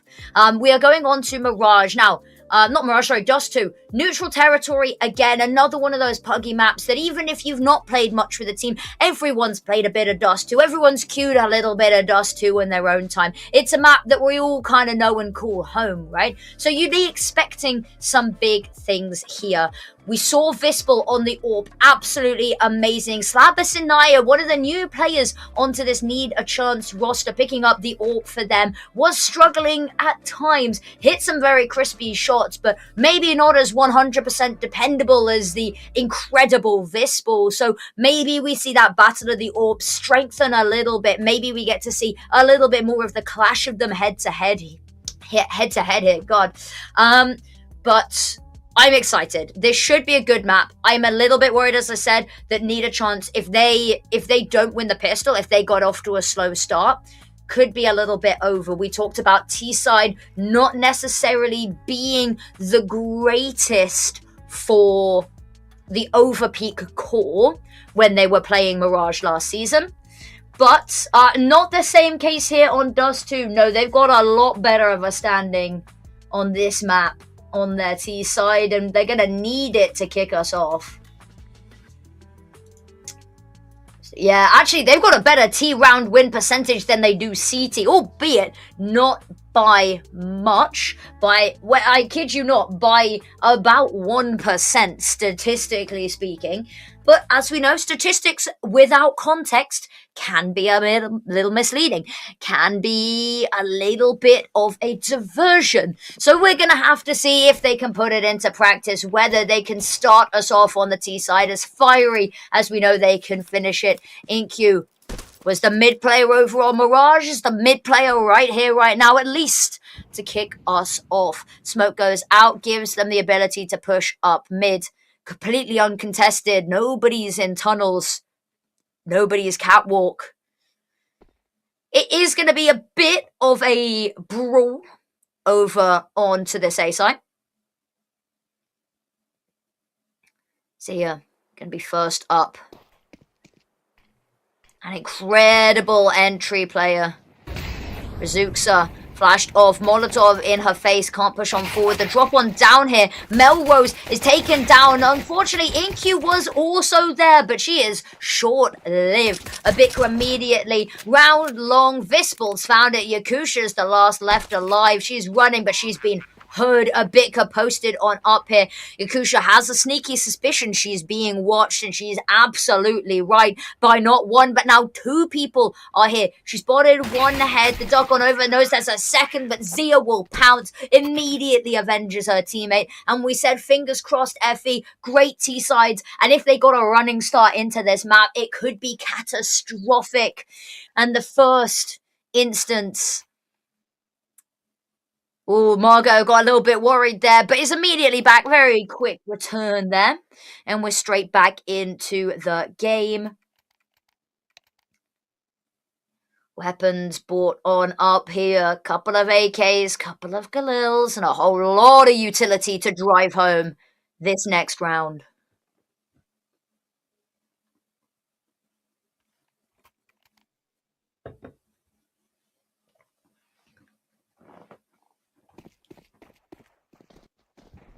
Oh, that's a bit of a missed smoke. They're a cosmetic smoke, you know?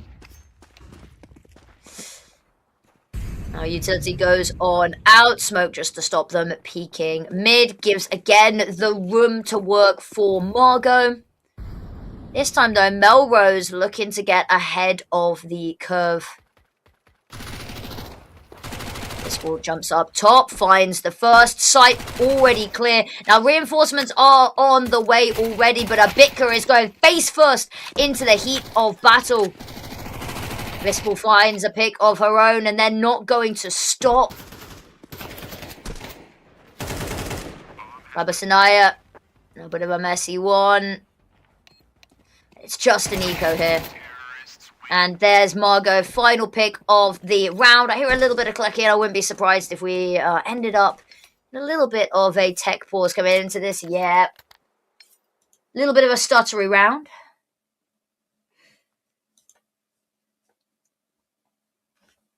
But good stuff from Fingers Crossed FE to hold on through the chaos. It's going to be the first proper gun round for Need a Chance. They're going to be able to buy up A4s on everyone. Well, I say on everyone. Melrose is going to have a FAMAS. But that's okay. Take pause now. Oh, it's been a day of them. I want to shout out the real MVPs, those who sat with us through the tech pause earlier. I'm assuming might be switching server if it was a server-wide issue. Not 100% sure yet, but I'll update you when I know a little bit more. Now, should we take a look at... We talked a lot about Need a Chance's run through the qualifiers. Let's take a look at Fingers Crossed FE. Fingers Crossed FE, first qualifier, they fell in the semi-finals to Bigger Keeper. Fell in the first qualifier to none other than Bigger Keeper. Honestly, who can blame them? The second qualifier, they fell to a team called Don't Worry. Now, Don't Worry, a team of quite experienced players, Liza, Chloe, Mana Shine, a very, very veteran team. But I'll be honest with you, not a team that I expect them to lose to. So they've had not the easiest road through some of these. The second qualifier, I really think, should have been their opportunity to grasp this. But it looks like they're taking the third with open hands, open arms. So that's been our two teams' journey through. Now, I would love to see both of these teams in the final, but we can only pick one. And they will be going up against none other than Let Her Cook. So that's going to be, as we said, spicy matchup. That will be coming later on after this series finishes. We are probably getting I think we're getting a new server just to make sure that everyone has, smooth gameplay, low ping, all the things that you enjoy in a server, So huge shout out to the League Ops team behind the scenes who have been beyond quick with this one. Huge props to them. So we're getting that sorted, and then all the players will be in. And this time, hopefully, it'll be quick. Now, those of you that have been on broadcast before, you'll know that there's always a little bit of delay about players getting into servers, but that's usually at the start of games. Usually, when we're 2 rounds in, players are very eager to go. They are really eager to get back in, and I think, Fingers Crossed FE, they've just won the first, they've just converted it. They're going into a bonus where they've got decent weaponry. Should be more than happy just to get this rolling instantly. They've, as we said earlier, they've had a bit of a break since their game. I'll be honest, they've had a couple of hours break since their game. So a little bit of opportunity maybe to revise how their earlier series went. And whilst we're here, I can pull that up actually. We could take a look at how their quarterfinals games actually went. Because it's all good talking about, how they're in the semi-finals right now.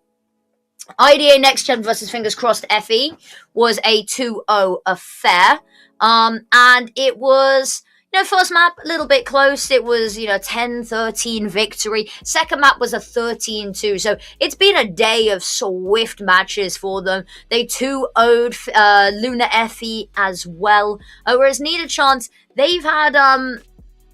they've had a bit of a longer tournament run. All of their games have been 2-0, so this is the first 2-1 for them. They've broken the unfortunately flawless run here, but they beat Valoris 2-0, they beat Team Hanbao Bao 2-0, they beat Mafiosos 2-0. So they've been building up a little bit. But again, it's a very similar situation to what we talked about with Future W, is that they haven't faced a real challenge just yet. And this is going to be that real challenge. Unfortunately, map 1 didn't quite rise to the occasion. That's why we're in map 2. There's a map 3 and it's Nuke. No, it's not Nuke. Sorry, it's Ancient. And I wouldn't mind seeing an Ancient. Wouldn't mind seeing another Ancient. But again, I think if it goes to a third map, I absolutely favor fingers crossed FE. As we said, D7, in my opinion, 2024 D7, one of the best Ancient players in Europe. And I hope that I get to see that again. That would be very cool. But again, I think it just innately favors fingers crossed FE if it goes that third map. We'll see. It's an unfortunate situation to be in because it's either going to go the third map or it's going to be a 2-0. So this is a difficult comeback here for Need a Chance. I'm still holding out hope though. We get a new server, everything's fine, everything's feeling smooth, everything's crispy, we're hitting shots. We saw some really good mechanics, and this is a CIS team as well. CIS teams, they are known for their aim. They are the aim queens. The aim queens, I tell you. So a map like Dust 2, plenty of opportunity to put that into incredibly good use. Yakusha, I sung her praises. Not the standout map from her last map that I was hoping for. But as we said, a chance to right the wrongs of the past. Looks like we're in a new server and ready to go. There you go. The pause timer comes off. The actual timer starts counting down. 15 seconds. I'm not going to give you a reminder as to what happened. You can read it on the scoreboard. You are probably here to have a little bit of a watch of it as well. But what you need to know, this is the bonus round for Fingers Crossed FE.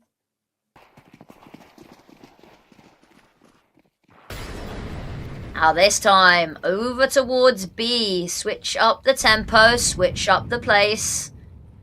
And Yakusha, lovely HE on in. They're running through the fire, and this isn't a Bitka special. A Bitka has no respect for your Molotovs, has no respect for your smokes. She knows that she can peek this, she can get her bearings, and she can win out any duel that she damn well wants. And the fact that it's such an egregious peek and she wins. Now, Sabisanaya has managed to get into a cheeky little angle. It's going to be a difficult push. Spots the first player before the smoke blossoms. Tapping away, there's another player that is, Margot's low. That could have been a bit of a desperate one. They've managed to get up onto connector, but InQ's found 2 headshots. That's what we're looking for. Followed them, chased them. And Zia, now the last player left alive. We talked about a good in a clutch, but a lot to ask on this one. A player's jumped on up there. She's isolated the first fight. Got to be careful for the second. Throws a smoke. Cut them off. Oh, jumps on up. She's not ready for Melrose. And Need a Chance. The bonus round is theirs.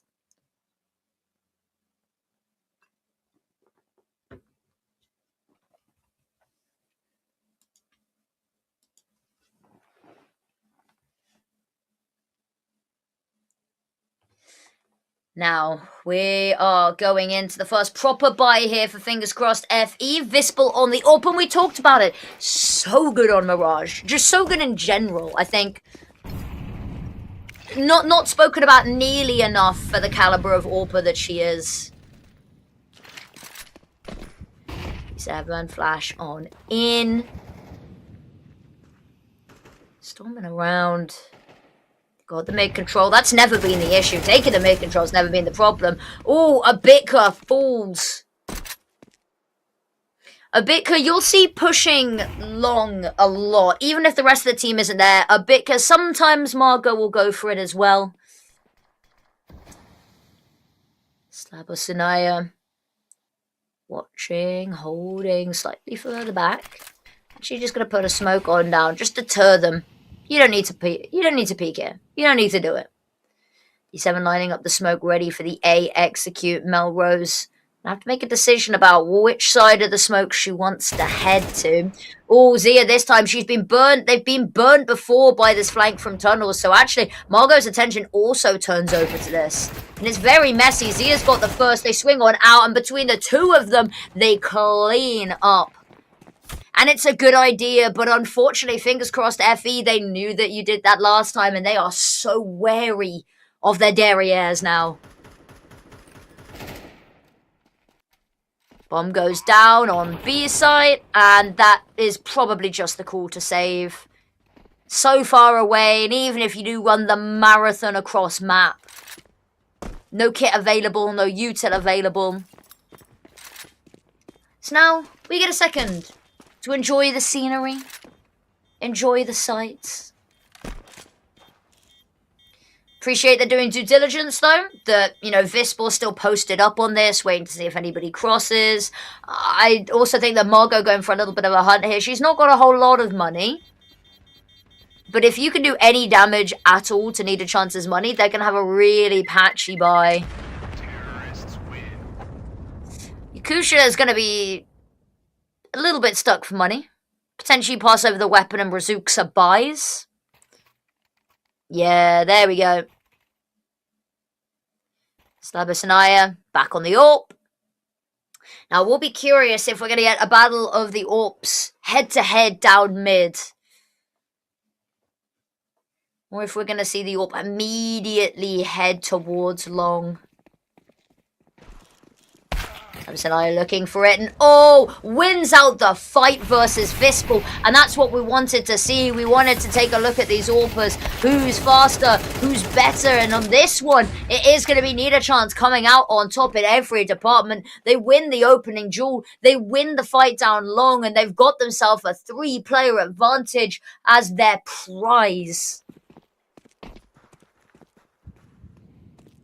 And I don't want to say this might be a really early call to save, but it might be a really early call to save. Just because I don't want to say it doesn't mean that I'm not going to say it how it is. A little bit of a look down mid, but they've got no foothold anywhere on the site. Anywhere on the map, even. Ooh. I think I might have spotted something there. The post did get in the way a little bit.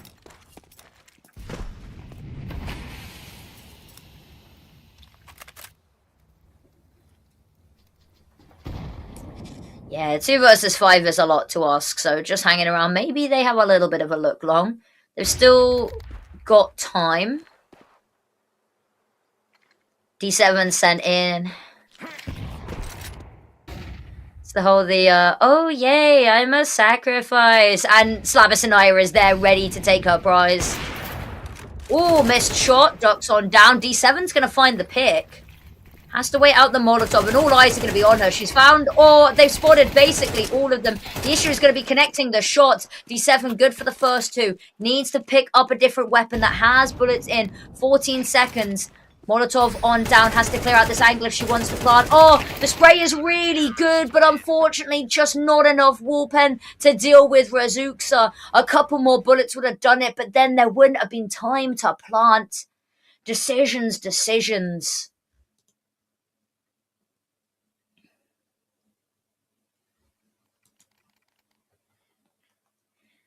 And now making sure that gap is not the early sprint lead that we saw earlier in Mirage.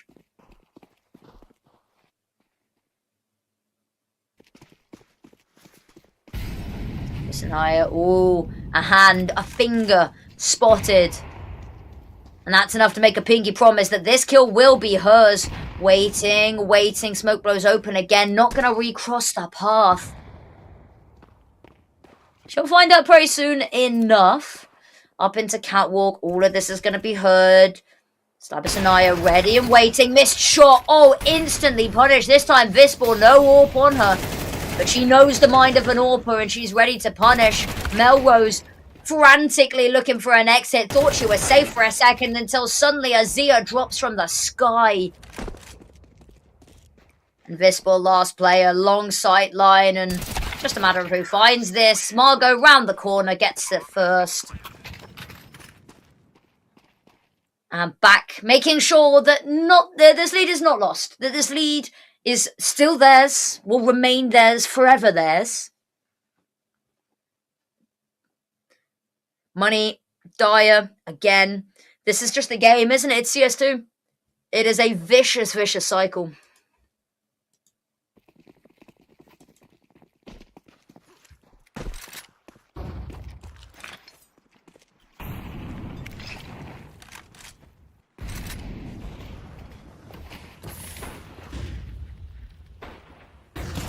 Thank you. Oh, I love the aggression, but the flash from a Bitka.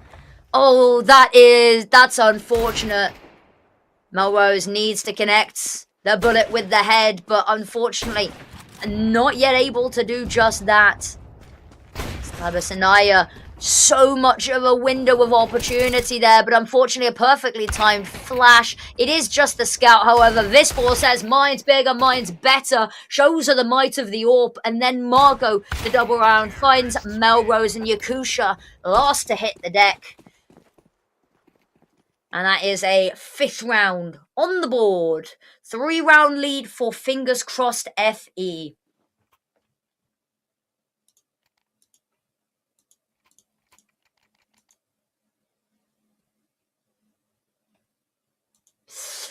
Right. No weapons still.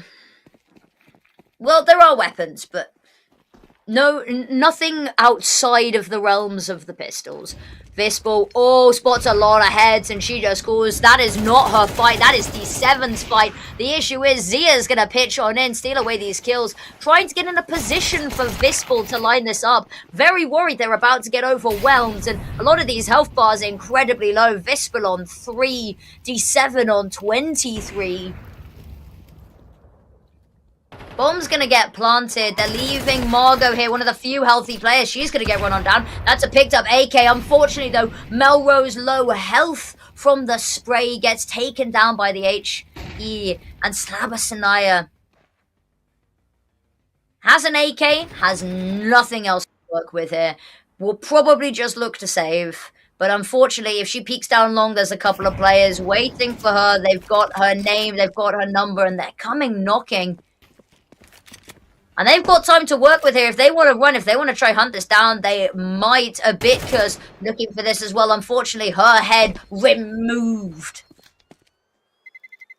And Slabasanaya, she doesn't ask for much in this life. She just wants to keep this AK. They're still trying to take it off of her here, and they will do so in the last second there. And they've got the money to buy. It just would have been nice. And luckily, it doesn't go down after time. That would have been the worst of all worlds. Back out this time. We saw battle at the head-to-head was going Slabasanaya's way.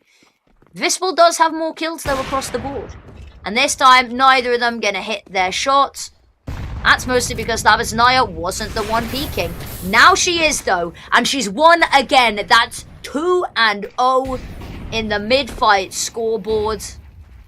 D7 round the corner, gonna spot the gun barrel, burning alive. InQ's got 2 options, death or death. It's just which method of execution you'd prefer. Slabasanaya pulling back, knowing there's a gaping weakness in the map control and in the defense. Trusts her teammate, trusts Yakusha, who's not looking too healthy, mind you. She is walking and hobbling through this round.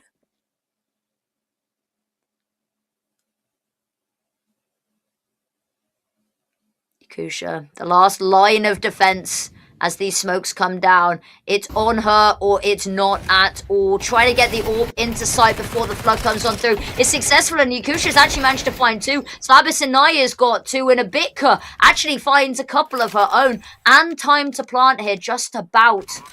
Not much util to work with here, nothing to reinforce these smokes. She's just going to have to play behind these boxes, duck, weave, and dive.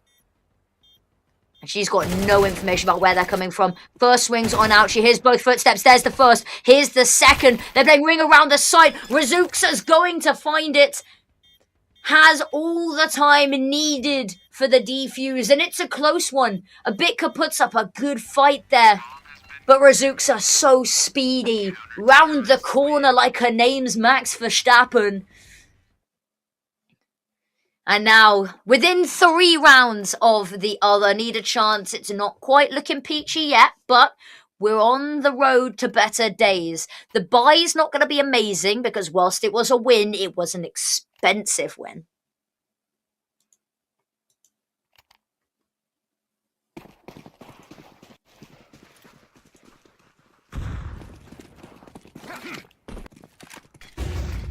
Alright, Slavisnaya missed shot's going to give away where the AWP is. They are running down long, able, just about to tuck in before any death comes their way. Now, they are going to leave a Bitka here, but the rest of the team is going to... Oh, actually, nope, they're going to... Are they going to leave a Bitka here? I think they might. The rest of the team's headed B, though. That's where we were going. That's where they're going more specifically.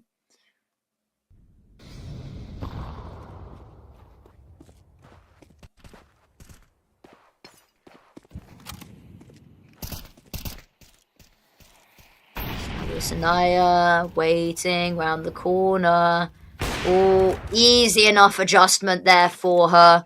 Yakusha waiting to throw the util. Unfortunately, everyone's already ahead. The flashes are good, but the issue is the blind fire doesn't matter. You can have all the best flashes in the world, but against a avalanche of bullets. Oh, Vispel ducking up, manages to jump on top of the boxes, but it just makes her even more visible to the world.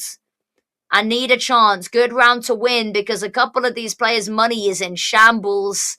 And if they can win another round here, the loss bonus is going to be racking up, but there's no spare change.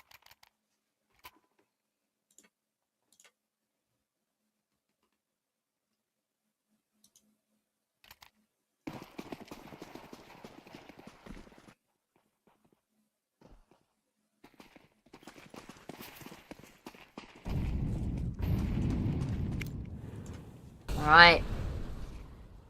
Through tunnels, slowly creeping. Inkyu's the one that's been tasked with mid. I mean, Inkyu was the queen of mid last map as well. Why not continue the trend? She was almighty. Going to need another almighty performance here because whilst she does technically have the better weapon than a lot of these players, there are a lot more of these players. Slavisnaya gets the first. Oh, distracted Vispel falls as well. It's a bloodbath. Abitka, it's a cheeky one, Deke, but that's about it. Bomb's going to get picked on up, but they are going to chase her. They are going to hunt her down. You know that she's in tunnels. You know there's only one place she's going, and it's going to be the B site.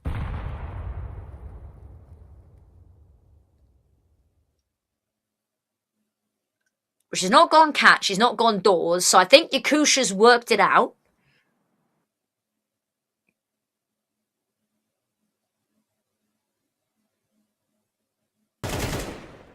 Abitka, there we go. If they didn't know now, if they didn't know before, they certainly do now. Good to even find one there. In the words of Pitbull, they're bringing it, they're bringing it, they're bringing it back. And they're bringing it back to within 1 round, actually. This is a lot better of a finish to the half there. You know, the first sort of 7-8 rounds would have led us to believe. One more and close it out 6-6. Not bad. Especially because fingers crossed FE technically slightly better on their T side. That was, of course, back when they were just over peak. Oh, Slavisnaya with one Zia. Speed unparalleled. Running it down. I mean, if you're Inkyu, you're probably scared for your life. There's no fear here. Zia just doesn't know any anxiety. Mori over the top's gonna force the construction player on out. Yakusha's been spotted. Now 2 versus 3. They are distinctly at a disadvantage here. Are they gonna flash over the top and send in a Bitka with a Tech 9?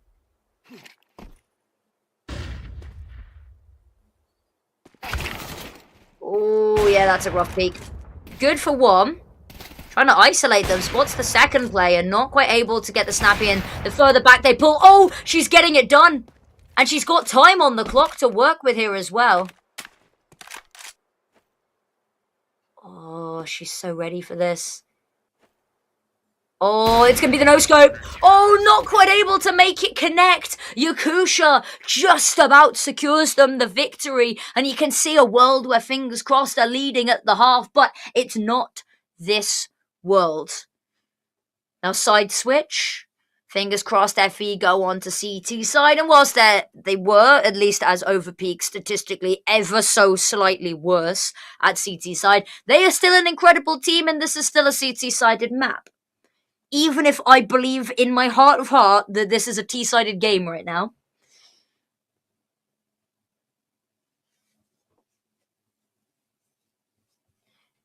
Taking a second.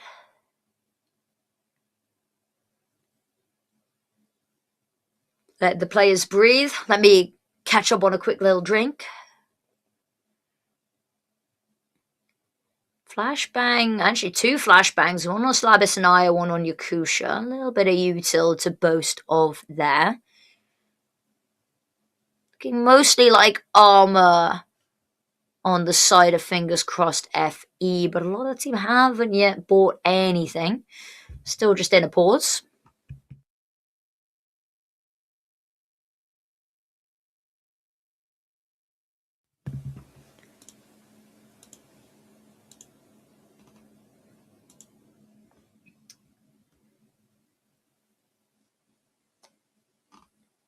Now, this is a map that we expect big things of OPeak from. They had some good results on this map. They had some dominant results. They beat Imperial Valkyries 13-6. And say what you will about the state of Imperial Valkyries over the past year, still an incredibly good team, still one of the best FE teams in not only Europe, but just the world, and the most legacy that you can't really count them out. And this was, of course, back before Anna took a step back from the lineup.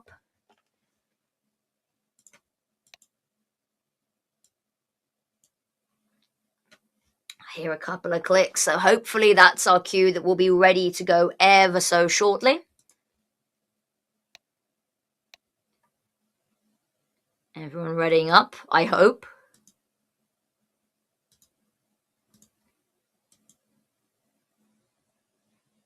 Yeah, and we should be going back any second. 3, 2, 1.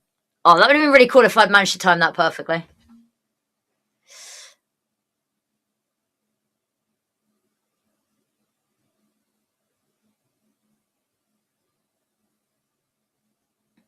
Nice little flyover there. Not exactly the most aesthetic map, is it? You know what? I might get threats for me talking bad about Dust 2, but I'll say it's not exactly winning, you know, a beauty pageant CS map of the year, right? It's not exactly, you know, Miss CS map universe, which I think has to go to Ancient, you know. Reworked Ancient, it's luscious, it's lovely. But we're back, and it doesn't matter how pretty the map is, because we got some pretty good rounds coming on up, and a pretty sick pistol heading our way. And it looks just all out B. Rush B, no stop.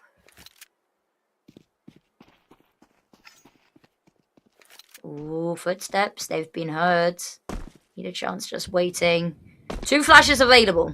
First flash, dodged by D7. Second flash, oh, they're not even clearing Zia. They don't clear her at all. She gets 3. Vispal manages to find one of her own as well. D7 hunting this one down. They know that Yakusha, when left unchecked, can run amok of them. But no, this time it's sorted. And it's off the back of, you know, neither of those flashbangs hitting where they needed to. And that's not on them. There's only so many places you can flash with them. Some ratty angles that they should be more than safe from and in cover. But the fact that they don't check Zia, that one, bitter pill to swallow.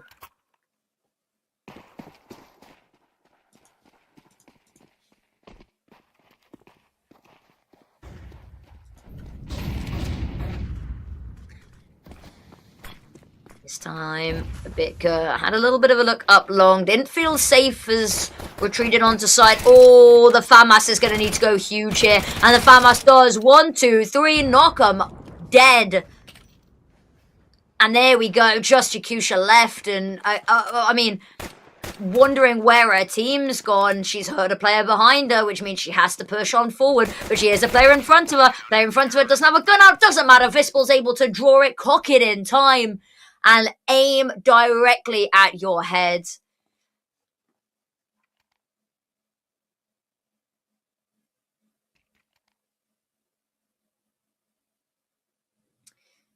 Round 15. Now, by this point last map, we were already kind of on serious points. So we're getting into uncharted territory this series.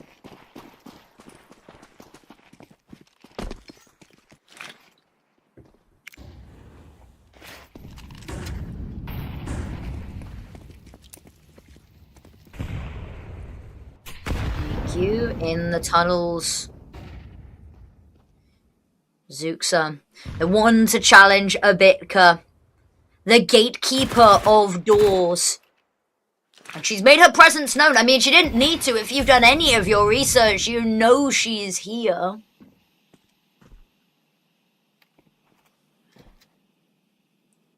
You can hear Zuxa.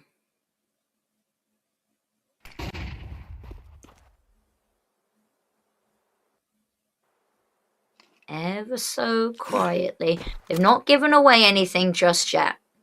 Limited damage, no kills.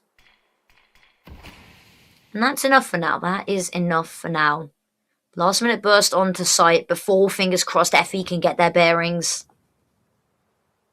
It's all going to hinge, though, on this, I was going to say a seeming single flashbang. HE goes over, it's going to soften them up nicely. Molotov as well. Molly to force out the Goose player. Vispel burning alive. Not quite got enough cover from the flashbang to find anywhere safe to hide, but enough that she finds a pick on her way out. And there we go, just tapping away. 1 versus 2, though. Razuxa, they know where she was. She took down your long player. Must be long and long no longer. 9-6 is where we're currently sat. Again, money in a weird spot. Not enough to comfortably full buy with the rifle, so just the Tech 9s getting themselves online. But the issue with that is you concede much more. Fingers crossed, Effie, that's double digits. And 10, scary number. It's pretty close to 13. Unlucky for some, incredibly lucky for fingers crossed Effie right now, though.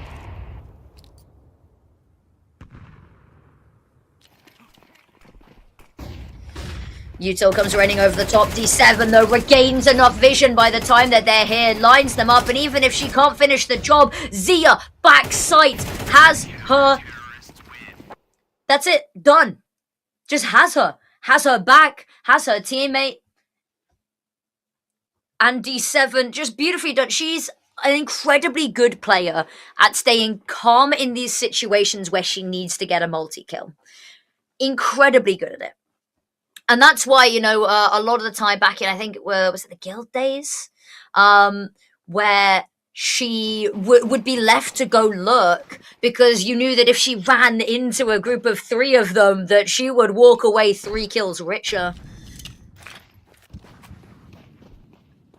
Bitka tried something different this time. She's going long, but she's not going long through doors. She's going long through mid and catching them all off guard. She's got Margot with her. They've wrapped the player down in tunnels. The issue is Slabasanaya's got 1. The other issue is that she's only got 1. Now Yakusha, last left alive again.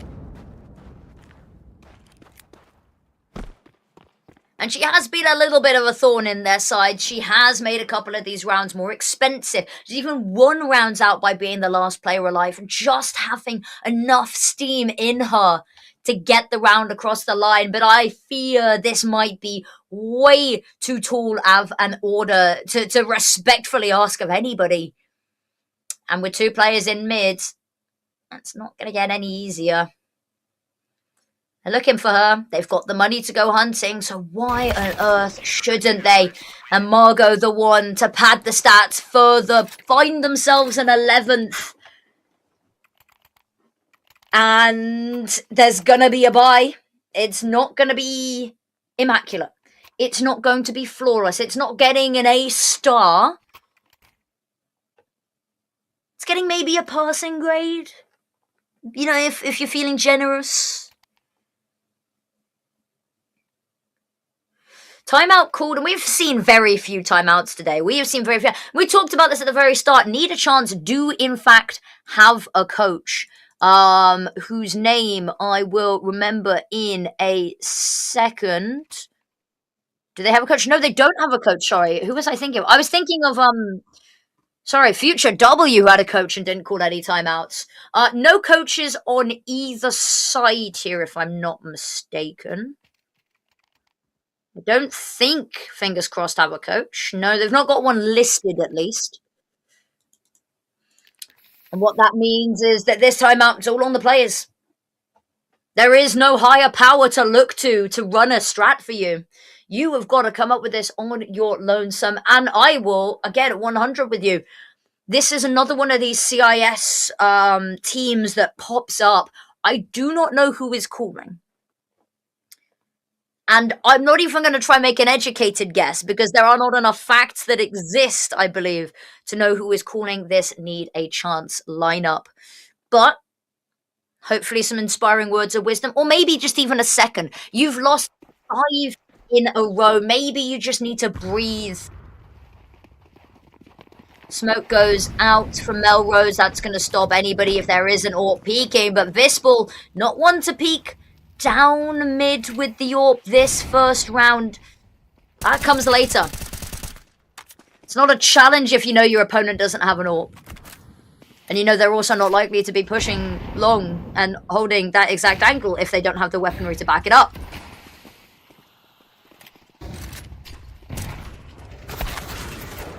Sonic, Margot with 2. And is hungry for more. Zia, again, hasn't been cleared. She's sat in this corner time after time. You should be looking. And for anybody that knows they're playing against Fingers Crossed FE, if there are any Let Her Cook players watching this right now, I'm going to give you a word of advice. If you end up on Dust 2 and you are running onto the B site, just please, for my sake, look left, because she's there. She's always there. She's in the back of your mind, in the corner of your vision every single time. And now, a tech pause when our suspense is at its peak here, at its crescendo. 12-6. This is finals point.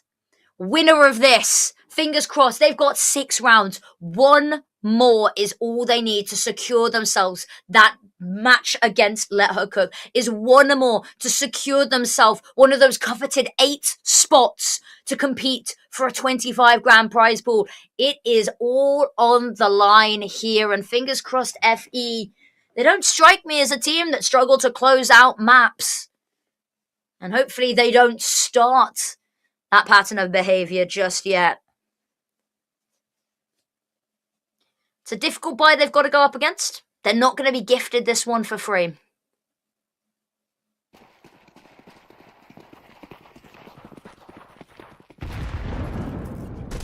Here we go.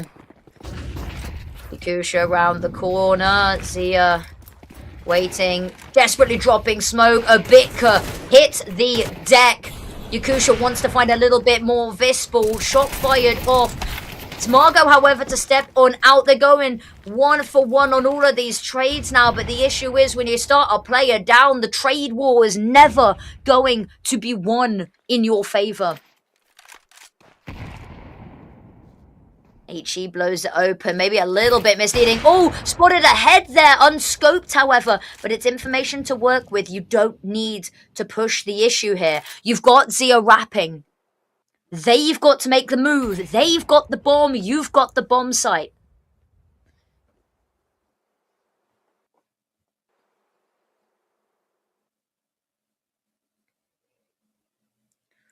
And Zia, patient. She doesn't need to overextend. She doesn't need to test her luck. They know now that they are trapped here. Lovely shot from Vispel opens us up. That was the player that was hiding down in the pit. Smoke comes over the top.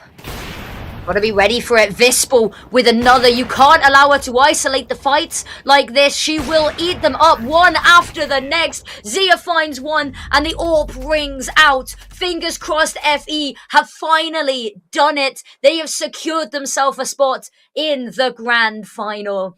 Huge congratulations and commiserations to Need a Chance. But as we said, they've pushed the boat out a little bit further and a little bit further and a little bit further. Next time, they lost in second round. Then they lost in quarterfinals. Now they've lost in semifinals, which means next time it's theirs to win. But huge congratulations to Fingers Crossed FE. You will be going up against Let Her Cook in the grand final very shortly. But I promise you this time, that is enough from me. Thank you so much, everybody. The support today has been amazing. I've seen the viewership has been absolutely off the charts. So thank you, everyone who has been here to support the women's scene. Hopefully you have enjoyed the matches as much as the rest of us have, because they have been spicy, they have been fiery, and I am looking forward to the final qualifier. So for me, it actually is goodbye this time, but enjoy the finals. It'll be up soon, and I promise you, you won't want to miss it.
Terrorists